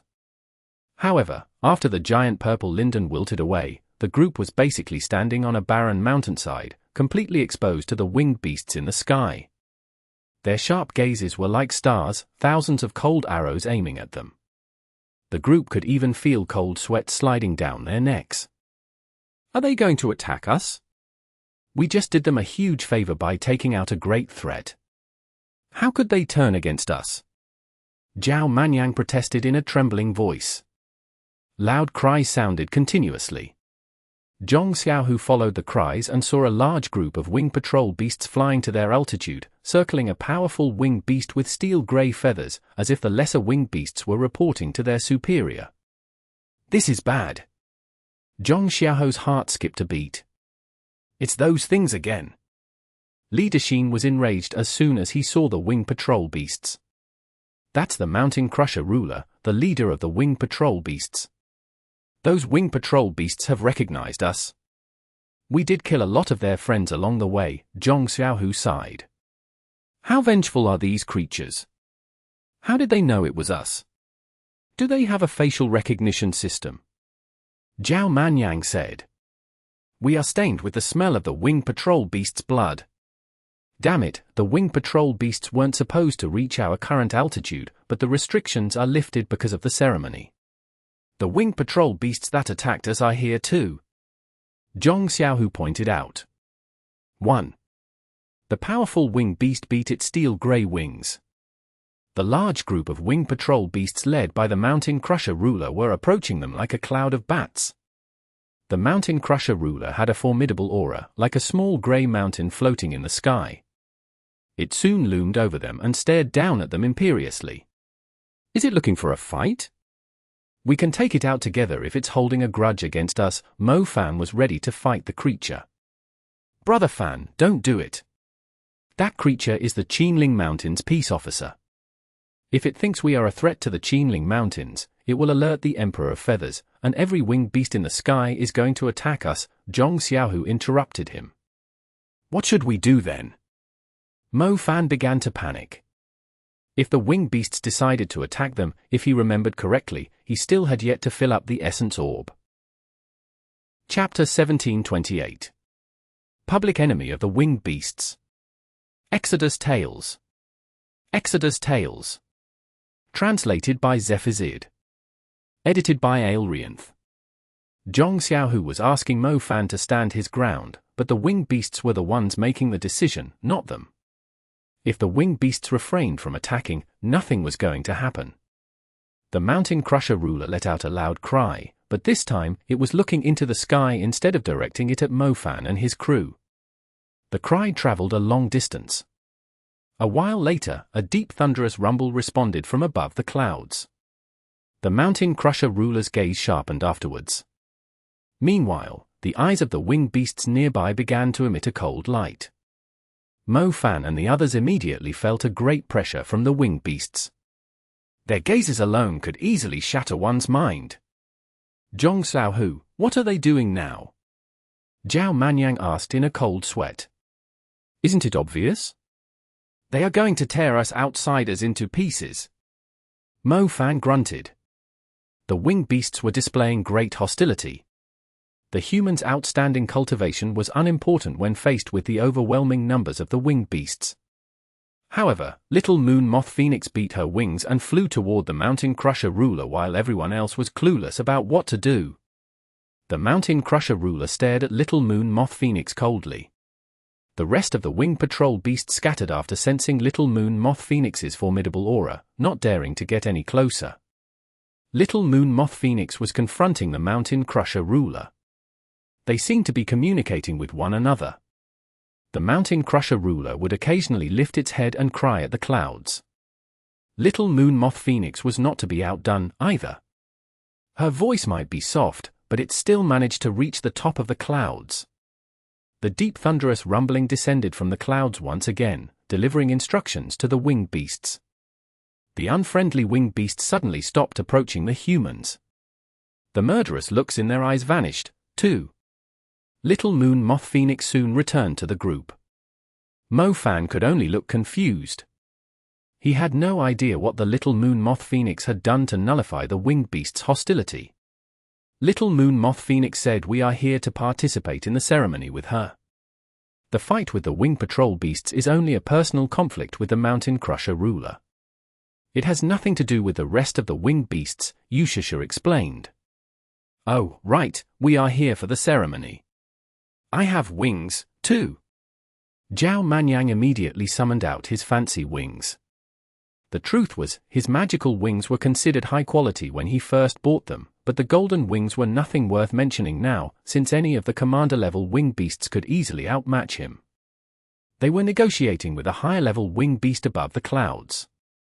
The winged beast stated that since the ceremony is about to take place, whoever secures a higher status between the Little Moon Moth Phoenix and the Mountain Crusher ruler will decide the fate of us outsiders, Yushasha said.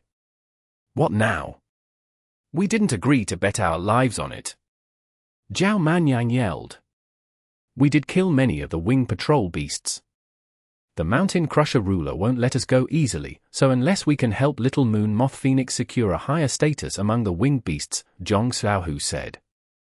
Are you out of your mind? Why did you kill the wing patrol beasts? Don't you know you should stay as far away from them as possible? Jiang Xiaoshu swore at Mo Fan.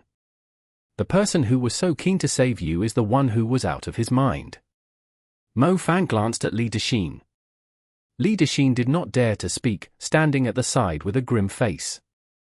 He did not expect the wing patrol beasts to be led by such a powerful ruler-level creature. Damn it, we are supposed to be looking for the Tree of Vows. Why are we wasting our time fooling around with these winged beasts in a competition? There are at least 10,000 of them. Are you telling me we are all going to die if Little Moon Moth Phoenix loses? Zhao Manyang said. Little Moon Moth Phoenix doesn't have to win the competition. She only needs to beat the Mountain Crusher ruler to guarantee our safety. Besides, the Tree of Vows must be higher than we imagined. Isn't it in our favor if Little Moon Moth Phoenix can bring us up there? Yushusha said. The Little Moon Moth Phoenix isn't weak. I doubt she will lose to the Mountain Crusher ruler. Bai Hongfei said. It's hard to say for now. At least from what I can tell, that creature is still stronger than Little Moon Moth Phoenix. Didn't you see its steel feathers? It's a sign that they have been refined by the Wind of Sorrow for many years. It clearly has adapted better to the environment than Little Moon Moth Phoenix. If it's a showdown between them, I don't think the Little Moon Moth Phoenix is going to stand a chance against the Mountain Crusher ruler. Apis poured a bucket of cold water on everyone's head. Apis was merely stating the facts. The Little Moon Moth Phoenix was still too young compared to the old Mountain Crusher ruler. Gusts of strong wind suddenly blew from all directions while the group was feeling troubled. The wind gathered at Mount Baber and began to form a rising airflow, soaring into the clouds. It's the Wind of Sorrow, the ceremony is about to begin. Jiang Xiaoshu exclaimed in joy. Different cries echoed across the sky. The winged beasts spread their wings as their feathers rose, like they had just received an order.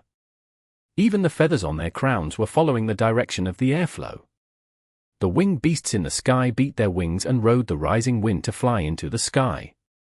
Their colorful feathers formed a spectacular sight as the gales they produced from beating their wings clashed. The Mountain Crusher ruler had missed its chance to ride the initial rising wind due to the interlude involving the humans. It had no intention of wasting its time on humans when it saw the rest of the winged beasts soaring into the sky. It quickly beat its wings and gathered the Wind of Sorrow to launch itself around 500 meters into the sky. The winged patrol beasts did not leave, either. They rode the wind that the Mountain Crusher ruler had produced and followed behind their leader like a black cloud. It doesn't seem to care about us. Should we run away now? Zhao Manyang blurted out in surprise. That's not a smart choice. The Qinling Mountains are huge. We can't make it out in a day or two. Once the ceremony ends, the Mountain Crusher ruler can still hunt us down, especially since the wing patrol beasts are everywhere in these mountains. We are really going to become the winged beast's public enemy if we run away now, Zhong Xiaohu said. Chapter 1729. The Sky is High. Exodus Tales. Exodus Tales. Translated by Zephazid. Edited by Aelrianth. Look, the winged patrol beasts are preventing the other winged beasts from flying higher, Lingling pointed into the sky and said. Mo Fan followed her gaze and noticed the misdeeds that the winged patrol beasts were committing while they were riding the wind to soar higher into the sky. They were attacking the other winged beasts close to the Mountain Crusher ruler fiercely to stop them from riding the Wind of Sorrow. The victims ended up spinning in circles in the Wind of Sorrow and were almost torn into pieces by it. What's going on? Isn't it supposed to be a fair competition? Zhao Manyang asked with a confused face. Fair competition, my ass. How many among the low-level creatures like the winged patrol beasts do you think are going to make it to an impressive altitude? Their wings are not strong, and their attacks are weak. The Wind of Sorrow might even tear them into pieces if they accidentally flew against it. Therefore, they would rather submit to the Mountain Crusher ruler and help it defeat its opponents, allowing the Mountain Crusher ruler to secure a higher status. That way, the lives of these lesser winged beasts will prosper, too. Jiang Xiaoshu said. Damn it, that works too. I was wondering why so many lesser winged beasts are participating in the ceremony. How could they possibly compete with the powerful winged beasts when their feathers are not even fully grown? It turns out they're divided into factions to protect the powerful creatures they have submitted themselves to. Zhao Manyang said. Doesn't that mean we can assist Little Moon Moth Phoenix during the competition? Mo Fan asked. That's right, if those goddamned winged beasts have lackeys, we can be Little Moon Moth Phoenix's running dogs, too. We'll get rid of anything that is in her way. Zhao Manyang declared. Can't you think of a better term? Little Moon Moth Phoenix won't necessarily lose to the Mountain Crusher ruler with our help. Jiang Xiaoshu promised. Little Moon Moth Phoenix shared the same thought. Since she had just evolved, it was unlikely she would stand a chance against the Mountain Ruler Crusher. However, the outcome was yet to be decided with the humans on her side. Little Moon Moth Phoenix lowered her body, signaling the group to climb onto her back. Come up here, she will give us a ride first. She will use her wings to protect us from the wind of sorrow, but once we reach the higher altitudes, we'll have to lend her a hand. Yushusha said. The Little Moon Moth Phoenix was not small at all. There was still plenty of space after the entire group of over 10 people was on her back. Their weight was negligible to Little Moon Moth Phoenix, so carrying them on her back did not really affect her speed. The wind of sorrow was rising continuously. Little Moon Moth Phoenix made a late start, while many winged beasts had already reached the clouds. Their huge bodies were like tiny dots in the distance. But Little Moon Moth Phoenix was extremely fast. She was not beating her wings quickly, but she was an expert at balancing herself while riding the wind. The strong winds had overcome many winged beasts, and some even tumbled from the sky after losing their balance, but Little Moon Moth Phoenix was soaring into the sky stably. The group could feel her wings beating while her body remained perfectly still. Little Moon Moth Phoenix soon overtook the winged beasts that had a head start. The huge winged beasts with seemingly strong wings fell behind Little Moon Moth Phoenix and slowly faded into the distance. Quick, we must hurry, don't let the Mountain Crusher ruler run away. Our lives are at stake. Zhao Manyang yelled. Under the spacious blue sky were magnificent mountains and countless colorful feathers densely packed together. The massive winged beasts included winged tigers and snakes, while the colorful demon sparrows and sky ice birds had graceful appearances. The iron-feathered eagles and bloodsteel vultures had a menacing bearing, while the 100 feelers butterfly and the dark serene birds had a mystical aura. It was indeed a grand ceremony of the winged beasts. A few rare species had shown up, and even Linden, an expert about demon creatures, was having trouble identifying them. The group on the back of the Moon Moth Phoenix could feel their blood boil as they competed with the variety of winged beasts in the sky. Jiang Xiaoshu had waited a long time for this, and was willing to risk her life for this chance. Mo Fan was also feeling excited, since he was a non-flyer and non-swimmer. He could see the tiny canyons between the mountains and the powerful winged beasts being overtaken by Little Moon Moth Phoenix. The distant clouds were now within his reach. He took a deep breath of the cold air. It was an unforgettable experience he had never had before. Perhaps this was the charm of going on adventures, he could always feel his adrenaline rushing and his heart pounding heavily. To infinity, and beyond. 2. To the Ashwood Wind Layer. The Skycloud Realm. And the legendary Sacred Waterfall. Mo Fan noticed a noble creature with golden blue wings above them as the Moon Moth Phoenix continued to gain altitude. Its white feathers formed an elegant curve from its crown to its long and beautiful tail. It was using its tail to balance itself in the strong wind while utilizing its wings to propel itself into the clouds. Isn't that the creature we saw before? Zhao Manyang exclaimed when he recognized it. You're right, that creature is pretty fast. The Moon Moth Phoenix is struggling to catch up to it. Yushusha said. The golden blue Sparrowhawk looked down and saw little moon moth phoenix and the humans that passed by its territory. Its eyes flickered with pride and disdain. It beat its wings fiercely while waving its tail, directing the wind of sorrow toward the spot the little moon moth phoenix was heading to. Little moon moth phoenix was caught in a strong turbulence. She began to lose her balance. The others did not feel great when little moon moth was off balance, and the wind of sorrow was as deadly as a strong spell too. Their skin would crack rapidly when exposed to it, since they did not have feathers protecting them like the winged beasts. Damn it, that thing is trying to mess with us. Mo Fan's head was spinning in the wind. He cursed after regaining his balance. The turbulence had forced moon moth phoenix to spin around at the same height for some time. By the time she recovered, the golden blue Sparrowhawk had already gotten a huge lead. It seemed impossible to catch up to it.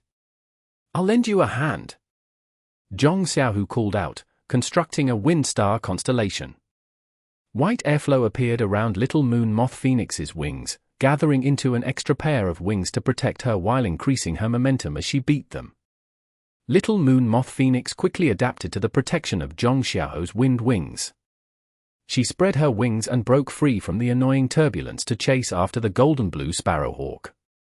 "Go after it, we'll give it a piece of our minds too," Zhao Manyang yelled. As a fan of luxurious cars and street racing, Zhao Manyang enjoyed shaking off his opponents and watching them disappear in his rearview mirror. He had to admit that the chase in the sky was a lot more thrilling than street racing. Little moon moth phoenix was unwilling to admit defeat, too. She began to beat her lower wings rapidly while maintaining the spread of her upper wings.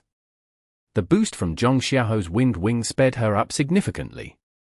She was quickly drawing closer to the golden blue Sparrowhawk. The golden blue Sparrowhawk soon noticed little moon moth phoenix catching up to it. The creature seemed a little annoyed as it snapped its tail to trouble little moon moth phoenix again. Little moon moth phoenix would not fall for the same trick twice. She increased the beat of her upper wings to assert control over the wind of sorrow, and was able to take advantage of the gust of wind that the blue-golden Sparrowhawk had directed at her to rise a few dozen meters. She soon reached the same altitude as the blue-golden Sparrowhawk. Little moon moth phoenix glanced at the blue-golden Sparrowhawk before overtaking it. She did not bother wasting her time on it. 1. The golden blue Sparrowhawk felt humiliated. It began to beat its wings at a faster pace to maintain the distance between it and the moon moth phoenix, but after reaching a certain height, beating its wings was no longer the deciding factor. The wind of sorrow would send it tumbling if it failed to find a balance between its rhythm and the speed of the wind. The golden blue Sparrowhawk was obviously losing its patience. The harder it tried, the more it was panicking. It began to spin around in the air after losing its balance after being struck by a gust from the wind of sorrow. The golden blue Sparrowhawk completely lost the chance to compete with little moon moth phoenix. Even though it managed to recover its balance, it could only see little moon moth phoenix's tiny figure in the sky when it lifted its head again. It had no chance of catching up to her. Speaking of overestimating one's own capabilities, if the golden blue Sparrowhawk had simply minded its own business, it might have been able to achieve a great result in the ceremony. However, many winged beasts that were weaker than it had now reached a higher altitude. It was unlikely it could catch up to them now. "Look, it's the Mountain Crusher ruler, how is it so fast?" Jiang Xiaoshu exclaimed. The Mountain Crusher ruler was surprisingly fast. They could barely see its tail. They would not even have recognized it if it weren't for the grey cloud of wing patrol beasts following behind it. It feels it might be a little difficult to catch up to it. "It's fine, the sky is high," Jiang Xiaoshu proclaimed excitedly. Chapter 1730. The Strongest Flamebird. Exodus Tales. Exodus Tales. Translated by Zephazid. Edited by Aelrianth. A loud howling shook the sky. Jiang Xiaoshu glanced in the direction of the noise and noticed many winged beasts suddenly tumbling from the sky. Some were crying out in agony as they began to fall after losing their balance. "It's coming from the west. Little moon moth phoenix, brace yourself," Jiang Xiaoshu warned her. The wind was invisible, but they were able to identify where it was coming from by judging the winged beast's reactions, and the wind was carrying a lot of feathers along. The colorful feathers quickly outlined the terrifying incoming wind. Little Moon Moth Phoenix immediately altered her approach. Most of her feathers were upright to ride the rising wind, allowing her to save a lot of time. However, when this wind of sorrow came, Little Moon Moth Phoenix immediately changed her flying path. She followed the wind's direction and continued to rise at a slant. The strong wind struck Little Moon Moth Phoenix's wings and pushed her east. Little Moon Moth Phoenix is so smart. Not only will she be able to maintain her balance, she is using it to fly higher too. Linden complimented her. Many winged beasts assumed they could resist the strong wind of sorrow sweeping in their direction with their feathers, but they ended up getting tossed around. Meanwhile, Little Moon Moth Phoenix continued to ride the wind and use it to her advantage, allowing her to fly quicker and more effortlessly than the brainless winged beasts. Little Moon Moth Phoenix's trick helped her to gain a huge lead over many of the winged beasts. They were getting closer to the Mountain Crusher ruler. The Mountain Crusher ruler was seriously affected by the wind of sorrow too, forcing it to slow down. Little Moon Moth Phoenix was slowly catching up. The Mountain Crusher ruler shrieked as if it was holding a strong grudge against Little Moon Moth Phoenix. The cry formed a destructive sonic wave. The group felt their heads spinning, like they were going to explode. The feeling slightly dissipated after some time. Little Moon Moth Phoenix purposely deviated from her path to avoid the sonic wave, increasing the distance between her and the Mountain Crusher ruler again. That son of a b********, I swear I'm going to tear its throat into pieces. Linden was extremely annoyed by the cry. He angrily clenched his fists and swore at the Mountain Crusher ruler. Too bad your great lesser earth dragon can't fly. Otherwise, we could fly up there and tackle it. Mofan said. Humph, it doesn't matter. Once this Moon Moth Phoenix overtakes it, I'll ask my great lesser earth dragon to sit right on that ***** and smash it to death. Linden cursed. They could only see the Mountain Crusher ruler's displeasing tail after its lead increased. The wing patrol beasts were circling it like flies around a latrine pit to reach the greater heights. Little Moon Moth Phoenix continued to rise into the sky. The vine canopy layer was now some tiny greenery in their vision. There were not many mountains and towering trees left at their current altitude. Have we reached the Ashwood Wind layer? Mofan asked. We've long passed it. We are now getting closer to the Skycloud realm, Jiang Xiaoshu said. Didn't you say the wind of sorrow is ridiculously strong at the Ashwood Wind layer? Mofan said. Brother Fan, you can reach your hand out past Little Moon Moth Phoenix's tail and feel it, Jiang Xiaohu said. Mofan moved to Little Moon Moth Phoenix's tail with a confused face. He noticed a faint barrier protecting Little Moon Moth Phoenix. Jiang Xiaohu was asking Mofan to stick his hand outside of the barrier. Mofan actually stuck his hand out and immediately felt like it was being shredded. He quickly snatched it back. He glanced at the back of his hand and saw several bloody cuts there. It was close to being cut to pieces. Holy crap, is there like a formation of wind sabers out there? Wouldn't my hand only have bones left if I leave it out there for a few more seconds? Mofan blurted out in shock.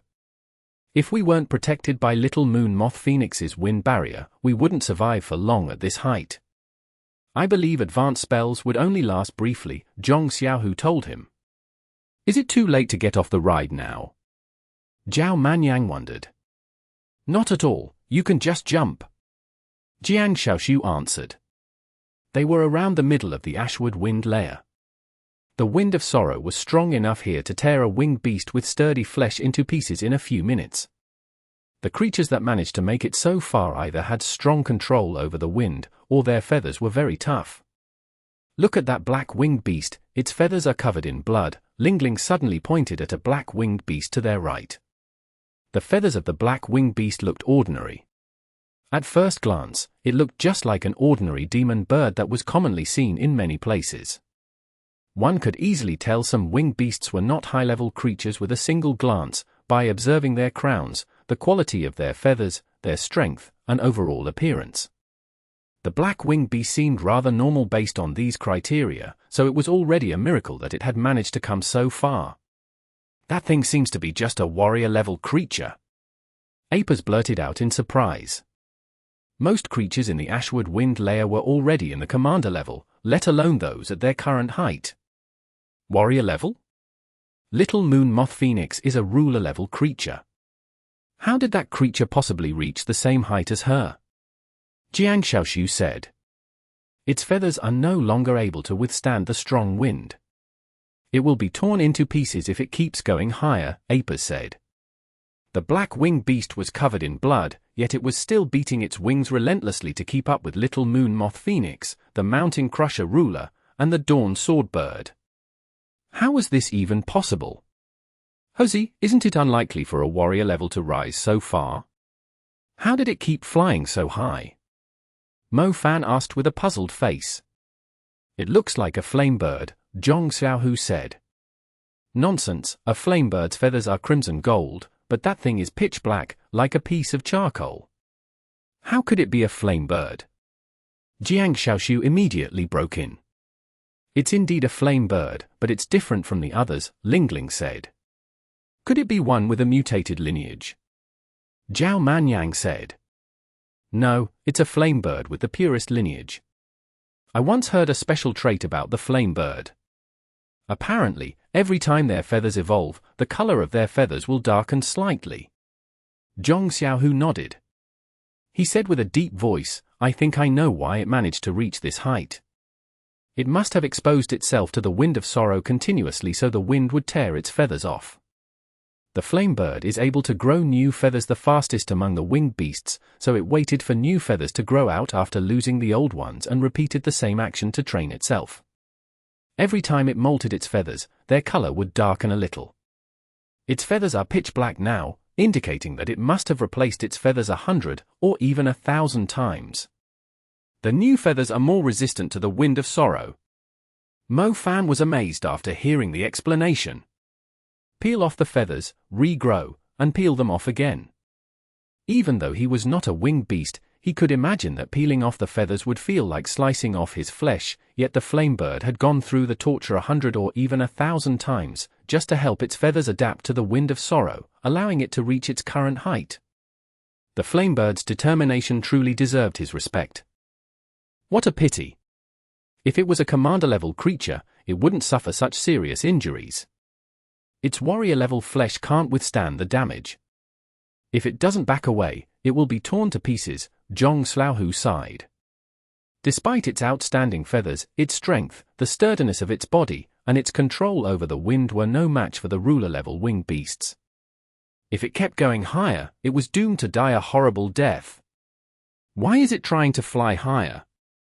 Its current height is enough to guarantee a warrior-level creature a status that greatly surpasses other great commander-level winged beasts.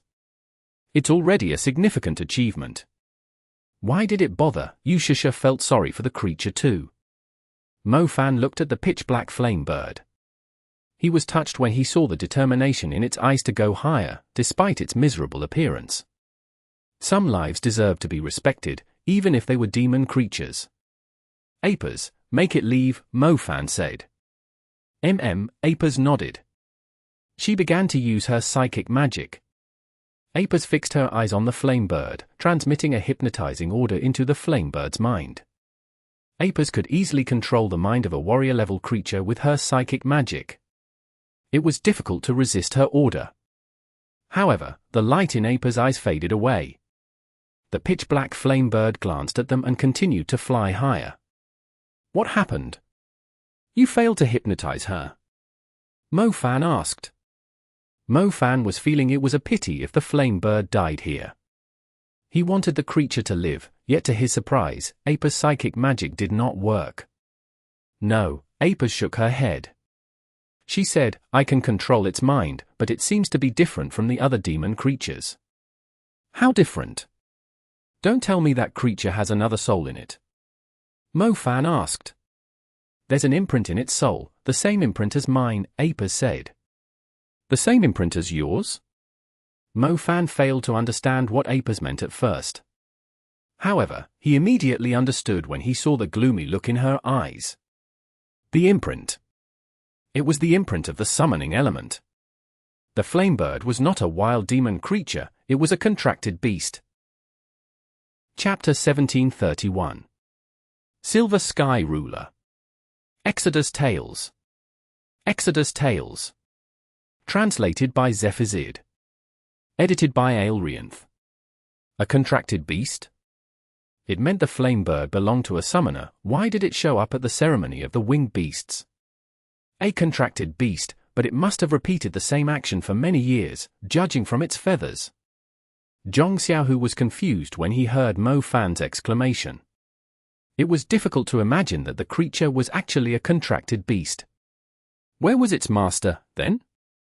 A loud cry suddenly came from not far away as the others were puzzled about this. The group followed the sound and saw a silver-white light piercing through the blue sky and sweeping past the pitch-black Flamebird at crazy speed. The silver-white light was extremely sharp. It seemed to be streaking past the Flamebird unintentionally, but it ended up slicing the Flamebird's back open.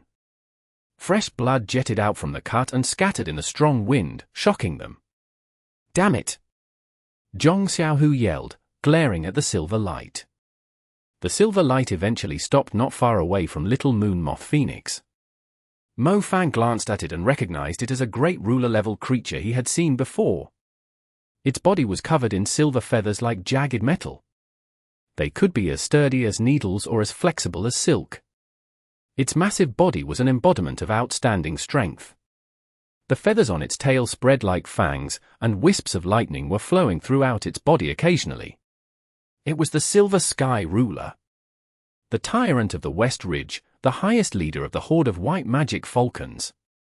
The Silver Skyruler had arrived a little later than the rest of the winged beasts. It was constantly overtaking the winged beasts like Little Moon Moth Phoenix, but every time it overtook a target, it would brutally slice their back open with its sharp feathers.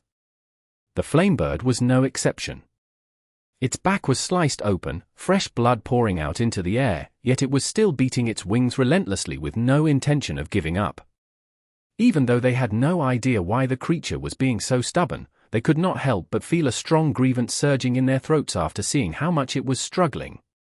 The Silver Skyruler had obviously done it on purpose. Its eyes were glancing down at the warrior-level Flamebird on purpose after reaching a greater height, as if it was mocking the Flamebird for not knowing its place. So what if the Flamebird had managed to reach its current height? A great ruler-level creature could still kill it with ease. Little Moon Moth Phoenix was intelligent. She immediately unleashed a purifying light when she saw the Flamebird was seriously injured. The light descended upon the Flamebird, now staggering in the wind of sorrow, protecting it. The light of moth feathers supported the damaged and worn-out body of the Flamebird as it began to fall towards the deep canyons below. It vanished from their sight in the blink of an eye. It was the best the Little Moon Moth Phoenix could do. Mo Fan and the others were powerless to help, as the wind of sorrow was too strong, and they were quite a distance away from the Flamebird. They had no chance of providing it with any assistance. The Flamebird had been wounded already.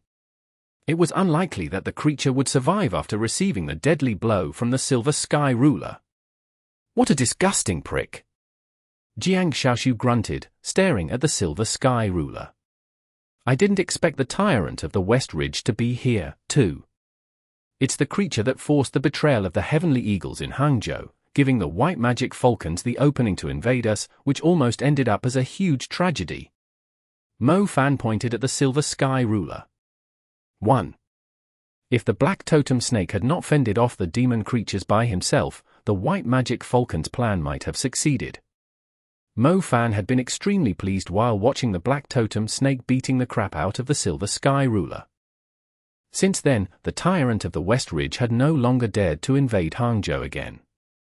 The horde of white magic falcons has always been a huge threat to us. They are merely one species of the winged beasts in the Qinling Mountains, but the white magic falcons have always been ambitious. They keep invading other creatures' territory every now and then, and are responsible for many killings, Zhong Xiaohu said. "I can feel how unstoppable it is." Bai Hongfei spoke up. "That creature is stronger than the Mountain Crusher ruler. It might be aiming to claim the throne of the Emperor of Feathers, Zhong Xiaohu said. Does that mean the winged beasts of the Qinling Mountains would have to follow its orders once it became the Emperor of Feathers? Li Dexin said. The Qinling Mountains have been peaceful for a long time, mainly because the Emperor of Feathers has always been a gentle species like the moon moth phoenix. If the Silver Skyruler ended up taking control over the winged beasts, it would start a never-ending war. The Silver Skyruler would use the winged beasts as its tools to expand its territory, Zhong Xiaohu said. Zhong Xiaohu had been watching over the Qinling Mountains for a long time. He was well aware of the stakes involved. The white magic falcons were invasive and extremely hostile toward humans. If the Silver Skyruler claimed the throne of the Emperor of Feathers, it would pose a huge threat to many of the cities of their country. The situation along the coastline was already very grim. Many cities had very weak air defenses, especially when the military generally used the Heavenly Eagles as their mounts. The Heavenly Eagles would betray the military due to the rank of the Silver Skyruler, hence the white magic falcons were considered the greatest threat to the country's skies. If the Silver Skyruler claimed the throne of the Emperor of Feathers, it was difficult to imagine the consequences. Oh my, that thing is so quick, it's like a jet among the winged beasts. It will soon overtake the Mountain Crusher ruler, Zhao Manyang exclaimed, lifting his head. The Mountain Crusher ruler was already one of the best among the winged beasts. Not many creatures were ahead of it, but the Silver Skyruler continued to overtake the winged beasts after it showed up. The Silver Skyruler was an extremely cunning creature. If the winged beast it overtook was not a ruler-level creature, it would launch a sneak attack on them, but if the creatures were ruler-level creatures like it would not attack them. It was a typical example of bullying the weak and fearing the strong. The Silver Skyruler did not want to provoke the other ruler-level creatures, since they might join hands against it. However, the Silver Skyruler had no intention of sparing the commander-level creatures. I was wondering why it didn't attack us. It must have noticed that little moon moth phoenix is a ruler-level creature, right? Bai Hongfei said. The Silver Skyruler has always been a B****ch, Mo Fan cursed it. The Silver Skyruler only dared to invade Hangzhou when the Black Totem Snake was at its weakest during the ectasis. However, when the Black Totem Snake stepped forward and slapped the Silver Skyruler a few times in the face after it was done with the ectasis, the Silver Skyruler immediately fled for its life after realizing it was no match for the Black Totem Snake. Wasn't it a B****ch? There are fewer winged beasts at this height, apart from those that are brought along as cheerleaders, Zhao Manyang said after looking around. It might come down to whoever has the best support squad, Zhong Xiaohu said. The sky was high and the wind of sorrow was strong. Those that had reached the current height were most likely ruler-level creatures whose strength did not differ by much. Therefore, by taking out a rival, they would be able to claim a higher spot in the competition. Judging from their current circumstances, the Emperor of Feathers was not necessarily the one that had reached the highest altitude, but the one that had remained aloft in the end. Chapter 1732. The Epic Battle in the Sky. Exodus Tales. Exodus Tales. Translated by Zephazid. Edited by Aelrianth. It's the Mountain Crusher ruler. It seems to be struggling in the wind of sorrow, Jiang Xiaoshu exclaimed, pointing above them. How did that thing fly so fast while bringing so many winged patrol beasts along? Aren't they a burden to it? Bai Hongfei said with a confused look. Not only aren't the winged patrol beasts a burden, they are actually easing its path. Lingling pointed at the winged patrol beast sticking close to the Mountain Crusher ruler. She added, look, they aren't just circling the Mountain Crusher ruler randomly. They are doing it in a specific pattern, including the timing and frequency of beating their wings, and the way they are altering their positions in the formation. But the wind of sorrow is so strong. Shouldn't those low-level wing patrol beasts be struggling against it? Bai Hongfei asked. Are you familiar with migratory birds, like geese flying in a V-shaped formation? When they are flying in position, it will produce a special flow of air that reduces air resistance. Any goose will struggle to fly a great distance on their own, but if a bunch of geese are flying together, they will easily cover the distance when migrating. The same concept applies to the winged patrol beasts circling the Mountain Crusher ruler. They are producing a special flow of air to weaken the Wind of Sorrow and conserve their energy, Luling said. 2. I see. No wonder it feels like we are having difficulty catching up. The Wind of Sorrow must be stronger up there, so it has broken the formation that the winged patrol beasts are flying in. The Mountain Crusher ruler is now being affected by it. Luling said. We should use this opportunity to catch up to them. Little Moon Moth Phoenix took hold of the opportunity to reduce the distance between her and the winged beasts ahead. She used her wings perfectly, using the strong Wind of Sorrow as a force propelling her upwards. The Mountain Crusher ruler was spinning in circles at the same height, while Little Moon Moth Phoenix continued to soar into the sky. The Mountain Crusher ruler was only inches away in no time. The proud and aloof creature let out an angry cry when it saw Little Moon Moth Phoenix about to overtake it. An annoying shriek echoed in the clouds. The winged patrol beasts that had been knocked out of their formation suddenly gave up on flying any higher. They began to dive at Little Moon Moth Phoenix like a bunch of vampiric bats. The number of the winged patrol beasts was more overwhelming than the humans had first imagined. They were like a huge grey cloud throwing out sonic waves. Their heads were on the verge of exploding from the noises. Help me with the defense, I'll kill them all. Linden grunted. The winged patrol beasts had driven Linden mad. He summoned his wing magical equipment and took off before the others could say a word. A defensive Mage immediately backed Linden up. She cast a water spell to encapsulate both herself and Linden, but the Wind of Sorrow was stronger than she had expected. The thin protection of the water spell collapsed in no time. The female Mage was given a great fright. She told Linden, General Li, hurry up, I can't hold on for any longer. Linden ignored her warning. He cast an earth spell and tossed a bunch of huge rocks at the annoying winged patrol beasts. The winged patrol beasts following the Mountain Crusher ruler in the competition were not necessarily low-level creatures either. Some of them were in the commander level, and their bodies were covered in some glittering grey substance. These commander-level creatures immediately spread their wings to defend their leader when Linden started attacking.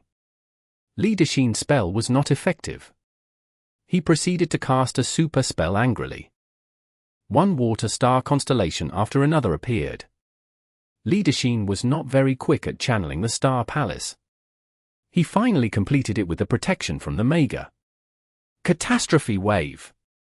As Linden shouted, the mist among the clouds turned into a curtain of water, which poured down like waves that eventually grew into a tsunami. The commander-level wing patrol beasts had no chance of protecting the rest of their comrades this time, no matter how wide they were spreading their wings.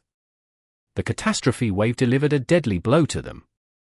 Their wings were soaked as they were drowned by the water. They fell from the sky together with the tsunami. The catastrophe wave was up in the sky, so it was unable to cover a great distance. However, Linden was extremely pleased after eliminating a huge bunch of winged patrol beasts with his spell. The rest of the commander-level creatures beat their wings and stared at the catastrophe wave as it fell with lingering fears. Meanwhile, the Mountain Crusher ruler was glaring at Linden from above the catastrophe wave. The Mountain Crusher ruler did not make its move. It still had many lackeys with it. Even if it was struggling to go any higher, it would not let Little Moon Moth Phoenix overtake it, either. The Mountain Crusher ruler extended its wings. A huge cloud of winged patrol beasts spread throughout the sky. Their numbers were absolutely shocking as they soon filled the sky. How was it hiding so many of them under its wings? Holy crap, it's only half its initial size. Zhao Manyang exclaimed. The Mountain Crusher ruler was extremely large, with lots of feathers. It had seemed like its wings had several layers of feathers, but to their surprise, they were not really the Mountain Crusher ruler's feathers, but the winged beasts that had attached themselves to it. The patrol winged beasts had formed a thick, huge coat around the Mountain Crusher ruler. However, since they were no longer able to help it reach a greater height, it decided to take them off and attack the Little Moon Moth Phoenix that was about to overtake it instead. The winged patrol beasts were everywhere. They used their wings to produce a strong airflow, resisting the Wind of Sorrow. Those without wings were unable to manipulate the flow of air. Therefore, the humans on Little Moon Moth Phoenix would have to stay on Little Moon Moth Phoenix or expose themselves to the Wind of Sorrow to attack them. The turbulence was stopping Little Moon Moth Phoenix from going any higher. Most importantly, the Mountain Crusher Ruler was expending the wing patrol beasts like cannon fodder. They were diving at the Little Moon Moth Phoenix recklessly. They would be satisfied even if they only managed to break the Little Moon Moth Phoenix's balance, even if it meant falling from the sky. It was manageable if only a few dozen wing patrol beasts were taking the kamikaze approach, but hundreds of the wing patrol beasts were doing the same thing. No matter how strong Little Moon Moth Phoenix was, she would still be affected by the suicide attacks. How detestable! The Mountain Crusher Ruler decided to abuse the numbers of its lackeys to intercept its opponents. Jiang Shaoxu exclaimed. "These little pricks, I can't stand them any longer. Mo Fan, what are you waiting for? Beat the crap out of them." Zhao Manyang yelled at Mo Fan. He had enough of the annoying winged patrol beasts. Mo Fan cracked his neck and his fingers. It was finally his turn. Wing patrol beasts? Overwhelming numbers? My Ardent Sunset has been thirsty for a long time. You, stop using your water magic, I'm about to use fire. Mo Fan warned Li Dexin. The proud Li Dexin did not take Mo Fan's words seriously. He responded, "Do you think your fire is stronger than my super water spell? Stand aside, leave these annoying pricks to me. I'll take care of them." Mo Fan shook his head helplessly. He could not be bothered to convince someone like Li Dexin. He turned to another direction and cast his fire spells at the wing patrol beasts. "Little Flame Bell, you take care of the left, I'll handle the right," Mo Fan ordered. Ling Tilde Little Flame Bell cried excitedly. "Grilling birds is my favorite." Flames engulfed Little Flame Bell as the flames of the ardent sunset spread wildly and filled the area. The wing patrol beasts being treated as cannon fodder truly lived up to their roles amid the flames, as the ardent sunset simply burned them into nothing.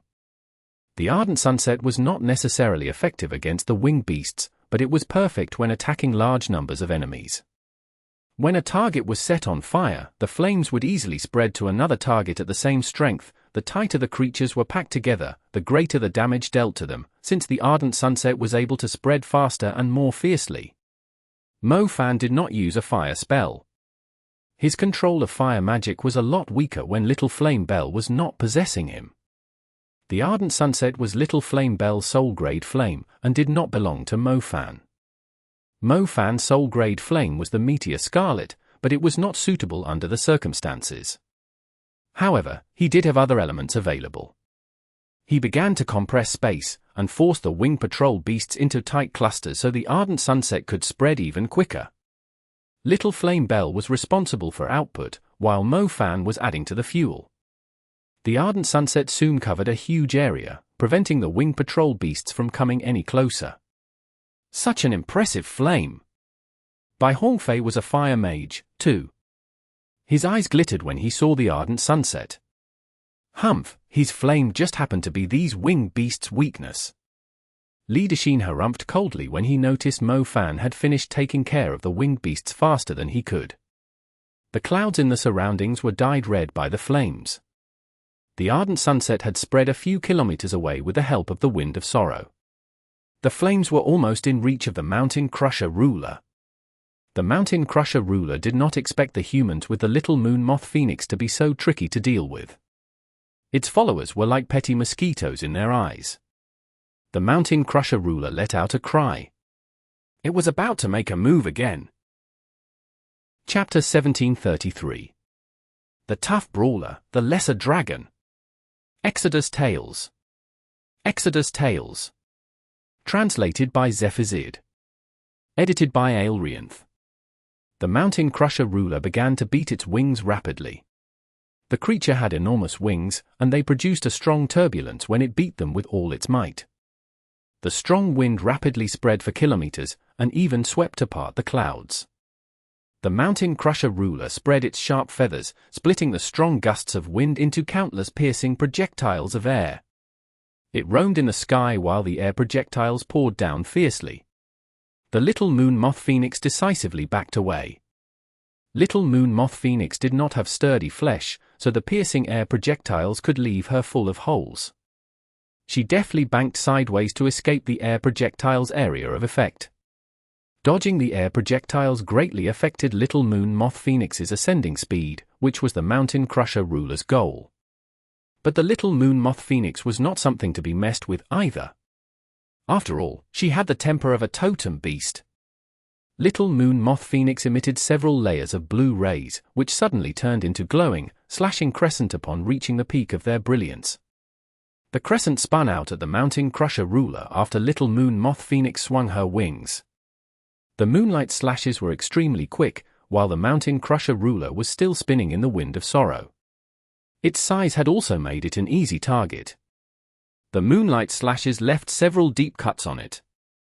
There was an advantage to being huge, in that certain deadly blows would only manage to inflict minor injuries on something. The cuts were nowhere enough to inflict serious damage on the Mountain Crusher ruler. It gave up the thought of flying higher when it saw Little Moon Moth Phoenix appearing to its left. It blatantly charged at Little Moon Moth Phoenix instead. The massive creature immediately blocked off the sunlight and the group's view. The group suddenly found themselves under suffocating pressure. "That thing is going all out, knock it away!" Mo Fan shouted. "How?" Mo Fan, Bai Hongfei, Ling Fei, Zhong Xiaohu, and the others immediately cast their spells, but their advanced spells were too weak to pose a threat to the ruler-level winged beast. Only Mo Fan's electro cannon managed to inflict a gaping wound on the Mountain Crusher ruler, but it was only a little bruise to the huge thing. "It dares to come to us?" "Perfect timing!" Li Dexin yelled out arrogantly. Li Dexin was most likely the strongest person in the group. He opened up his contract space when the Mountain Crusher ruler was just about to slam onto them. The gate to Li Dexin's contract space was extremely huge. The creature coming out of it was none other than the Great Lesser Earth Dragon. The Great Lesser Earth Dragon was massive, too. It pounced instantly after stepping out of the rift, and slammed into the Mountain Crusher ruler. The Great Lesser Earth Dragon did not let the group down. Its flesh was as sturdy as stone, and its scales were like a metallic shell. A flying creature like the Mountain Crusher ruler stood no chance against the Great Lesser Earth Dragon in terms of strength and weight. The Mountain Crusher ruler that was planning to squash the humans ended up breaking its bones after the Great Lesser Earth Dragon slammed onto it, and was knocked a great distance away. To everyone's surprise, the Great Lesser Earth Dragon clutched tightly onto the Mountain Crusher ruler's wings, since it was unable to fly. It resembled the perfect bear hug pose of a sumo wrestler. "Keep screaming, why aren't you screaming now?" Li Dexin howled out in relief when the Great Lesser Earth Dragon successfully executed its attack. Ever since he had come to the Qinling Mountains, his lungs had been on the verge of exploding due to the cries of the winged patrol beasts. He finally got his hands on their leader. He was obviously going to teach it a lesson. The dragon species were as tough as nails. The lesser dragon had secured the upper hand in the battle, even though it was up against a creature like the Mountain Crusher ruler. The Mountain Crusher ruler spun rapidly in the air. Its feathers were upright, trying to punch the Great Lesser Earth Dragon full of holes, but the dragon's defense was just too outstanding. The sharp feathers ended up breaking into pieces after colliding with its scales. The Mountain Crusher ruler was crying out in pain instead. "Strong, so strong. Li Dexin, your Great Lesser Earth Dragon might be a little stupid, but it's unstoppable if it's a brawl at close distance," Mo Fan admitted after some time. He was completely astounded by this outcome. "Humph, my Great Lesser Earth Dragon can't do anything to it if it keeps roaming in the sky, but it's simply asking for its death if it dares to approach us," Li Dexin proclaimed. However, the Great Lesser Earth Dragon can't fly. Wouldn't even a ruler-level creature suffer serious injuries if they fell from such a great height? Ling Fei asked worriedly. The Great Lesser Earth Dragon had broken a few of the Mountain Crusher ruler's bones after the brawl in the sky. The Great Lesser Earth Dragon was even biting the Mountain Crusher ruler's chest and wings, causing blood to splatter across the sky. The Mountain Crusher ruler was not one to be messed with either.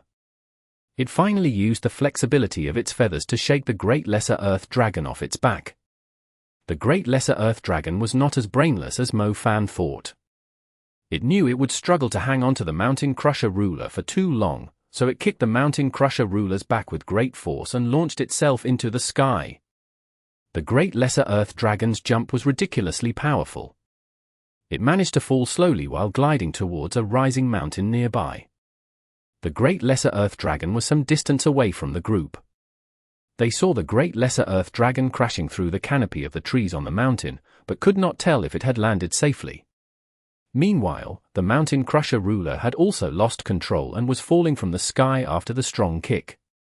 A few of the bones on its back had been broken by the impact. It had fallen significantly behind the little moon moth phoenix before it realized what had happened. The Mountain Crusher ruler was too far behind to catch up to little moon moth phoenix. Even if it tried to catch up, it could no longer reach a higher altitude after the Great Lesser Earth Dragon had broken its bones. "Stay there for now, we'll come and pick you up," Linden yelled after seeing his Great Lesser Earth Dragon landing safely. The Great Lesser Earth Dragon was surprisingly obedient. It stood up on the mountain and responded to its master with a loud roar. A summoner was unable to withdraw their contracted beast if they were too far apart. Linden had done a great job helping the little moon moth phoenix eliminate an opponent. At the very least, the group's lives were no longer at risk. Linden did not forget to mock Mo Fan. "Humph, your flames weren't even that impressive." "Well done, General Li." Mo Fan was not fussed about it. He raised his thumb to Linden. Chapter 1734. The Complete Horn of the Dear God. Exodus Tales. Exodus Tales. Translated by Zephazid. Edited by Aelrianth. Little Moon Moth Phoenix was now able to fly higher without having to worry about the Mountain Crusher ruler. Only 3 mountains were left at their current height. Mo Fan glanced at them and noticed a strange ancient tree. Astonishingly enough, the tree was growing right on top of the clouds. Its roots were intertwined throughout the clouds, its twisting trunk having branches extending out from the mountain or meandering upwards. "That's the Tree of Vows," Linden declared confidently. "Are we almost at the Skycloud realm already?" Mo Fan asked. The Skycloud realm is just ahead, but apparently, we must rely on the special tall trees to move around. Otherwise, the Wind of Sorrow will freeze everything in the Skycloud realm, Linden said. The greater the altitude, the lower the temperature, especially when the strange Wind of Sorrow was around. The temperature was enough to stop a living creature's blood from flowing, hence even the ruler-level creatures struggled to fly at this height. Mo Fan soon noticed a few ruler-level winged beasts heading toward the towering trees. They circled the splayed branches, using them as a cover from the fierce Wind of Sorrow. "Let's head over, too. I think we should also be able to find what we have come for," Zhao Manyang said. The Tree of Vows was their goal. They could not care less about anything else. Little Moon Moth Phoenix approached the Tree of Vows and landed on a huge colorful leaf.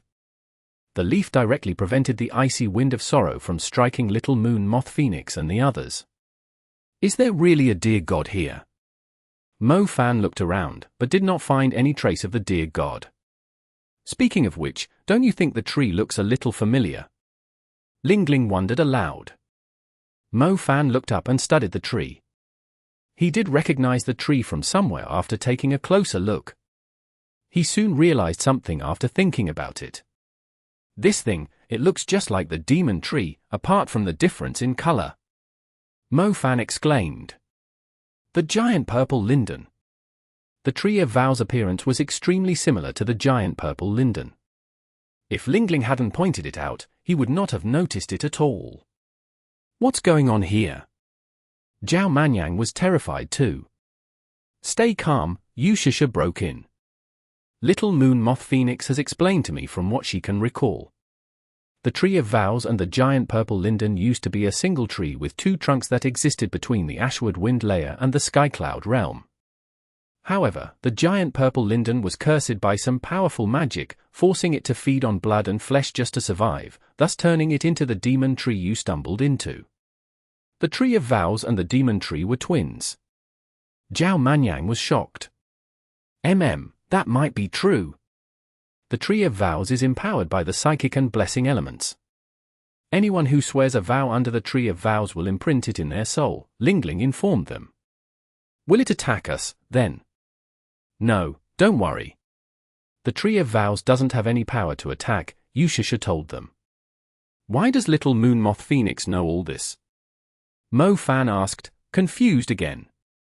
She used to live on the Tree of Vows a long time ago. Yushasha said. I see. Can you ask little Moon Moth Phoenix about the deer god?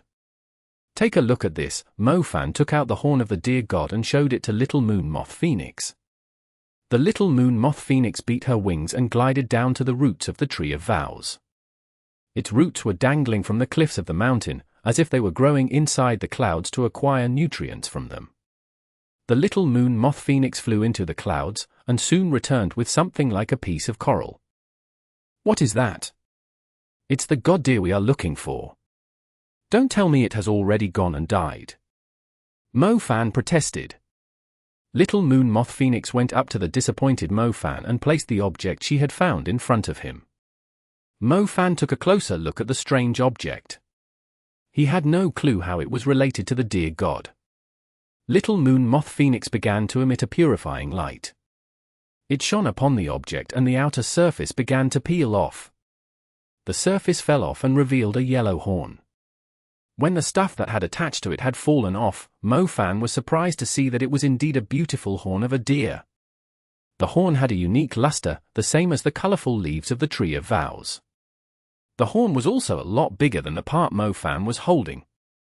Mo Fan, your horn is actually a broken piece from the horn here. Zhao Manyang blurted out after noticing something. The purifying light little Moon Moth Phoenix was emitting washed across the horn Mo Fan was holding, revealing its true colors. Mo Fan followed Zhao Manyang's instructions and attached the horn of the deer god he had bought in Greece to the larger horn. He was shocked to see that the horn of the deer god he had accidentally stumbled into at an auction was actually only a part of the real horn, and only around a fifth of it, at that. After the missing piece was added to the horn, it instantly unleashed a strong aura. Mo Fan felt like a totem beast with 5 different elements was standing before him. Little Moon Moth Phoenix says the god deer has long since passed away, but the real horn of the deer god might provide you with some help, Yushasha informed him. Mo Fan observed Little Loach's reaction. The little pendant was blatantly broadcasting its urge to devour the whole thing. It was more than just some help for him, it was exactly the totem power Little Loach was desperately looking for. Mo Fan could even feel an overwhelming mysterious force rising from the horn when the missing piece was reattached to it. Wait, my wooden clapper isn't reacting. Goddamn it! Zhao Manyang suddenly yelled.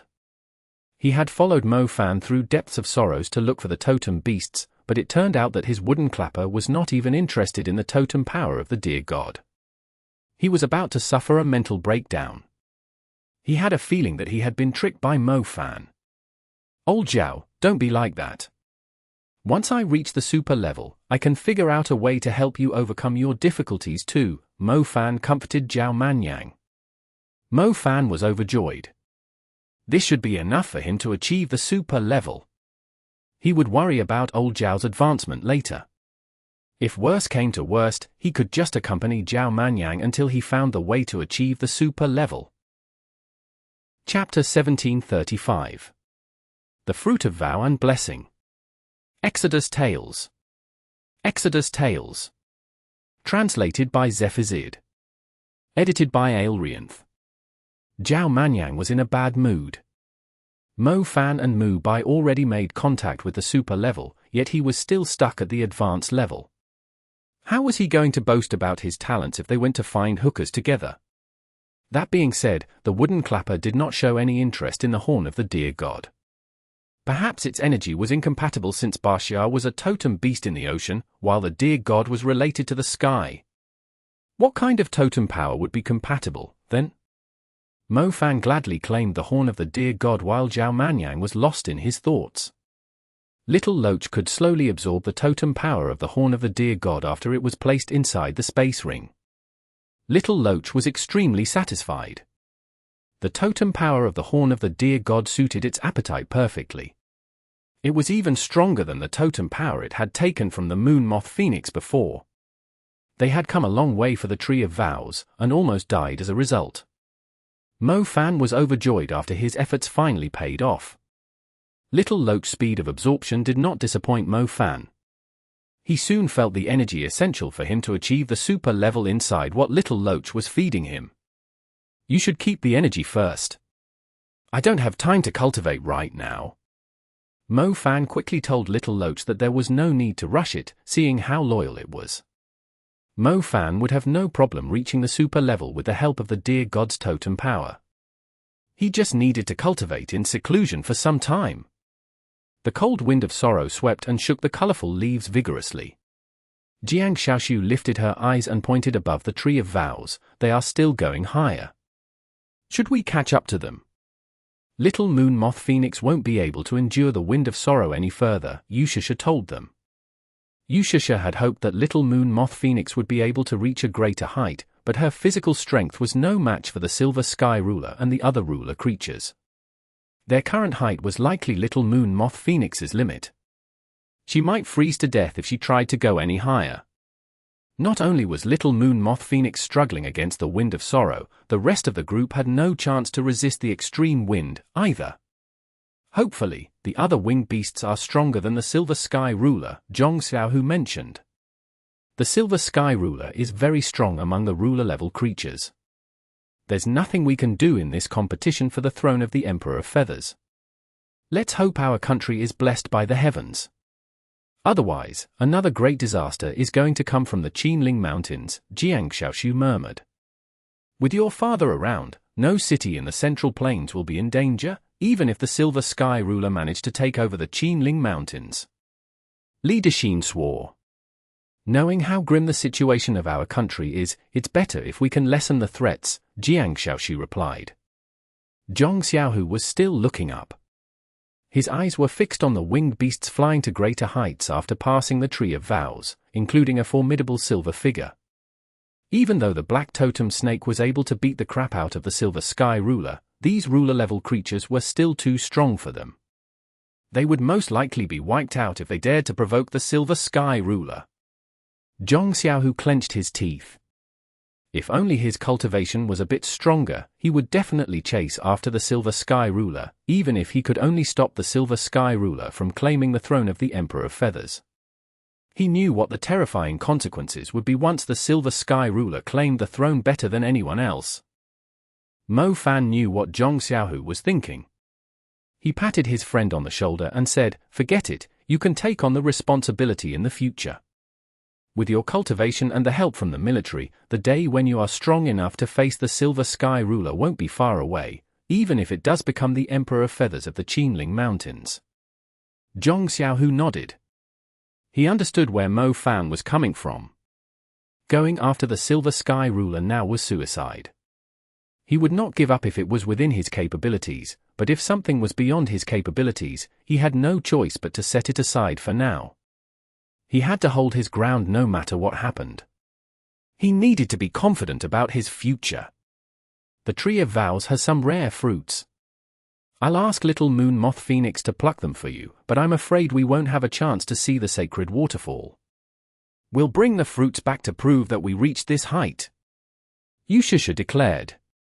The Tree of Vows was like an old home to the Little Moon Moth Phoenix. She was very familiar with its surroundings. The Tree of Vows was the home of some special creatures. They were hiding behind the colorful leaves and observing the outsiders alertly. However, they did not attack them since the Moon Moth Phoenix was around. Little Moon Moth Phoenix plucked some fruits and split them among the group. "What can I use this for?" Ling Fei asked. "The fruit's effects differ between people. You can just bring it back and eat it. Consider it a blessing for being able to find the Tree of Vows, but a creature can only eat a single fruit from the Tree of Vows. After the first fruit, eating more of the fruit won't bring you any benefits, and it might harm you instead, Yushasha said. The fruits of the Tree of Vows are similar to the blessing of the God Seal from the Parthenon Temple. You should treat it preciously. We only have the chance to claim them after reaching our current altitude during the ceremony of the winged beasts, Jiang Xiaoshu said. Are you serious? It's comparable to the blessing of the God Seal. Mo Fan and Zhao Manyan's eyes widened simultaneously. It's a permanent blessing, but I have no clue if it's as effective as the blessing of the God Seal. It might only be a minor improvement to our strength, Jiang Xiaoshu said. Are the fruits really that impressive? Little Moon Moth Phoenix, I have a basket here. Can you please fill it up with the fruits for me? Mo Fan asked the Little Moon Moth Phoenix shamelessly. Are you going to eat the fruits like they're rice? Yushasha snapped. I can give them to the others, or even auction them in the marketplace. I bet they are as expensive as a huge building in a city. Mo Fan exclaimed. Mo Fan, she already said that the Tree of Vows will only grant its fruits to the creatures that have reached it. It won't give the fruits to those that have never been here, Ling said. Oh, that's true, Mo Fan felt it was a pity. However, he was curious when he recalled Jiang Xiaoshu's words. He asked, Jiang Xiaoshu, it's your first time here. How do you know all this? I read it in my brother's journal. It's the reason I'm here, Jiang Xiaoshu said. Jiang Xiaojun has been here, too. I'm following the trail he left. I might be able to bid him farewell for real once I reach the end of it. Jiang Xiaoshu smiled. Chapter 1736. The Leaders of the Totem Beasts. Exodus Tales. Exodus Tales. Translated by Zephazid. Edited by Aelrianth. The final showdown for the throne of the Emperor of Feathers was no longer the group's concern. Only the strongest winged beasts could reach the Skycloud realm and the legendary Sacred Waterfall. The members of their group were barely qualified to face ruler-level creatures. However, the ruler level and the super level were extremely broad and limitless, just like the Skycloud realm. Achieving a higher level was like entering a bigger domain. They were merely rookies in the domain. The Silver Skyruler might be weaker than the Black Totem Snake, but the Black Totem Snake was more or less at the top among ruler-level creatures. Mo Fan had to put a lot more effort in if he was planning to reach the same height as the Black Totem Snake. Luckily, he found the path of cultivation rather enjoyable, especially when so many people were making their way toward the stronger domain together with him. The group descended the mountain upon which the Tree of Vows was located. Lidashin managed to withdraw the great Lesser Earth Dragon, who was clinging to a cliff, back into his contract space on the way down. We should be careful on our way back. Many winged beasts will still be roaming in the mountains, Bai Hongfei reminded them. Bai Hongfei, didn't you notice the winged beasts are not showing any intentions of attacking us? They are even clearing a path for us? Yushasha pointed out. Bai Hongfei immediately looked around, and finally noticed the winged beasts were deliberately avoiding them. Bai Hongfei initially thought the winged beasts were wary of their strength, but after a closer look, he realized they were behaving respectfully, instead of displaying hostility in their eyes. We've taken part in the ceremony of the winged beasts and managed to reach the Tree of Vows. We might be outsiders, but the winged beasts will still respect us for that. Jiang Xiaoshu judged. Does that mean we can go anywhere we want when we come to the Qinling Mountains again? Zhao Manyang asked. Not necessarily. The winged beasts that obey the ancient rules and respect the Tree of Vows will be friendly and respectful to us, but those that are savage and violent will still attack us, such as the white magic falcons, who don't really obey the ancient rules of the winged beasts. The same goes for the Nanjiang birds. They are very belligerent. Zhong Xiaohu stated firmly. The main reason is because we are not winged beasts. Things would be a lot simpler if we were, Jiang Xiaoshu said. Little Moon Moth Phoenix must have a certain status though, right? Of course. The Moon Moth Phoenixes had rarely stayed in the Qinling Mountains. She was most likely going to stay at Fanxue Mountain, since there were countless blue moths within its territory. Mo Fan looked up after reaching the ground. The sky which he had thought he could see the limit of with a single glance was a lot higher than he had imagined. He could not help but wonder what level the winged beasts residing at the sacred waterfall were. They were truly the rulers of the skies if they could easily command the flying creatures throughout the whole country. Mo Fan, the deer god totem beast, is the other half. Ling suddenly spoke up. What do you mean the other half? Mo Fan asked. Ling showed Mo Fan the complete seal symbolizing the deer god. Take a look at this. Little Moon Moth Phoenix's totem seal can merge with the totem seal of the mysterious feather. Ling took out a scroll of the totem seal she had drawn. The scroll contained the totem seals that Ling had discovered so far. They had learned from Jiang Xiaojuan's notes that the totem beasts were closely related to one another. They could use simple arithmetic to figure out the identities of which totem beasts were related. For example, the totem seals of the black totem snake and Basha represented the black tortoise once they were combined. I know about that, Mo Fan said. Look at the seal of the deer god. It can't combine with the seal of the moon moth phoenix. The seal of the mysterious feather couldn't combine with the seal of the deer god either. Ling pointed out. Mo Fan immediately felt his head spinning. The totem seals were very complicated. They were not just a combination of several simple shapes, they were just as complicated as a person's fingerprint, so it took a lot of time to analyze and compare them. They had to familiarize themselves with the traits of the totem seals to do so. However, Ling had already discovered that the totem seal of the deer god was incompatible with the totem seals of the moon moth phoenix and the mysterious feather, and they were not even that far from the mountain. How ridiculously efficient was she? What did you infer then? Mo Fan asked. Jiang Xiaoxu suddenly squeezed her face between them and asked them both, do you know the true origin of the 9 provinces? Mo Fan and Ling were startled. Where did the woman come from? Had she been eavesdropping on their discussion about the totem seals? Didn't the 9 provinces rely on the totem beasts to grow stronger? Mo Fan had to ask. Jiang Xiaoxu put on a cunning grin, as if she was keeping them in suspense, yet she ended up running out of patience first. She said, that is only the surface of it. Do you know why the 9 provinces were so strong in the past, when other countries and continents were still in their primordial state?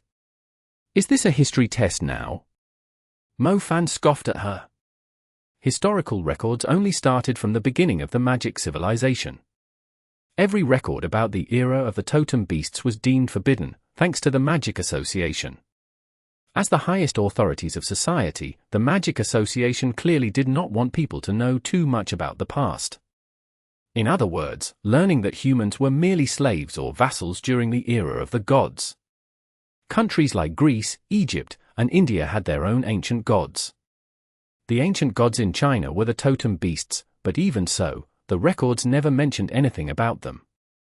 Mo Fan had no idea how the ancient gods of the other countries treated humans in the past, but after interacting with the black totem snake, moon moth phoenix, and Basha, he was quite convinced that the totem beasts were extremely friendly and sincere to humans.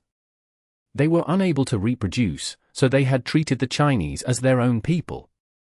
As for Greece, their ancient gods were more violent. The tyrant titans enjoyed feasting on humans as they pleased, hence the rise of the Parthenon temple was like a blessing to the people. The Parthenon temple and the tyrant titans were still warring with one another, even today. The extinction of the totem beasts in China was perhaps the most difficult mystery to solve, or maybe it was not the same in the past. The totem beasts might have waged a war against their ancestors, too. The 9 provinces had several ancient gods. These extraordinary creatures were the leaders of the totem beasts. In the earliest days, the Kunlun Mountains were under the control of one of the leaders. The first moon moth phoenix was the Emperor of Feathers in the Qinling Mountains, but the truth is, the first moon moth phoenix was only a subordinate of the leader of the totem beasts in charge of the Kunlun Mountains. Jiang Xiaoxu declared. Chapter 1737. Vassals. Exodus Tales. Exodus Tales. Translated by Zephazid. Edited by Aelrianth. Mo Fan gasped. He wondered where Jiang Xiaoxu had learned all that from. Therefore, It's very obvious that the dear god you found is the vassal of another leader of the totem beasts. It's not from the same hierarchy as the moon moth phoenix, Jiang Xiaoshu went on. Lingling glanced at Jiang Xiaoshu. Everything she had said was exactly what Lingling had concluded about the totem beasts already. Lingling had been studying the totem beasts while Mo Fan was busy in foreign countries. She had discovered there were many different types of totem beasts in the ancient past of their homeland. Some were specifically referred to as the sacred totem beasts, who were basically the leaders Jiang Xiaoshu had mentioned. An example of the sacred totem beasts was the black tortoise, whose symbol was a combination of those of the black totem snake, Bashya, and some other totem beasts. Now they had also discovered the existence of another sacred totem beast. Both the moon moth phoenix and the owner of the mysterious feather were its vassals. Lingling initially thought the dear god was one of its vassals, and that the seals of the totem beast, the mysterious feather, and the dear god would point to the sacred totem beast. However, it turned out that the totem seal of the dear god was incompatible with the seals of the moon moth phoenix and the mysterious feather. In other words, the moon moth phoenix and the mysterious feather were related to one sacred totem beast, while the dear god was the vassal of another one. Unfortunately, they only knew about a few totem beasts. They lacked the pieces to speculate on the appearances of the sacred totem beasts. "We've helped you with your goal this time, just tell us what you know," Mo Fan stated. The explanation about the totem beasts had gotten his attention. Zhao Manyang was a totem guardian, too. He quickly stepped closer and listened carefully. Jiang Xiaoshu noticed the Violet Imperial Battalion had gone ahead, leaving only Mo Fan's close associates behind. She lowered her voice and said quietly, "Long ago, the 9 provinces actually had many ancient beasts. They were hostile to one another and fought each other. It was extremely chaotic. Humans were frail, too, so they had no choice but to submit to the powerful ancient beasts. The ancient beasts who were willing to provide humans with protection were called the totem beasts, but the totem beasts opposed one another, too, so the human tribes ended up constantly waging war against one another. The sacred totem beasts were special, as they realized they were simply killing one another for no reason. They did not want humans to suffer continuous casualties just because the totem beasts were fighting one another. To preserve the humans and the totem beasts, a few totem beasts, the strongest among them, stepped forward to implement the rule of not permitting totem beasts and humans to fight one another. Humans, totem beasts, and ancient beasts that broke the rules would be punished severely. With those rules, humans, totem beasts, and ancient beasts were able to enjoy some peaceful eras. Didn't we just participate in the ceremony of the winged beasts? It's actually one of the rules that a sacred totem beast came up with to stop the winged beasts from massacring one another, using the height they can reach as a way to decide their status and earn respect from their tribes. That being said, many winged beasts are reluctant to obey the rules. After all, the sacred totem beasts are no longer around, and the totem beasts have almost gone extinct. The winged beasts are relatively conservative, hence the Qinling Mountains are well preserved, and the creatures here are still sticking to the old tradition to compete fairly with one another. Mo Fan, Lingling, Zhao Manyang, and the others stared at Jiang Xiaoshu in astonishment. She knew far more than they had imagined. There had to be a reason why the ceremony of the winged beasts was held. The ruler of the winged beasts must have started it, and the latter generations agreed with it too, so they continued to pass the ceremony down to their descendants. The peace lasted for some time, allowing humans to grow stronger, even while the ancient beasts expanded their territories. Humans discovered magic and began to control their own destiny, while the ancient beasts left the totem beasts and turned into the demon creatures that are crawling all over the mountains and wilds as we speak. However, the totem beasts that initially took care of humans and ancient beasts all disappeared for an unknown reason. Perhaps the humans whose wings had fully grown overthrew them. Jiang Xiaoshu finished. Ah? Why couldn't it be the powerful demon creatures that overthrew the demon beasts? The demon creatures are crueler and fiercer than us. They have a lot of strong species too. Zhao Manyang protested. Well, you're saying that because you're thinking from a human's point of view. I only said humans, totem beasts, and ancient beasts, because we always differentiate ourselves from the demon creatures, but try thinking from the totem beast's point of view. Humans are actually no different from other ancient beasts to them. It wasn't like the totem beasts were particularly kind to humans. They were just too powerful, hence they were unwilling to harm creatures who were weaker. Humans were simply too weak in the past, so the demon creatures always picked on them, which is why they relied more on the protection of the totem beasts. Besides, humans were grateful to and respectful of the totem beasts, so they ended up getting closer to them. The truth is, the totem beasts were never biased toward any species. They were just maintaining order during ancient times with their power and status. Jiang Shaoxu rebutted him. The totem beasts were protecting every weak living creature, and humans were one of them. When the magic civilization was born, humans finally grew stronger and became a powerful species. If the totem beasts were overthrown by a certain species that had risen abruptly, the humans who had learned magic were clearly one of the suspects.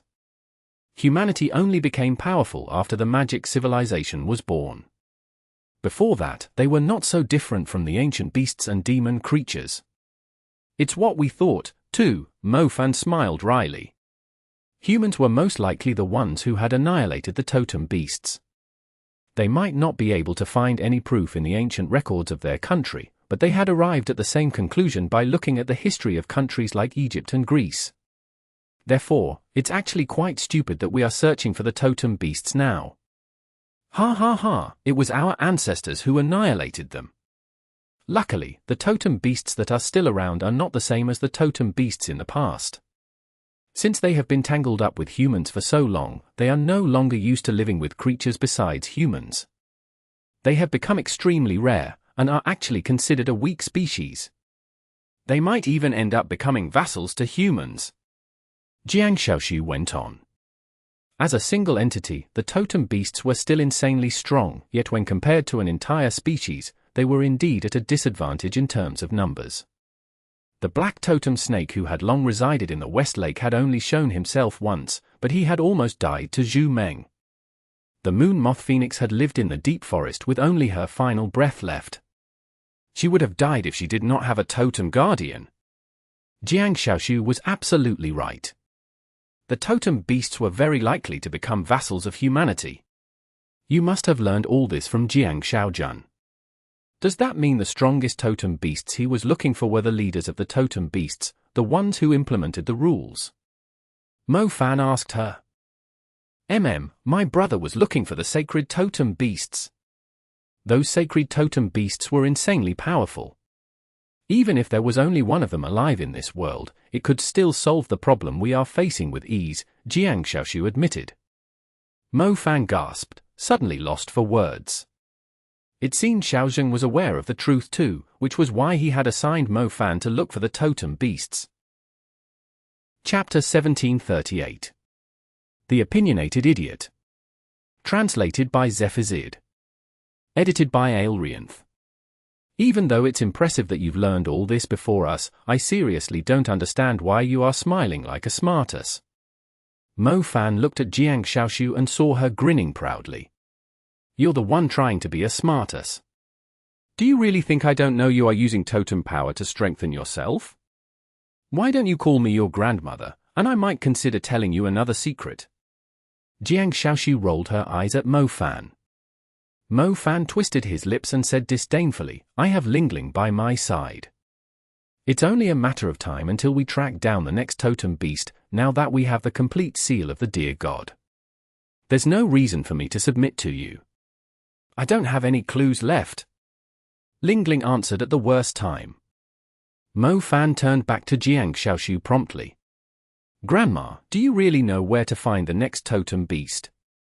Zhong Xiaohu, Bai Hongfei, and Zhao Manyang were lost for words to describe Mo Fan's attitude. Perhaps calling him a B****ch might be the most appropriate. Jiang Shaoxu was only messing around. She had followed Jiang Shaojuan's path looking for the totem beasts, so she naturally hoped someone could go with her. She had almost lost her mind while she was wandering in the Qinling Mountains alone. Around 10 years ago, my brother told me many stories. I used to think he had read the stories from some books, but I eventually realized that they were all his personal experiences, things he had encountered while he was searching for the totem beasts. My brother was like a journalist. He actually found the traces of many totem beasts and proved their existence, but he never disturbed them. However, he only recorded some of his discoveries, and kept everything else in his mind, Jiang Xiaoshu told them. 10 years ago, weren't you already 14 or 15? Damn, were you still listening to bedtime stories at that age? Mo Fan blurted out. Jiang Xiaoshu was startled, as if something embarrassing had been exposed. She blushed and snarled, "What the heck is wrong with you? Can you not focus on the unimportant bits? Why couldn't I be afraid of thunder when I was younger? My bad, keep going." Mo Fan apologized without hesitation. "I'm telling you, if you are serious about looking for the totem beasts, you should be treating me well. Otherwise, the dear God is the last totem beast you will ever find in this world, humph." Jiang Xiaoshu vowed to him. "Mo Fan, you should watch your mouth," Zhao Manyang nudged him. He and Zhong Xiaohu needed the totem power, too. They had not found a way to achieve the super level, so the totem beasts that Jiang Xiaoshu had mentioned were very important to them. "By the way, my brother also went to other countries. The enormous beast in the ocean we stumbled into, and the wooden clapper with a magic seal, were both related to a totem beast. If I'm not mistaken, it must be the totem beast Baxia."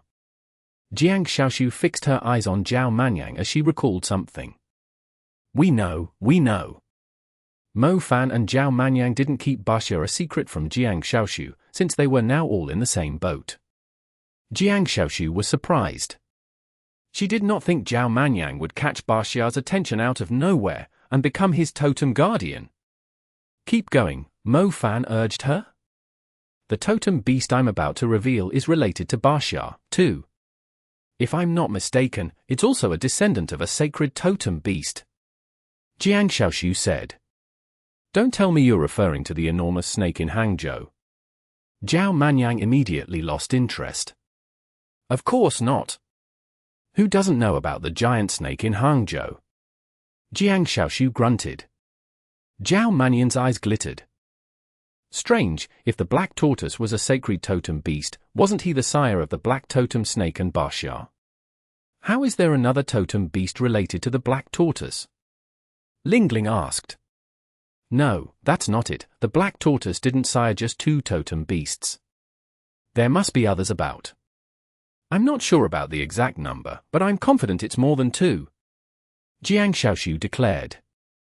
Mo Fan and Zhao Manyang exchanged glances with one another. It was definitely shocking news to them.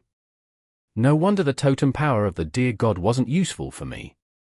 It didn't even let me take a sip of the milk. It turns out that I was looking for the wrong brand. Zhao Manyang realized. It explained why Baxia had asked Zhao Manyang to go on adventures and look for the power that was hidden away.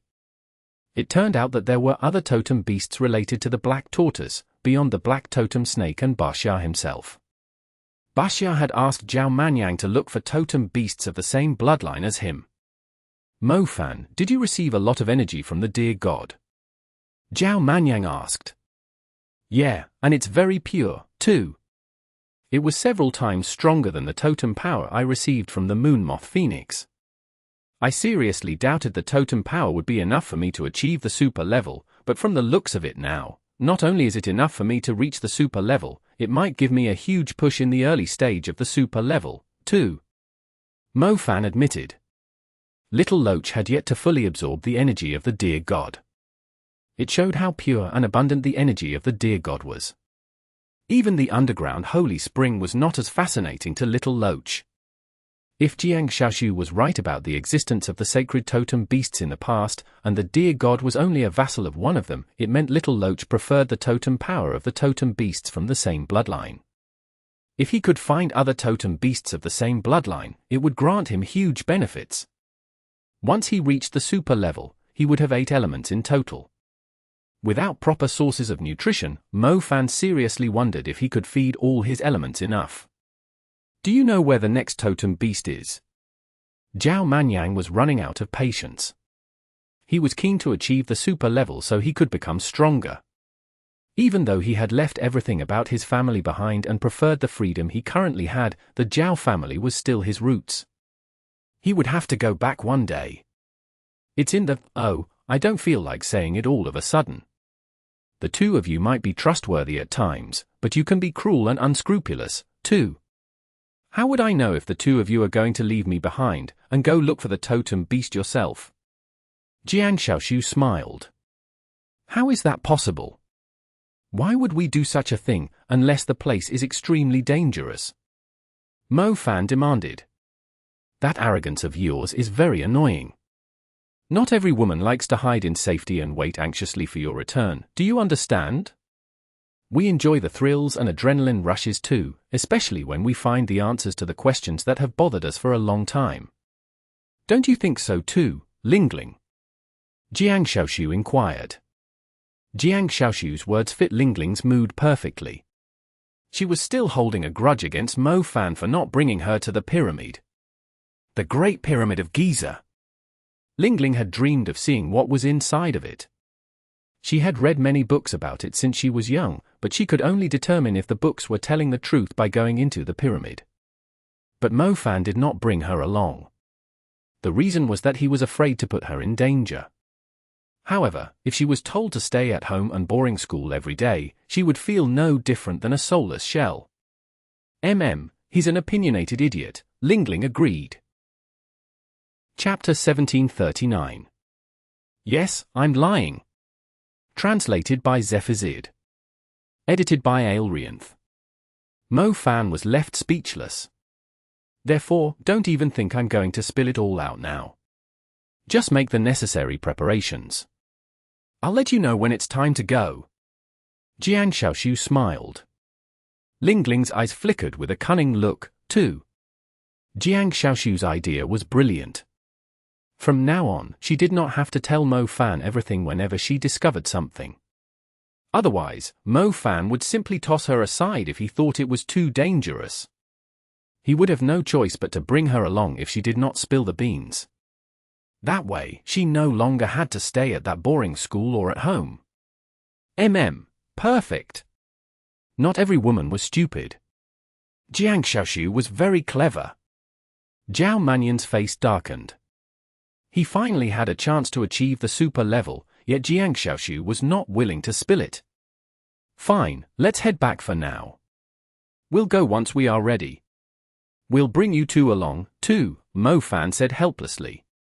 Speaking of which, Zhao Manyang had been following him around to many places, yet he had never received any benefits.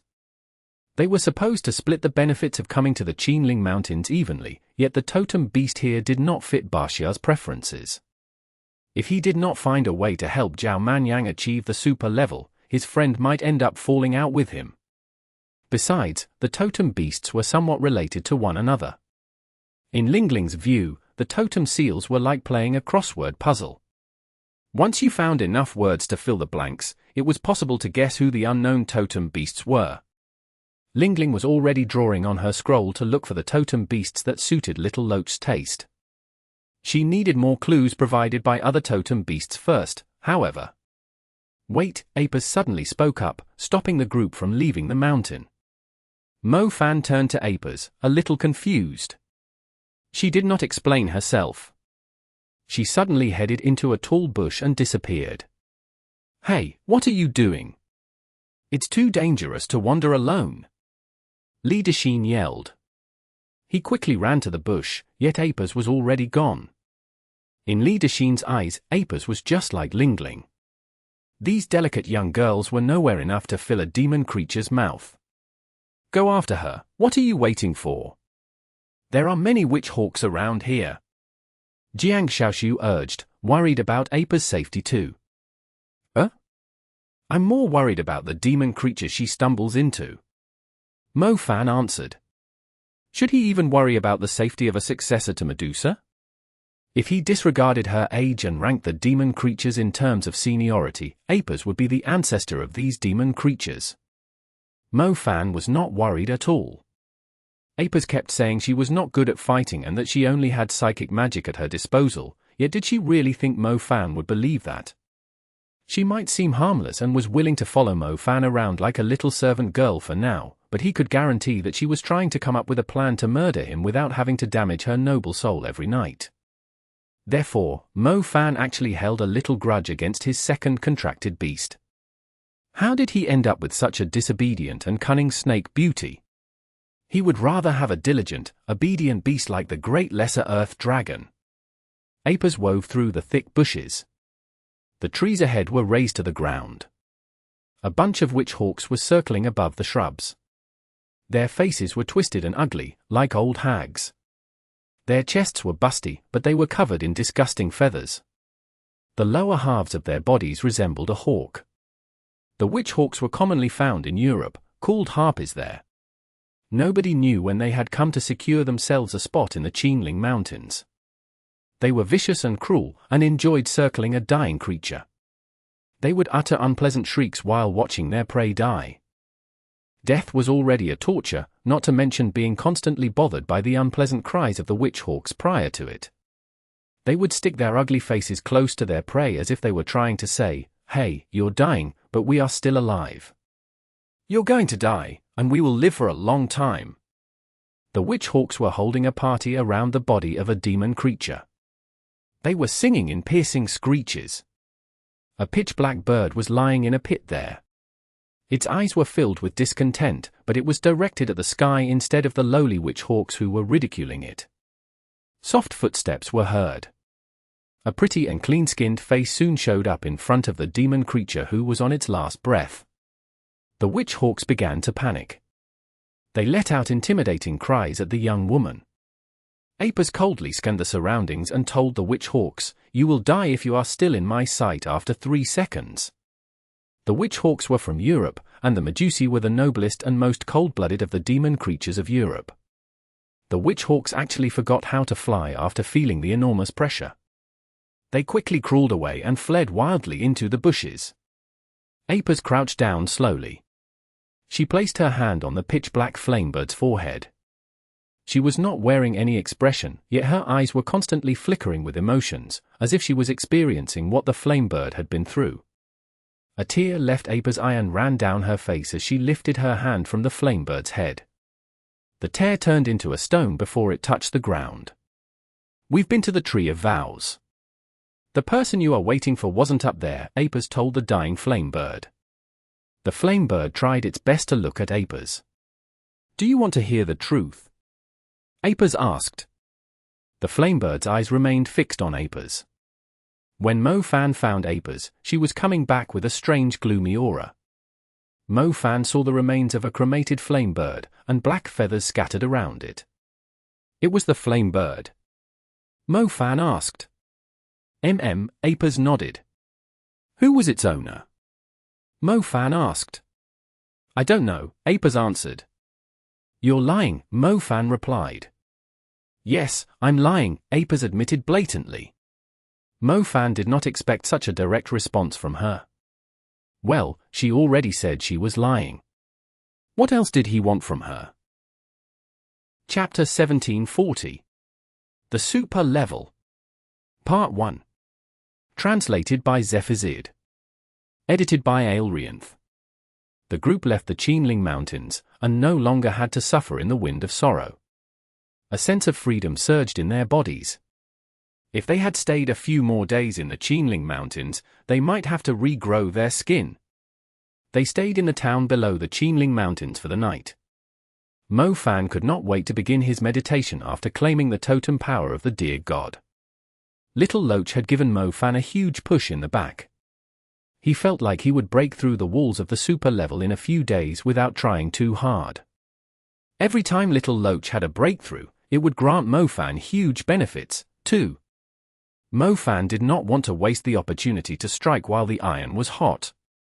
The stars flowed inside Mo Fan's spiritual world. Each color represented a different element.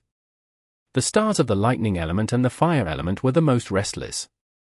Little Loach had only provided Mo Fan with a single push, so if he did not control it well, it might end up being distributed to every element. It was unreasonable to split the momentum up unless the force was actually strong enough to break through the walls of all 5 of his elements at once. Should I choose the lightning element or the fire element? Mo Fan's head began to hurt as he inspected his 2 primary elements. The energy from Little Loach was only enough to push a single element to the super level. Mo Fan was struggling a little to pick between the fire element and lightning element, since both of them were ready to advance to the super level. Lightning element it is. It's the big brother, after all, Mo Fan said to himself. Mo Fan's fire element was an ace because of Little Flame Bell. Even if his fire element reached the super level, his fire element would not improve by much if Little Flame Bell did not also have a breakthrough. After all, without Little Flame Bell's help, Mo Fan was only a fire mage with the Meteor Scarlet. His control of the fire element was too weak. The lightning element was different. The lightning tyrant matched Mo Fan's demon flesh perfectly, and it was significantly stronger than the Meteor Scarlet, too. Besides, Mo Fan had also used the blessing of the God Seal on the lightning element to improve its base damage, so the super spells of his lightning element were going to be insane. Most importantly, Mo Fan had long desired the super lightning spell, the Seal of 9 Laws. Apart from the imprisonment effect when using the 9 lightning halberds, the target trapped inside the spell was constantly blasted by lightning strikes. It might not be ideal against demon creatures with huge numbers, but it was perfect against strong ruler-level creatures of massive size. Lightning. It was decided he would improve the lightning element to the super level first. After making his decision, Mo Fan focused his attention on the lightning element's galaxy. Little Loach had been with Mo Fan for many years, and was well aware of its master's thoughts. It immediately opened the valve, allowing the abundant energy to pour into Mo Fan's spiritual world. There's so much. Mo Fan was startled. How much did Little Loach even eat it, to provide him with so much energy for the breakthrough? The tremendous tide surged into Mo Fan's spiritual world. The little purple galaxy did not have the space to contain it all. The barrier bounding the galaxy shook hard after the energy slammed into it. As a matter of fact, the barrier had already been worn down by Mo Fan's previous breakthrough attempts, but it was simply too solid. It would hardly move unless it was filled up with energy beyond its capacity. It was like a metal cage, while the energy of the galaxy was just an embryo. Even if he smashed himself into pieces, the walls of the cage would hardly budge. It was possible for an intermediate mage to break through to the advanced level with talent, determination, and the energy they had accumulated on their own, but the energy accumulated by oneself was nowhere enough for to break through to the super level. Every super mage had relied on some rare natural resources, absorbing that energy into their spiritual world and using it to break the cage. These sources of tremendous energy were not necessarily compatible with a mage's constitution, so every super mage had their own way of achieving the super level, which would affect the spells they would be able to use in the future. The process no longer followed the standard outline of the early levels. People with greater control over their elements found it easier to find their unique path. Mo Fan's fire element was a great example. His fire element was no longer restricted to the respective form of the basic, intermediate, and advanced spells. His Fire Burst, Fiery Fist, and Skyflame Funeral could take different forms, based on the capabilities of his fire element. The minor variations available to an advanced mage were only the beginning. Only those in the super level were able to modify their spells as they pleased. It was a quiet night with sparse stars. There were no colorful clouds, nor an overwhelming ripple of energy bursting out of the room in the little town to alert every great talent nearby. There was not even the special effect when a player's HP and MP fully recovered after leveling up. The broken pieces of the barrier were scattered through the vast galaxy. Apart from the deep look in Mo Fan's eyes and the sense of relief in his heart, breaking through did not startle even a single blade of grass or tree.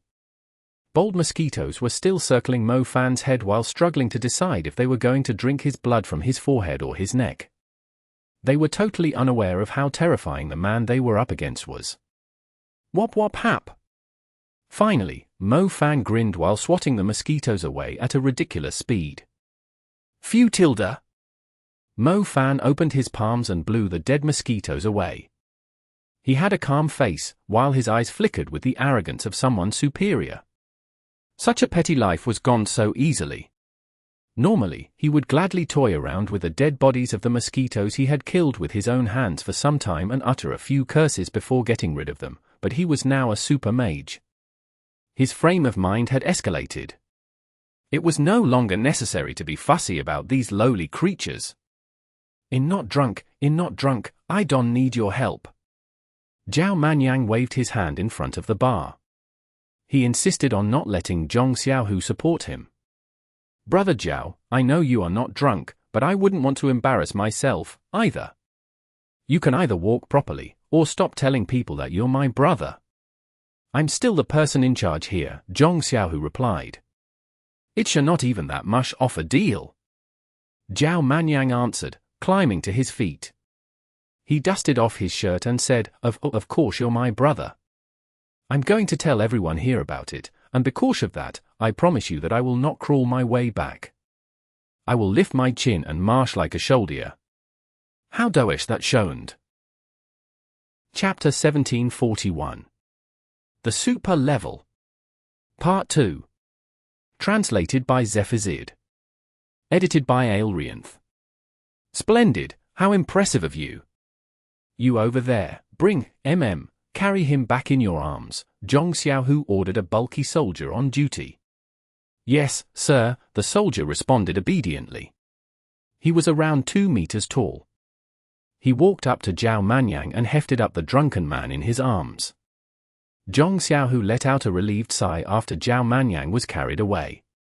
He had never seen anyone with such a low tolerance for alcohol who loved drinking so much. It was fine if he simply lost consciousness after reaching his limit, but unfortunately he was the kind of man who would commit embarrassing acts after he was drunk. Zhao Manyang was the last person to leave. The people of the Violet Imperial Battalion were rather strict with themselves, and did not drink even a single drop of alcohol. They insisted on escorting Jiang Shaoxu back to their superior first. They did not want to waste any more time on unrelated matters. A soldier hurried over to Zhong Xiaohu. Reporting. The 4th floor of a building on the 3rd Street is on fire. It's likely someone has committed arson. Is the situation under control? Are there any casualties? Zhong Xiaohu asked instantly. The fire is under control. There are no casualties, the soldier replied. Why did you say someone has committed arson? Zhong Xiaohu asked with a confused face. The 4th floor on the 3rd Street, wasn't that where he had arranged Mo Fan and the others to stay for the night? Was someone trying to attack them? I've asked around for the cause of the fire, but the guy said a bunch of nonsense. He claimed he was trying to drive mosquitoes away, but he ended up setting the room on fire because he failed to control his magic. I noticed the person's cultivation was rather high, but he couldn't explain himself properly, so I am extremely suspicious of him. General, should we arrest him? The soldier asked. Is the guy called Mo Fan? Zhong Xiaohu asked tiredly. Yes, General. So you already knew. Zhong Xiaohu shook his head with a wry smile. He told the soldier, calculate the loss and pay the owner accordingly. General, he's a very dangerous man. He's surrounded by unstable lightning. Got it, I'll take a look. Zhong Xiaohu saw Mo Fan crouching in front of the building he had burned down after he reached the place. Hosey, you came just in time. Are the mosquitoes here the wing patrol beasts' lackeys or something? F***K me, I only killed a couple of them, but a whole bunch of them came to avenge them. Mo Fan cursed. He hated mosquitoes the most. They were seriously brainless. They did not even care if their target was a mage or what their cultivation level was, they would simply attack when their target was not paying attention. Brother Fan, with your cultivation and control, there's no way you would burn a whole building down just to kill some mosquitoes, right? Zhong Xiaohu asked helplessly. I just had a breakthrough, so I wasn't able to control my magic, Mo Fan admitted. Oh, I see. What did you just say? Zhong Xiaohu's eyes widened all of a sudden. I just had a breakthrough. Mo Fan repeated. Super level. Super level. Mo Fan smiled. Holy crap, Brother Fan, that's insane. You're most likely the youngest super mage I've ever met. Zhong Xiaohu exclaimed. Probably the most handsome, too. Of course, Brother Fan. I'll pay for the building you burned down as a way to congratulate you on reaching the super level. Mo Fan really had lost control of his magic. His lightning galaxy had become a vast star ocean containing multitudes of glowing stars, an awesome and dazzling sight. It had a total of 2,401 stars now. The feeling Mo Fan had after advancing to the super level was nothing like he had felt before. It was similar to expanding a small galaxy into a vast universe. He no longer felt minuscule and helpless, and the difference in control over his magic was the most obvious proof. Mo Fan's control of his elements from the advanced level was a fraction of his control now.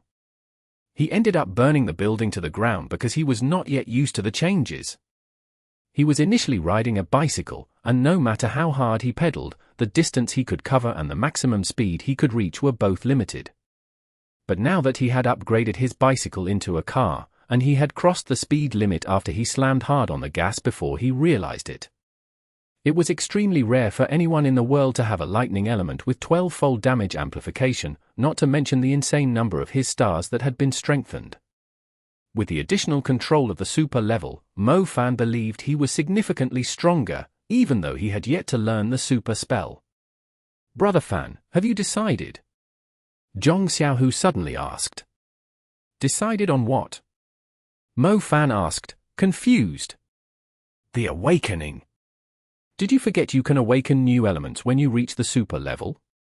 According to your double innate elements trait, you should be able to awaken 2 new elements at the super level, too. Have you decided on what elements to awaken next? Zhong Xiaohu blurted out excitedly.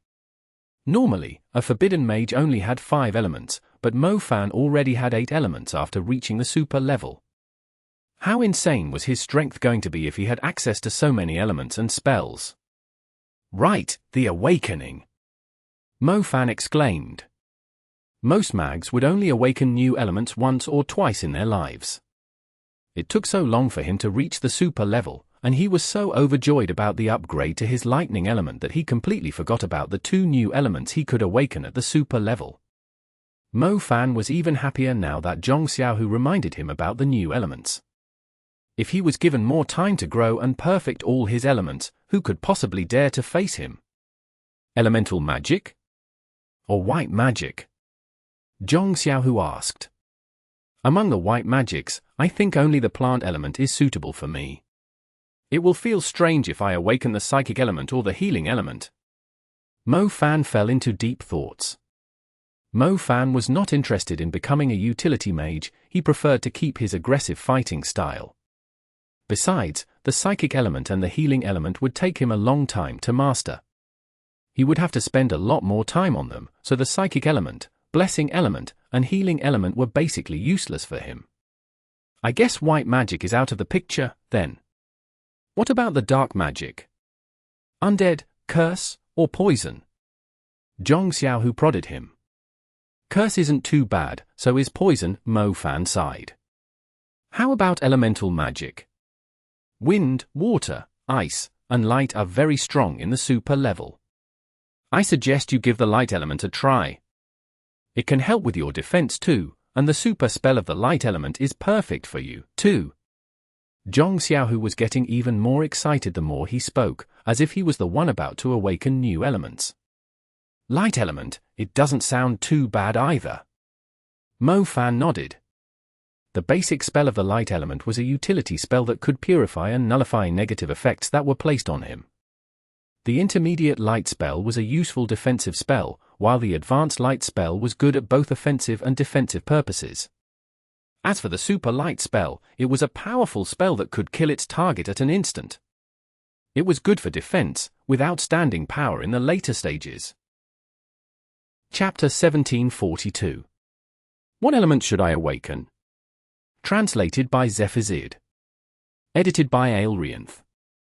You still have another element to awaken. Brother Fan, I'm starting to feel a little jealous of you. We need to cultivate so hard and advance to the next level to awaken a new element, but you can still choose a second element to awaken after deciding on the first one every level. Zhong Xiaohu exclaimed.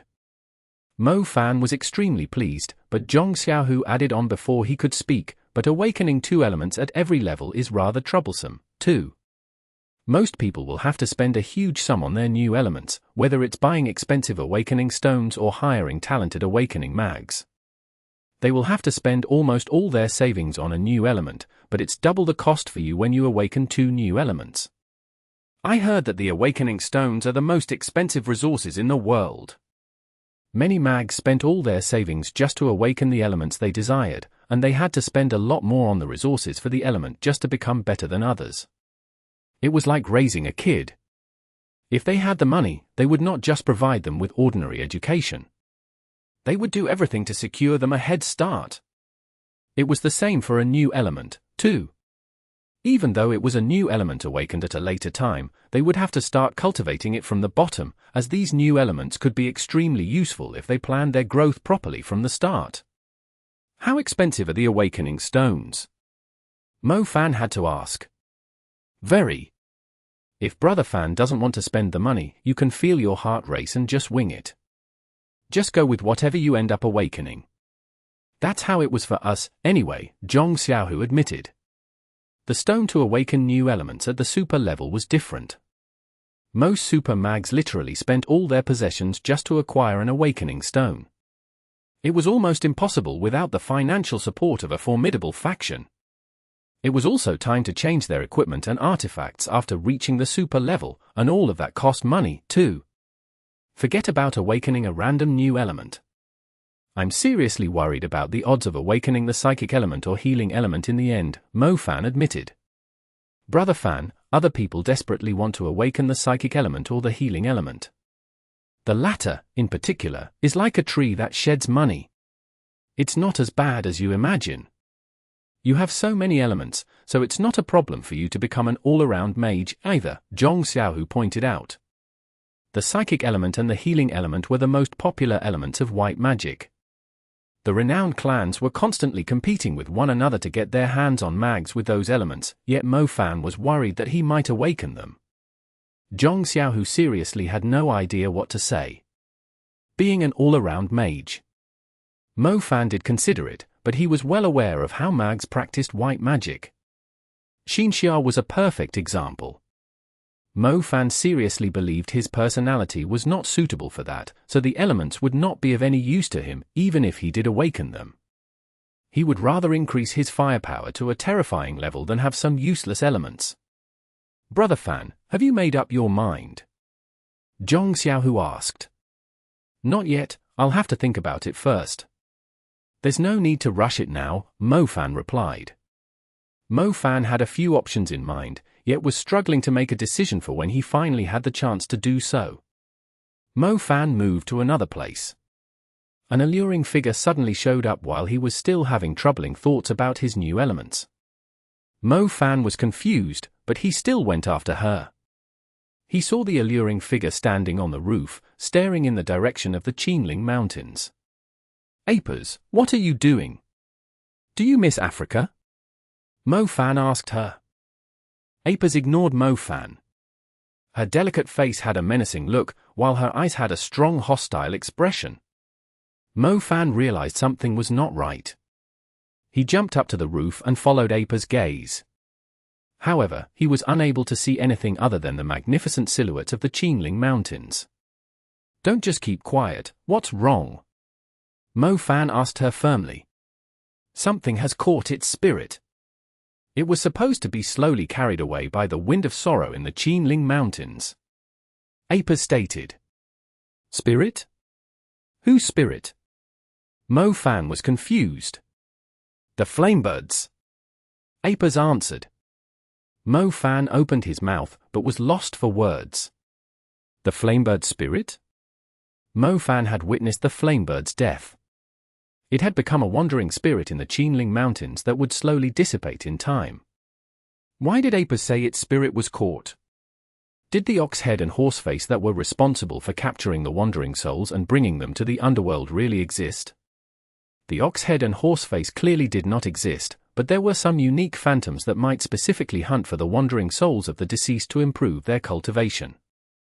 However, Mo Fan had no clue what Apers was referring to, or why it had targeted the Flamebird spirit specifically. Do you know what it is? Mo Fan asked. I don't, but I will be able to tell when I see it. Apis responded. Oh. The spot where the Flamebird had died was extremely far away from them. Mo Fan had no idea how Apis was able to sense something so far away. Perhaps she had left a spiritual mark on the Flamebird's soul before they left. Either way, it was beyond his capabilities. Apis seemed to know there was nothing she could do, either. It was unlikely the dead would have any dealings with living creatures. She could only stare in that direction angrily. You looked rather imposing just then. I bet your strength has recovered after I reached the super level. Mo Fan patted Apis' head. Humph. Apis responded with her nose. She went into her room in a bad mood, heading back to bed. Mo Fan watched her leave before looking at the Qinling Mountains. For some reason, Mo Fan had a strange feeling about the whole thing. It felt like he was experiencing déjà vu at that particular instant. However, he was unable to recall the details of why it all felt familiar to him. Forget it, maybe I had a similar dream before. Mo Fan shook his head. He did not overthink it. He would eventually recall it if it was really that important. It was meaningless to try recalling something he had forgotten. He followed Apis into the room. He suddenly thought of something. He casually patted on Apis' back and said, by the way, didn't you ask me to teach you magic? I'm about to awaken new elements. I'll be training from the beginning, too. Chapter 1743. Fake Mo Fan. 1. Exodus Tales. Exodus Tales. Translated by Zephazid. Edited by Aelrianth. Mo Fan was not in a rush to return to Fanshue Mountain. He decided to go to the Magic City first. Zhong Xiaohu was still keeping watch at the Qinling Mountains. If the Silver Skyruler ended up becoming the new Emperor of Feathers, he would be very busy for some time. If the Silver Skyruler was not the new Emperor of Feathers, it would be a lot easier to manage the Qinling Mountains. After all, Xiaohu had been blessed and acknowledged by the Tree of Vows, so most winged beasts that had been around for a long time were respectful of someone like him. He could resolve the potential threats from the Qinling Mountains much more easily. Zhao Manyang, on the other hand, kept complaining about wanting to go back to the Magic City. He owned a number of luxury suites there. Every property he had represented a canary he was hiding, so every time he returned to the Magic City, he would live the life of an ancient emperor, where he had the freedom to flip the token to decide on the woman he was interested in spending the night with. It had been a while since Mo Fan last visited his two gorgeous housemates, too. He walked past the entrance of the Pearl Institute and saw many young faces around. He subconsciously straightened his chest and lifted his chin. He remembered how he was only a little intermediate mage when he first came here. He had now reached the super level. He was stronger than most of the teachers at the Pearl Institute. He could not help but feel pleased with himself. Ah, isn't that Mo Fan? Which Mo Fan? The one that won the World College Tournament. A girl with round glasses glanced at Mo Fan with glittering eyes. Mo Fan followed the voice and made eye contact with the girl. Damn, someone finally recognized him in real life. He seriously wondered what was wrong with the people of his homeland. It was like they could not even recognize a celebrity if they were not handsome enough or followed around by a few cameras. Mo Fan had long waited to be recognized in public. Couldn't they just satisfy his vanity for once? 1. Finally, someone had recognized him, not to mention that it was an adorable-looking girl. Even though her round eyes made her look a little nerdy, the little ribbon on the side of the frame of her glasses still made her look rather fashionable. Mo Fan smiled like a celebrity normally did. He calmly waited for the girl to approach him. From a first glance, he roughly estimated her bust size to be C. To think that her cup size was C despite having such a petite figure. Her body ratio could easily make a certain body part bloat. It's really Mo Fan. Oh my, I did hear someone mentioning that he had returned to school last month. I didn't expect to stumble into him here, a boy who was obviously a new student of the school exclaimed. I only enrolled in the Pearl Institute because of Mo Fan. I even gave up on the recommendation of the Imperial College, another new student said. Mo Fan stood there and listened to the praise. He was wearing a calm smile, as if he was already used to the praise, yet his heart had already flown to the top of the Oriental Pearl Tower. Lately, he had been either cultivating, traveling in foreign countries, or contributing to the peace of the world. He rarely strolled in public places like today, hence he was a little surprised to find so many admirers of his at the entrance of the Pearl Institute. Juniors, there's no need to be so excited. I will often come back to school from now on, so please calm down, a voice at the entrance of the school said. Mo Fan had already reached the entrance. He was currently standing under a tree. He was confused about why someone had stolen his lines. He was still smiling proudly in front of his admirers. Mo Fan followed the voice and discovered that the new students were not even surrounding him. They were running toward another handsome man wearing a shirt with wisteria on it. Hey, I'm right here, Mo Fan said when he saw the girl with round glasses running past him. The girl turned around and glanced at Mo Fan briefly. He could read the question from the doubtful look in her eyes. Is there something wrong with this guy? Mo Fan was dumbfounded, too. Most students were running to the entrance excitedly, while those that were calmer stood still and glanced at the man wearing a wisteria shirt from a distance. The Demon King has now become a symbol of the Pearl Institute. What kind of luck did that Mo Fan have? An old student blurted out jealously. Those that called Mo Fan the Demon King were most likely from the same batch as him. Mo Fan and his friends had graduated from the school in advance, but the rest were still working hard to graduate from the school. Mo Fan did not recognize the student. He asked with a confused look, "Brother, do you know who I am?" "Who are you?" "Why would I know you? Hey, you do look a little familiar." The student observed Mo Fan carefully, but he soon scoffed, "Is there something wrong with you? Mo Fan might be impressive, but there's no need for you to mimic him by having the same haircut, dressing up the same way, and even having the same skin tone as him. Why don't you go get plastic surgery instead?" "Friend, I'm the original. I'm not mimicking anyone, nor did I get plastic surgery. I'm Mo Fan, take a closer look." Mo Fan pointed at his own face. The student took a closer look again. His expression finally shifted after some time. "Are you really Mo Fan?" I'm the real one," Mo Fan nodded. The student had obviously seen Mo Fan during the welcoming ceremony or somewhere else before. He looked a little surprised. He kept glancing back and forth between Mo Fan and the guy at the entrance. "To be honest, even though you are the low-spec version, you look more like the real one," the student admitted. Mo Fan's face darkened. "Low-spec version?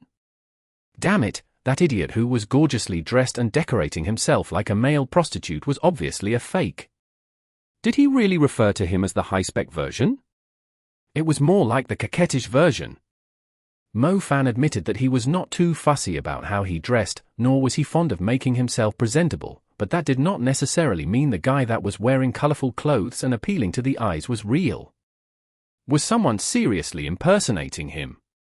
In addition to it, the impersonator had come to the Pearl Institute to trick the beautiful young ladies. How vicious! Mo Fan's phone rang when he had the urge to beat someone up. Mo Fan glanced at the screen and saw the call was from MUI Nujiao. He immediately picked up. "Someone told me you were recognized at the entrance, and a bunch of juniors have you surrounded." MUI Nujiao teased. Mo Fan had not told MUI Nujiao he was back in the Magic City. He was planning a spot check, perhaps he might stumble into the two canaries in their underwear. However, MUI Nujiao was obviously referring to the guy at the entrance. "Even I couldn't believe that someone is King impersonating me." Mo Fan grunted, glaring at the handsome man at the entrance of the school. "Ah? I know many people are mimicking you, but impersonating, that's quite absurd, especially when it's happening right at the school's entrance," MUI Nujiao agreed. "That idiot does look like me, but are these juniors blind or what? I'm obviously a lot more handsome than him. How did they even recognize the wrong guy?" Mo Fan was initially in a great mood, but he was now filled with rage because of the impersonator. I'm still a distance away from the school. I'll be there soon. MM. Chapter 1744. Choose an element. Exodus Tales. Exodus Tales. Translated by Zephazid. Edited by Aelrianth. Where did this idiot even get his courage from, daring to impersonate him? He was a righteous man who strictly adhered to his responsibilities of protecting every beautiful woman in the world. He was not even willing to lay his hands on so many gorgeous ladies. However, if anyone dared to use his name and preyed on the ladies, he swore he would break all 3 legs of the impersonator as punishment. Mo Fan walked up to the crowd and worked his way through the stupid juniors angrily. He pointed at the impersonator standing beside a black vehicle and said, "Who the hell do you think you are?" Mo Fan's words immediately attracted the attention of the students. Did someone really just curse in front of Mo Fan? Did he not know that Mo Fan's strength was the most ridiculous in this school? "Friend, did I offend you in some way?" the young man smiled. Oh my, as expected of senior Mo Fan, he's so well behaved. Where did this countryman come from? Do you know who you are talking to? A female student shouted. That's right, he must be another jealous dog who can't afford to see someone more impressive, famous, and handsome than him. The impersonator retained his smile. The rest of the crowd were already condemning Mo Fan before he could say anything. You dare deceive the new students at the Pearl Institute's entrance. You're seriously asking for trouble, Mo Fan said. I really don't understand what you're saying. Did we have some kind of conflict before? I'm sorry, I've provoked quite a number of people in the past, so I really can't remember who you are. Why don't you tell me your name? The impersonator seemed extremely calm. That's right, who the hell are you? Just piss off, stop blocking our idol's path. Yeah, go away. Mo Fan had always been a hot-tempered man. It would be strange if he was arguing reasonably with a bunch of idiots. He would never waste his time arguing if using violence was an option. Mo Fan noticed quite a number of students surrounding him, as if they were going to teach him a lesson for messing with the rising star of the Pearl Institute. I've never seen anyone so narrow-minded. We won't show any mercy if you don't leave soon, a student of the fire school declared. Show me mercy. Mo Fan was amused. Ever since Mo Fan enrolled in the Pearl Institute, he had beaten the crap out of many of his seniors, let alone the students of the same year as him. Otherwise, where had he earned the title Demon King from? It turned out that his juniors would like to have a piece of the Pearl Institute's special opening ceremony routine, to be beaten up on the first day. A bunch of retards. Mo Fan snapped. Mo Fan's eyes emitted a sharp silver glow. When it reached the peak of its brilliance, a strong force rippled under his feet. The force knocked the people surrounding Mo Fan away. Those with a higher cultivation were knocked a few steps back, while the rest were sent flying before falling to the ground under the trees on both sides.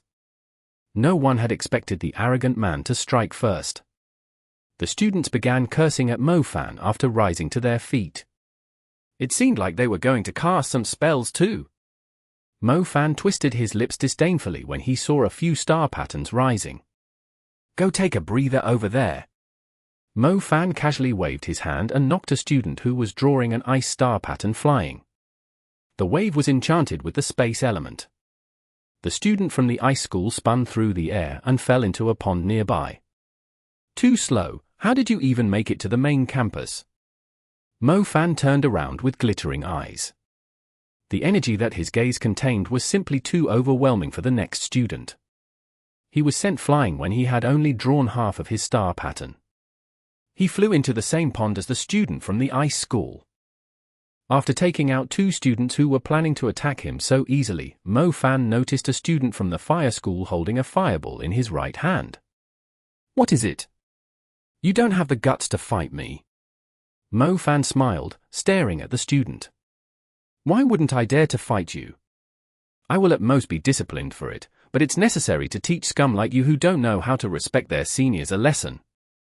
The rest of you, step aside. The student of the fire school obviously had a stronger cultivation.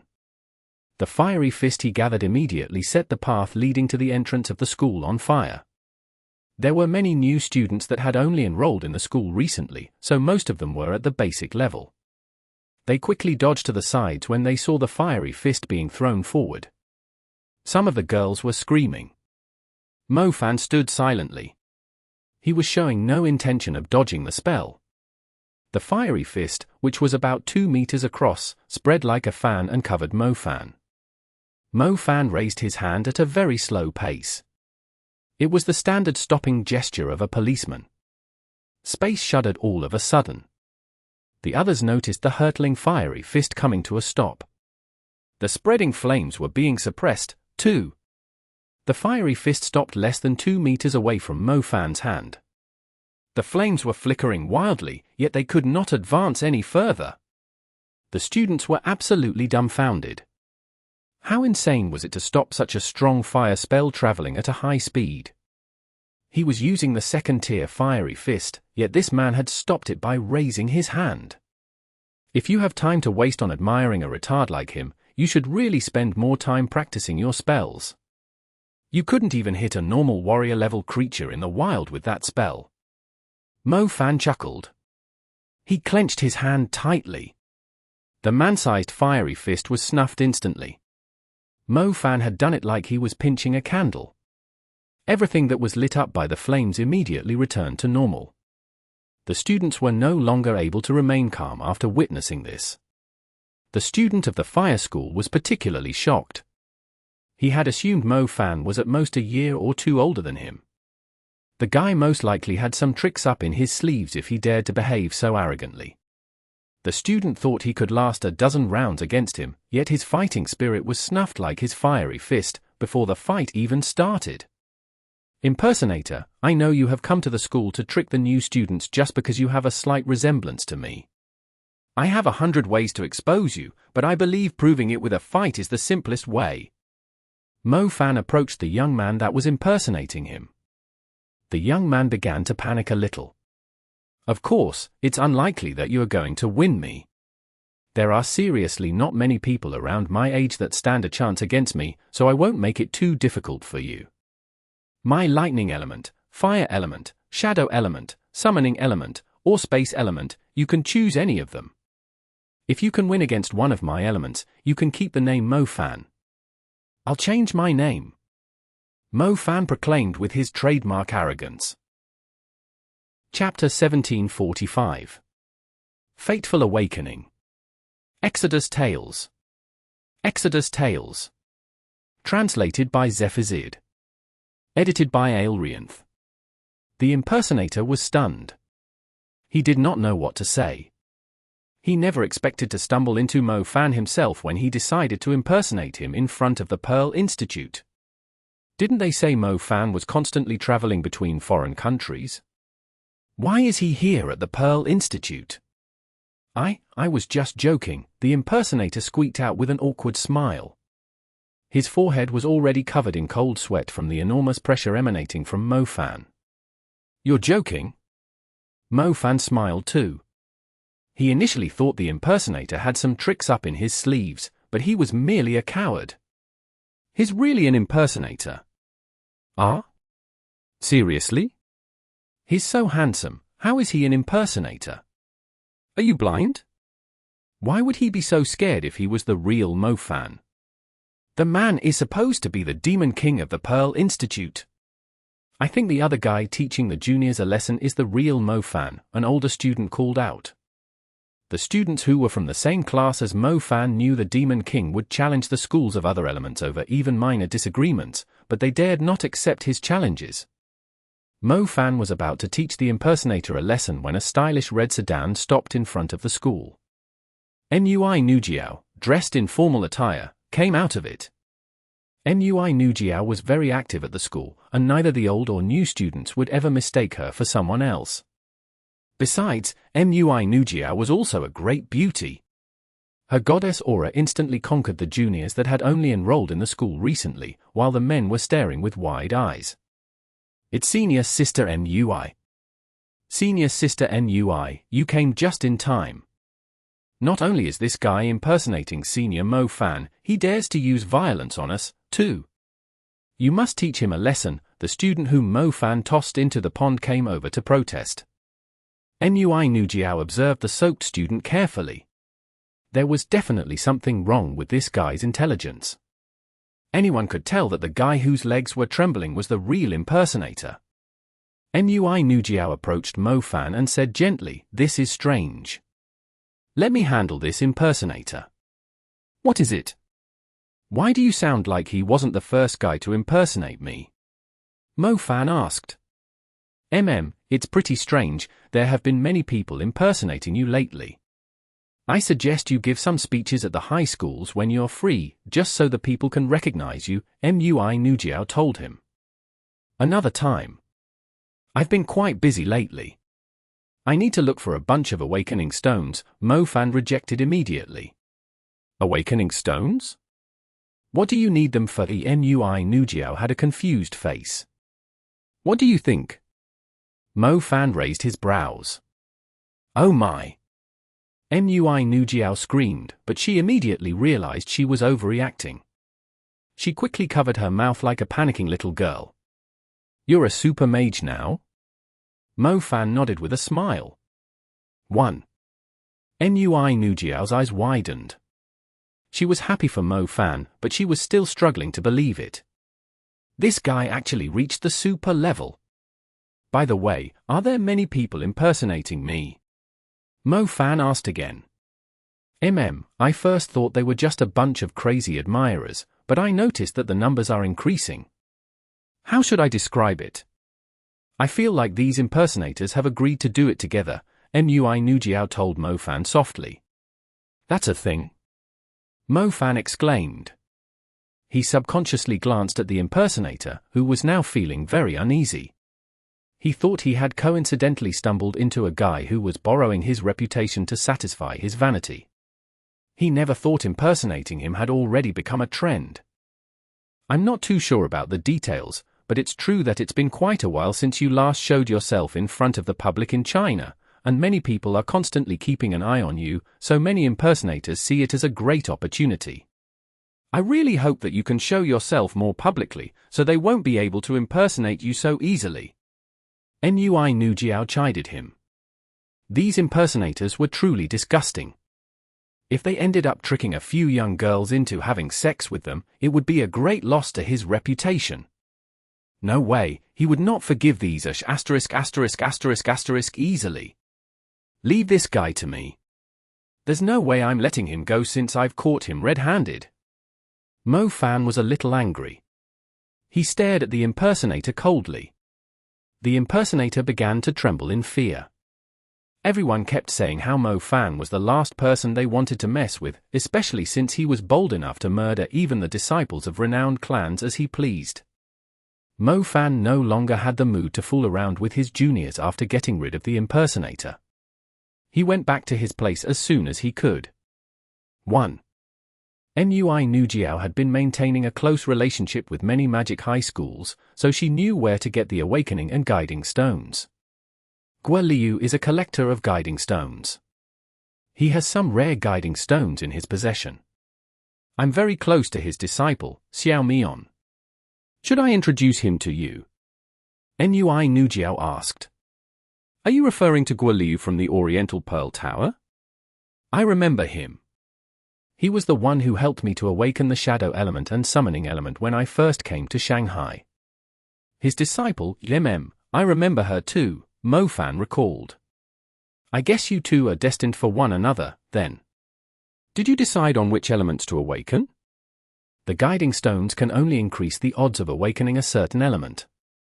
The higher their quality, the higher the odds, Nui Nujiao said. To be honest, I haven't made up my mind yet, but I have to do it eventually. If the guiding stones don't guarantee that I can awaken a certain element, I won't be too upset over what element I awaken either, Mo Fan replied. Mo Fan had been thinking about it for days.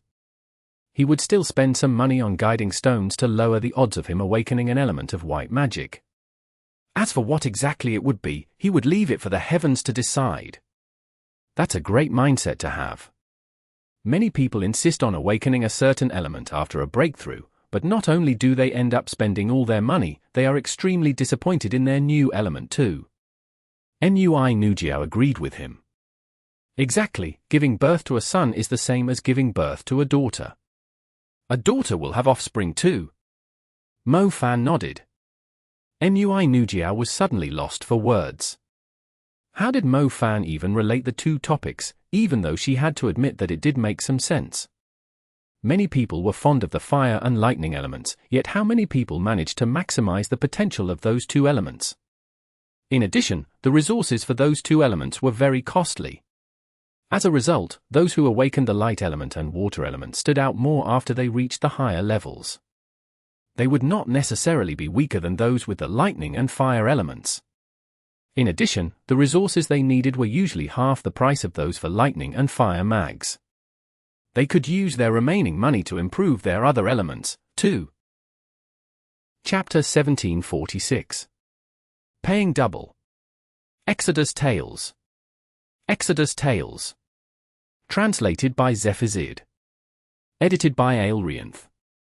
Mo Fan visited the Awakening Room again under Nui Nujiao's lead. The Awakening Room was located in the Oriental Pearl Tower, and made up of reputable Awakening mags.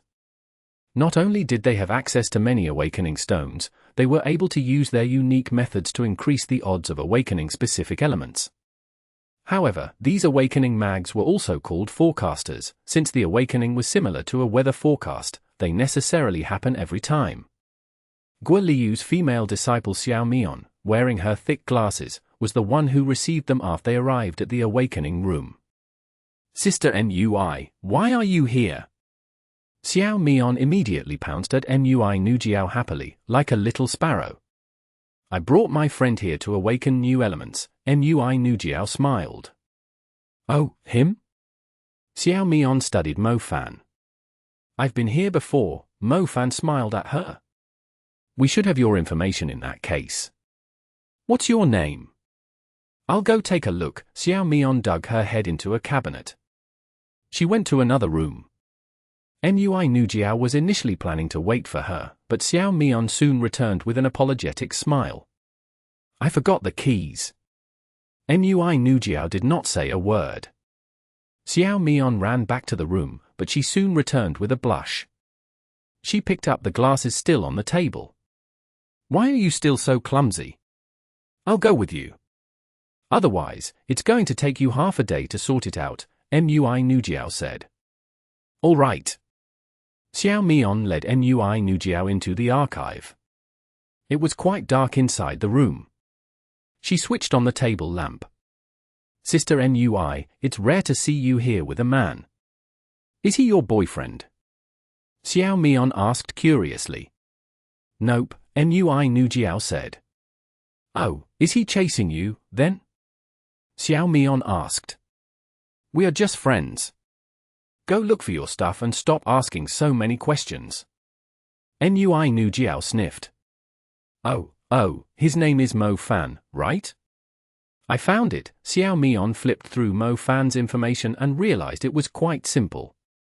It only had the time when Mo Fan last visited the Awakening Room, the time and cost for the awakening, and the element he awakened in the end.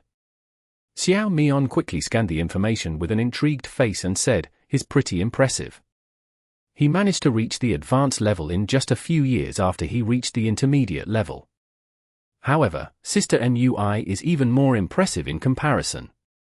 You are close to reaching the peak of the advanced level, right? I still have a long way to go compared to him. Besides, who even said he's only in the advanced level?" Nui Nujiao said. If he did not just reach the advanced level, are you telling me that he's in the super level? Xiao Mian rolled her eyes. She assumed Nui Nujiao was joking with her. Nui Nujiao did not answer.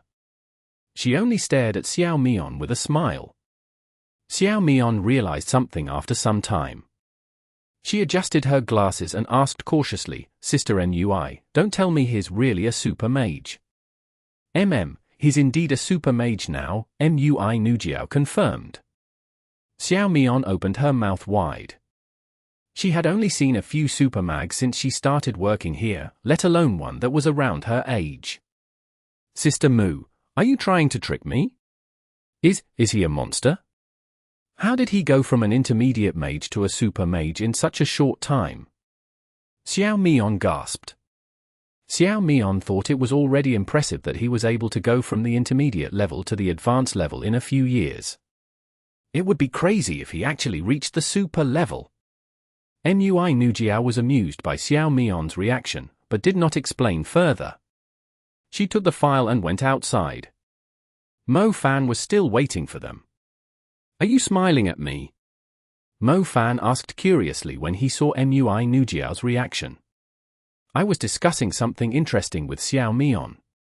Why would I be smiling at you? Mui Nujiao replied.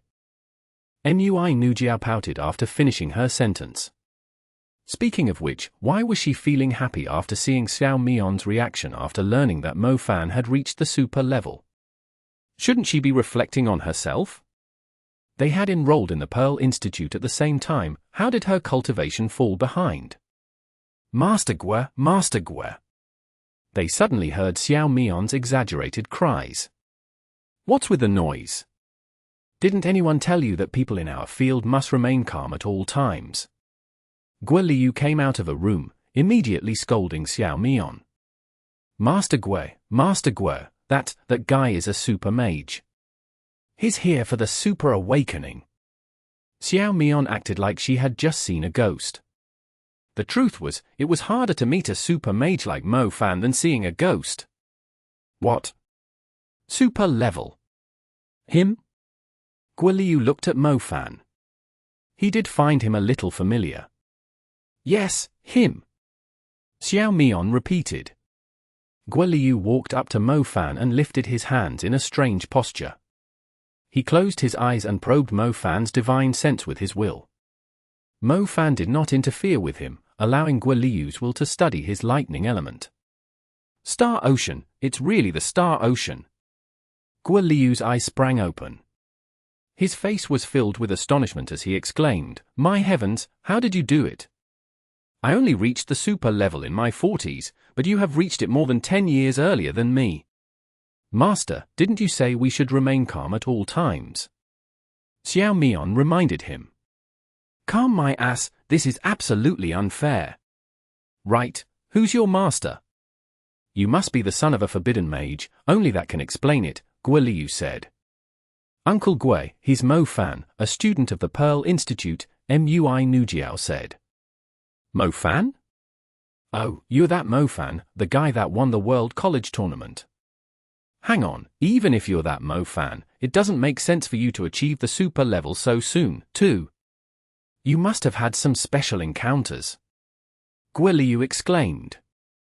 It was normal for Mo Fan, who spent most of his time in the wild, to have some special encounters. I'm come to awaken new elements.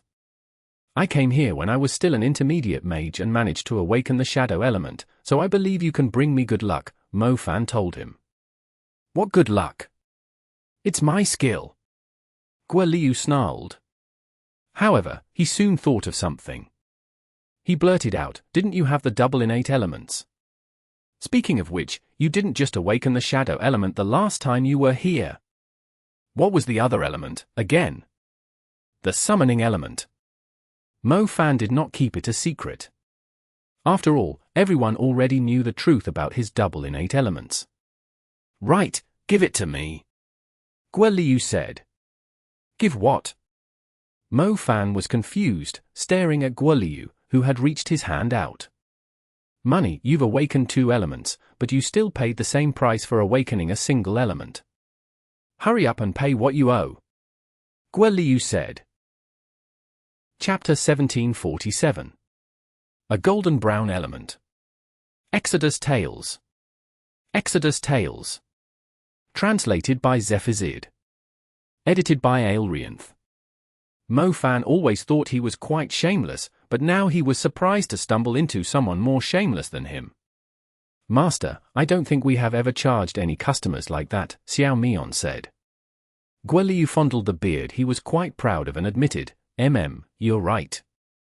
Uncle Gui, stop joking around with my friend. He's still waiting for you to awaken a powerful element for him. Time to prepare for it, Mui Nujiao intervened. Guo Liu patted his chest and declared proudly, prepare? What do I need to prepare? Let's do it right away. I promise to awaken any element you want. This new awakening room was very different from the one Mo Fan was brought to after he had reached the intermediate level, obviously a lot classier. Even the stands the awakening stones were displayed on looked extremely costly. You know the drill, don't you? Tell me what element you want first. Otherwise, you might think I'm just a genius after the fact, Guo Liu said. Nothing in particular, anything will do, Mo Fan replied. Well, you must have a preference. Guo Liu asked after a moment of hesitation. The light element, then Mo Fan answered after a brief pause. Are you sure you don't want to buy a guiding stone? I'll give you a 30% discount. I can guarantee you that it will greatly increase the odds of awakening the element you are after. Guo Liu promised. There's no need for that. Let's begin. There's no such thing as a weak element in this world. It's only the mage that is weak, Mo Fan responded firmly. You're right. Seeing how determined you are, I shall give you another 5% discount. I can't go any lower. Guo Liu said. Mo Fan decided not to use a guiding stone, mainly because the guiding stones for the super level were simply too expensive. Mo Fan was fine with any element, as long as it was not healing or psychic. Mo Fan stood in the center of the room, while Guo Liu stood opposite him. He placed his hands on the awakening stone and said, I'll use my will to help you stabilize the awakening stone. It will get rid of the elemental impurities for you. Mo Fan nodded. He closed his eyes after taking a deep breath. It was his fourth awakening. Each awakening was like a great transformation for Mo Fan. He could not wait to see how strong he would become after gaining 8 elements. That being said, reaching the super level was like reaching the top of a mountain, allowing him to see a clearer sky. In addition to the 2 new elements he would be getting, the time he spent on upgrading the rest of his elements would be worth it, too. I gained this awakening stone from Mount Dayflame of the Quenshan Mountains. It contains the purest energy of the light element, and it also has some unique traits related to the light element, too. I'm not being stingy. This thing can easily be sold at an insane price at an auction. Since you are my niece's friend, I don't mind giving it to you. You should take good care of it, and don't you ruin my reputation. Guo Liu told him. Mo Fan did not respond. He was focused on sensing the energy inside the awakening stone. Guo Liu did not lie to him. Mo Fan immediately felt like he was standing in a spacious valley surrounded by rocks under a bright sun. The strong presence of the light element felt like it was purifying him. His spiritual world was like a vast black galaxy. The places with stardust were the furthest points his will could reach, where the vast darkness was yet to be explored. The star ocean's appearance had shed some light on areas previously covered in darkness. The awakening had lit up a new area in his spiritual world, which was now newly unlocked. Mo Fan found a faint halo of light in the new area. He was rather confused when he noticed an unfamiliar color. Gold? If it was golden, it must be the light element. Mo Fan was impressed. This Guo Liu was really something. He did help awaken the element he had asked for. Strange, it doesn't look golden, it seems a little darker. Mo Fan quickly realized something unusual after taking a closer look. The colors of a stardust, nebula, galaxy, and star ocean were not fixed. For example, they might change color when they merged with a new soul seed. However, the initial color of the elements was usually fixed. The light element was golden, but the new element that Mo Fan had awakened was not the usual pure gold. It was golden brown, to be precise. What's going on here? Mo Fan was dumbfounded. What element has the color golden brown? Is it the light element or not? The stardust slowly took shape. The stars were slowly appearing, too. 1, 2, 3, when all 7 stars took shape, it meant the awakening was completed. Mo Fan still could not identify the element by its color. He slowly approached the stardust after all the stars had appeared. Mo Fan was shocked when he interacted with the adorable stars. It is not light. It is not the light element. Guan remained beside Mo Fan. His eyes never left the awakening stone. His brows were tightly furrowed. He stared at the golden-brown light flickering from the awakening stone. The earth element? Strange, why would the earth element have a hint of gold? Could it be that these awakening stones didn't absorb the natural light energy, but have mutated from the energy of the light? Guan murmured. Mo Fan slowly opened his eyes. His pupils emitted a brown glint of light, with a golden ring on the outside. The earth element. Mo Fan looked at Guan and blurted out first. Guan sighed. There's no guarantee you will awaken the element you want. It's a matter of probability, but I must say that this awakening stone had quite a high chance to awaken the light element. Maybe you were just unlucky, Guan quickly explained. I wouldn't say I'm unlucky. I'm quite fond of the earth element, too. I happen to lack defensive spells. Mo Fan smiled. He was not disappointed at all that he had awakened the earth element. There was no reason for him to be disappointed. The earth element and light element were not too different from one another. The basic spell of the earth element was very flexible, with many uses. It could boost a target's speed or restrict its movement, and be used as a trap. The intermediate spell of the earth element was more commonly used for defensive purposes, just like the light element. The advanced spell was the Eyes of the Rock Demon, a powerful control spell. Mo Fan was not too familiar with the super spell of the earth element, but he recalled Yangsha summoning the enormous back of a dragon to defend him from the giant purple Linden's demon tree spikes. That defense was none other than the super earth spell Yangsha had perfected. It felt like the entire land had become her weapon for both offensive and defensive purposes. Besides, those spells did not have to be framed, so they could only be used for just a defensive or offensive purpose. With the fine control from being in the super level, those with the earth element could also choose the path of violence and make the ground tremble. Strange, why does your earth element have a hint of gold in it? Guan asked. Chapter 1748. Earth element with additional effects. Exodus Tales. Exodus Tales. Translated by Zephazid. Edited by Aelrianth. I have no idea why it's golden brown, either. Mo Fan scratched his head. Perhaps it was the blessing of the main protagonist. Even the earth element he had awakened was special. 1. Try casting a spell and see, Guan advised him. Mo Fan blurted out with wide eyes, Mister, I have just awakened the new element. Wouldn't I need some practice? It's obvious that you're just a rookie. You have already reached the super level. Do you seriously think you will need 1.5 years to learn how to control a few stars of the earth element? Close your eyes and focus on connecting the stars, Guan chided him. Mo Fan was a little doubtful, but he still closed his eyes and began to focus his will on the golden-brown stardust. The golden-brown stardust only occupied a tiny space. It was almost negligible compared to the other brilliant star galaxies and blazing star ocean, only emitting a faint glow in the corner. The 7 stars were all golden-brown in color. As expected of the earth element, they were a lot stabler than the stars of the fire and lightning elements. They calmly obeyed Mo Fan's will when he started to connect them. The first and second stars were connected successfully. Mo Fan was able to use the powerful control of being super level to align the first 2 stars along the orbit without any practice. However, the star orbit broke when he tried to connect the third star, mainly because Mo Fan was still unfamiliar with the traits of the earth element. It didn't work, Mo Fan said after opening his eyes. Just try a few more times if it doesn't work. You should control your bearing when you're connecting the stars. They are just a bunch of newborns in your spiritual world, after all.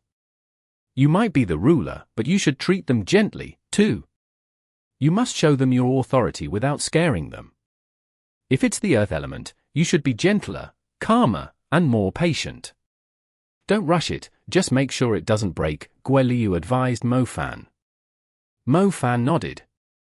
He followed Guo Liu's instructions and began controlling the stars of the earth element once again. Patient, calm, he must let the stars know that he was in charge of the spiritual world, yet he could not let them be afraid of him. Mo Fan had always treated his stars as little creatures of his spiritual world. They had their own character and emotions, but many mags forced the stars to become their slaves, just so they could control their magic better. It was unwise to treat your stars cruelly. Furthermore, stars of different elements had different characters. Mo Fan altered the way he was treating the stars of the earth element a little bit, and soon noticed they were a lot more obedient. 1, 2, 3, 4, 7, all connected in a star orbit. The star orbit of the earth element was quite simple. When the stars were aligned, a golden brown line went through the stars and turned into a bright glow at the final star's position. The light continued to grow stronger as Mo Fan's eye sprang open. His eye suddenly turned golden brown, too. Rock fangs. Mo Fan blurted out words that suddenly crossed his mind. Mo Fan locked his gaze onto the stands displaying the awakening stones. He swung his hand up with great force. A golden brown light flickered close to Mo Fan's palm. A strange movement began to appear close to the stands. A moment later, rocks like the huge fangs of a wild beast sprang up and went through the stand. The rock fang almost reached the ceiling, which was more than 5 meters tall. Guo Liu jumped into the air upon seeing it. He had an urge to choke Mo Fan to death. "My stands," he yelled. 1.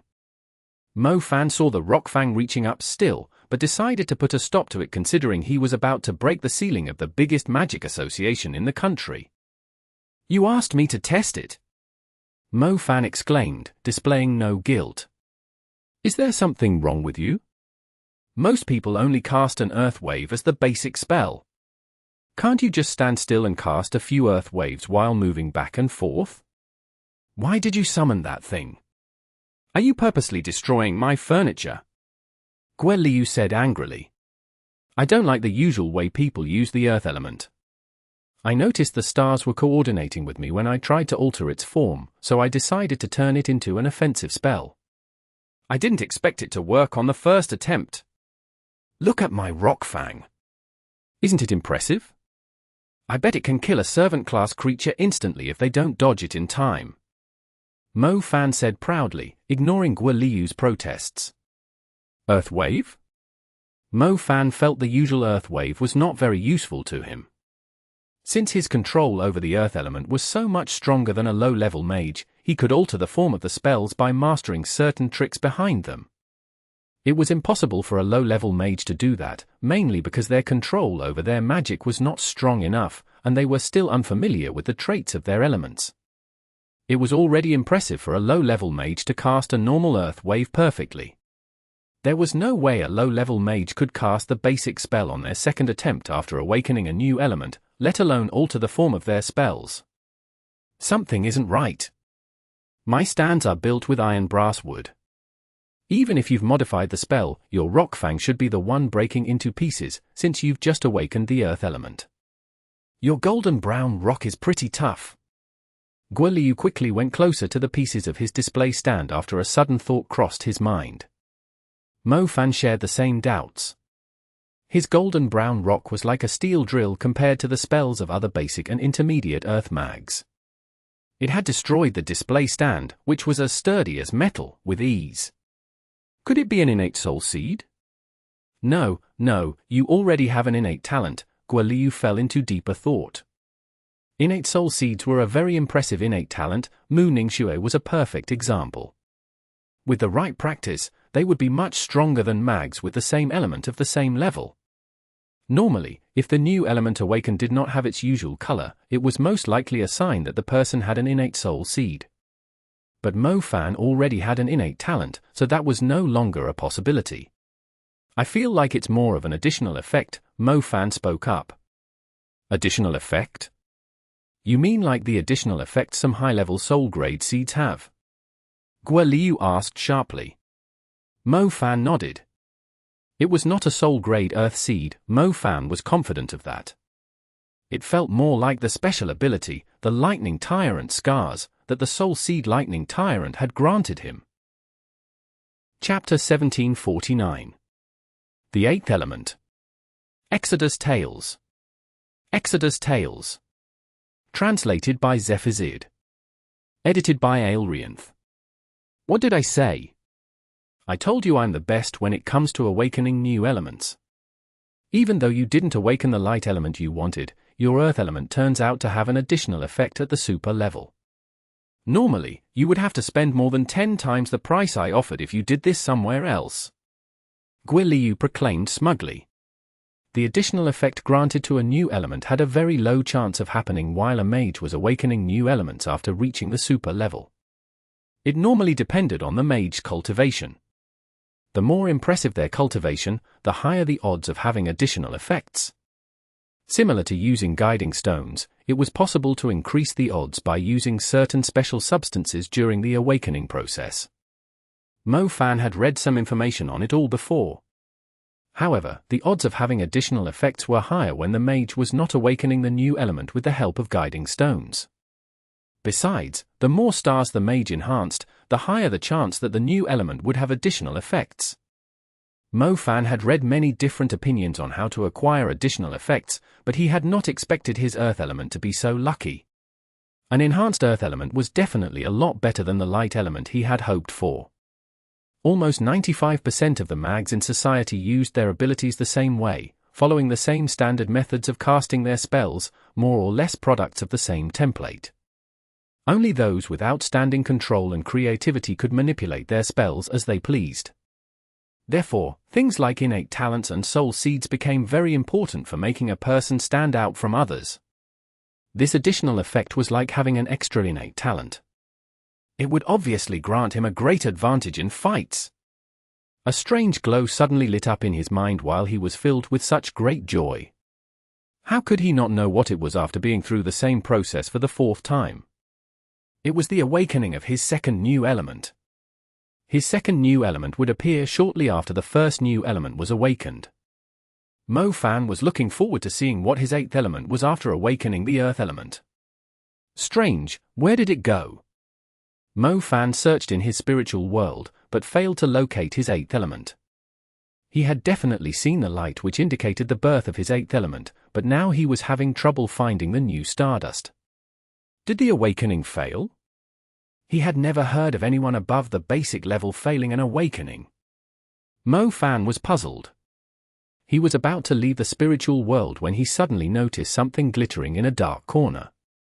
If the spiritual world was like a dimly lit swamp, Mo Fan was now staring at a little whirlpool in the swamp. It was spinning very slowly, and was easy to miss it without looking at it closely. So this is where the new element is?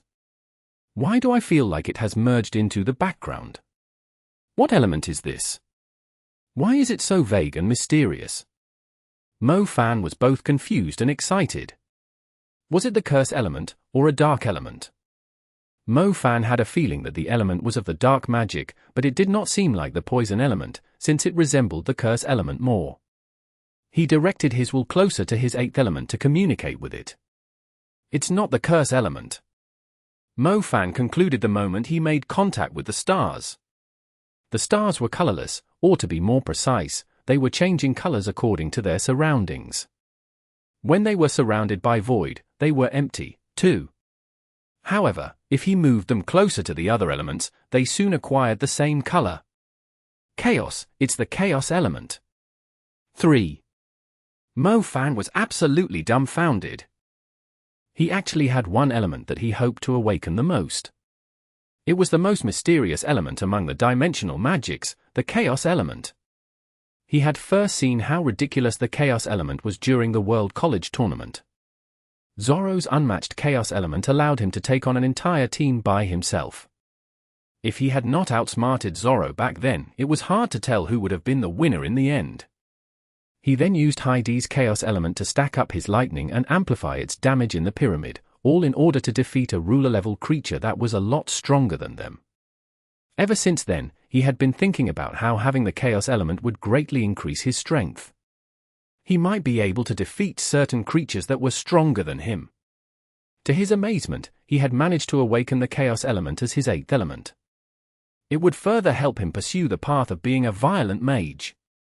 Guoliu smacked himself on the head when he saw Mo Fan closing his eyes again. I almost forgot that this kid can awaken 2 elements at every level. Seriously, how is such an insane innate talent even a thing? Mo Fan opened his eyes. His pupils reflected the lights nearby before slowly reclaiming their usual color. How was it? What element did you awaken?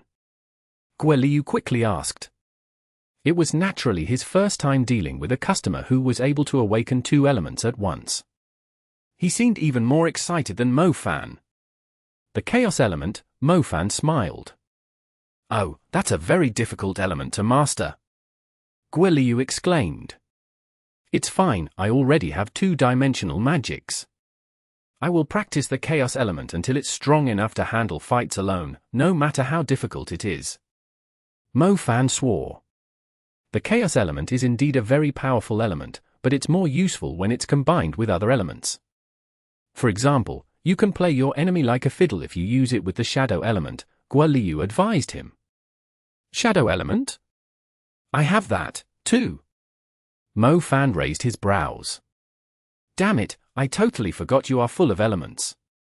That's great, the combination of Shadow element and Chaos element is pretty insane. Guoliu told him. Mo Fan's lips curled upward. He believed the combination of his Chaos element and Lightning element was even more unstoppable. Speaking of which, he remembered stumbling into someone who had both the Shadow element and the Chaos element. Bei Jiang. Didn't the assassin from the Assassin Palace have both Shadow and Chaos elements? Mo Fan had even claimed the Darkness contract from him. If he had the Chaos element, wouldn't his Shadow clones be even more unpredictable, allowing him to assassinate his enemy in numerous ways? That's great, the Chaos element is the most ideal element for a mage with so many elements like you.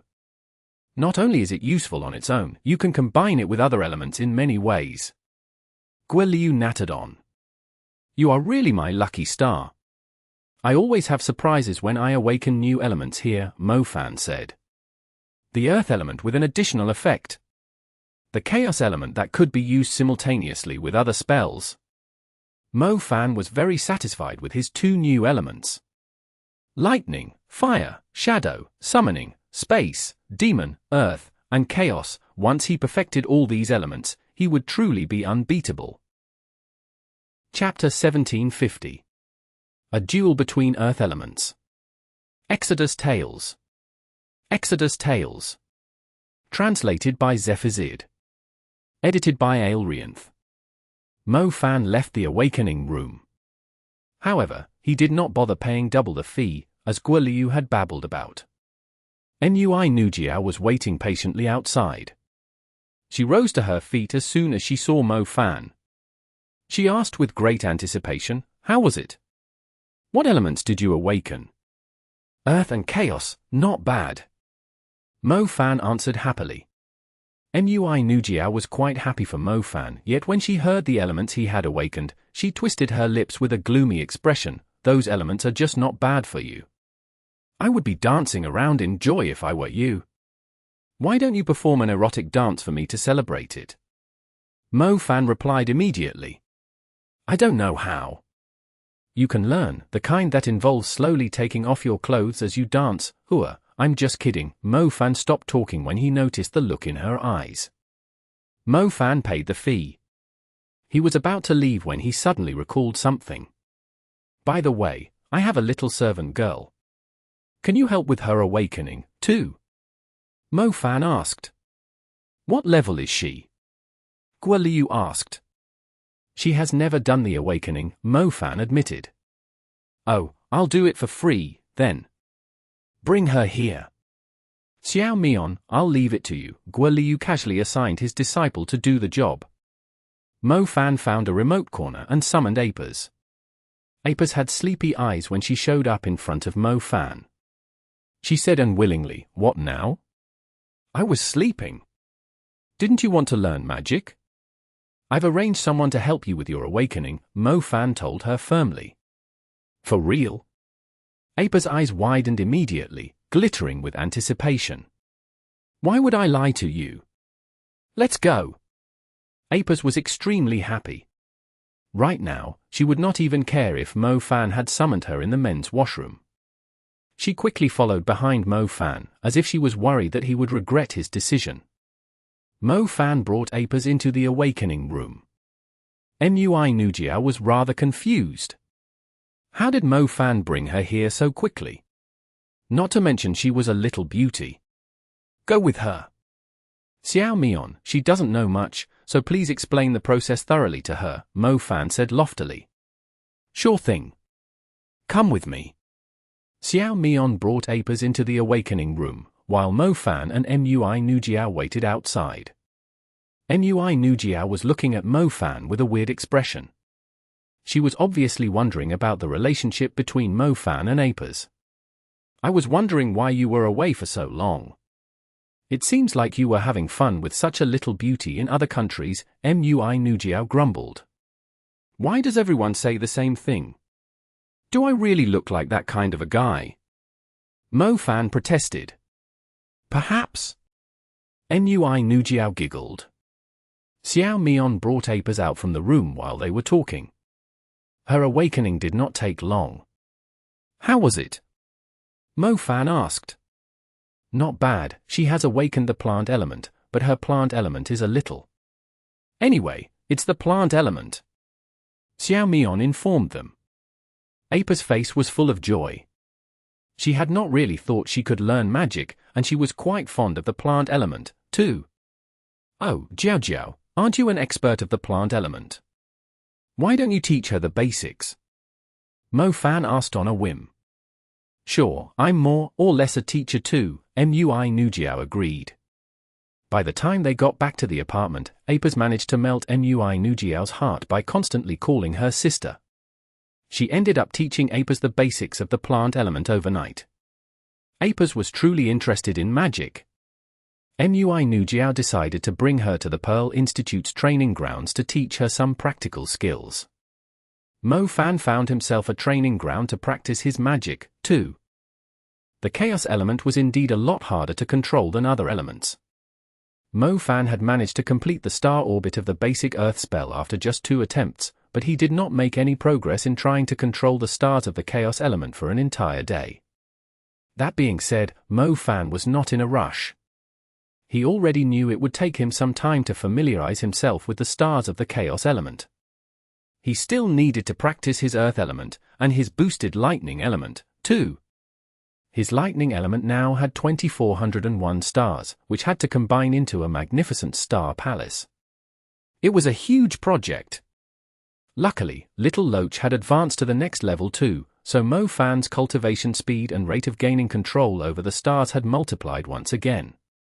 Without Little Loach, he seriously wondered how long it would take for him to control all 2401 stars. Hey, you there, are you interested in a friendly duel? A voice interrupted Mo Fan's thoughts. Mo Fan was currently in a public training area. The place was quite spacious. A few students of the Pearl Institute were practicing their elemental magic not far away. Mo Fan initially thought the person was talking to someone else, so he simply ignored them. However, he realized the person was actually talking to him when he saw a young man with greasy hair approaching him. You're challenging me to a duel. Mo Fan pointed at himself. Is there anybody else here? Yes or no, just say it, stop being a little b*****ch, the student said impatiently. What are the rules? Mo Fan asked. Just a normal duel with our spells. Don't tell me you have no idea what the rules are, you don't look like a new student to me, the student harumphed. I know the rules. Bring it on, then. I would like to try my new element out too, Mo Fan nodded. It was boring and ineffective for him to practice his spells on some dummies. He was glad that someone had volunteered to be his moving punching bag. New element? So you're an intermediate mage. I don't want to be a bully, either. I'm Xingtong from the Fire School. What's your name? Which school are you in? Xingtong said. I'm Fan Mo from the Earth School, nice to meet you. Mo Fan smiled. The sand under his feet began to shake. The student noticed Mo Fan preparing for the duel. He glanced at the slow-moving sand and said with a disdainful grin, "It seems like you have been slacking a lot. Your earth element isn't that impressive." "I only learned it recently," Mo Fan agreed shamelessly. "Very well, I shall show you the true strength of the earth element, then." Zhang Tong felt extremely confident and stomped the ground with his right foot. The sand immediately became restless and overwhelmed the earth wave that Mo Fan was controlling. Zhang Tong's primary element was fire, his secondary element was earth. Mo Fan's earth element was simply too slow and gentle compared to Zhang Tong's earth element. Mo Fan was indeed just a beginner.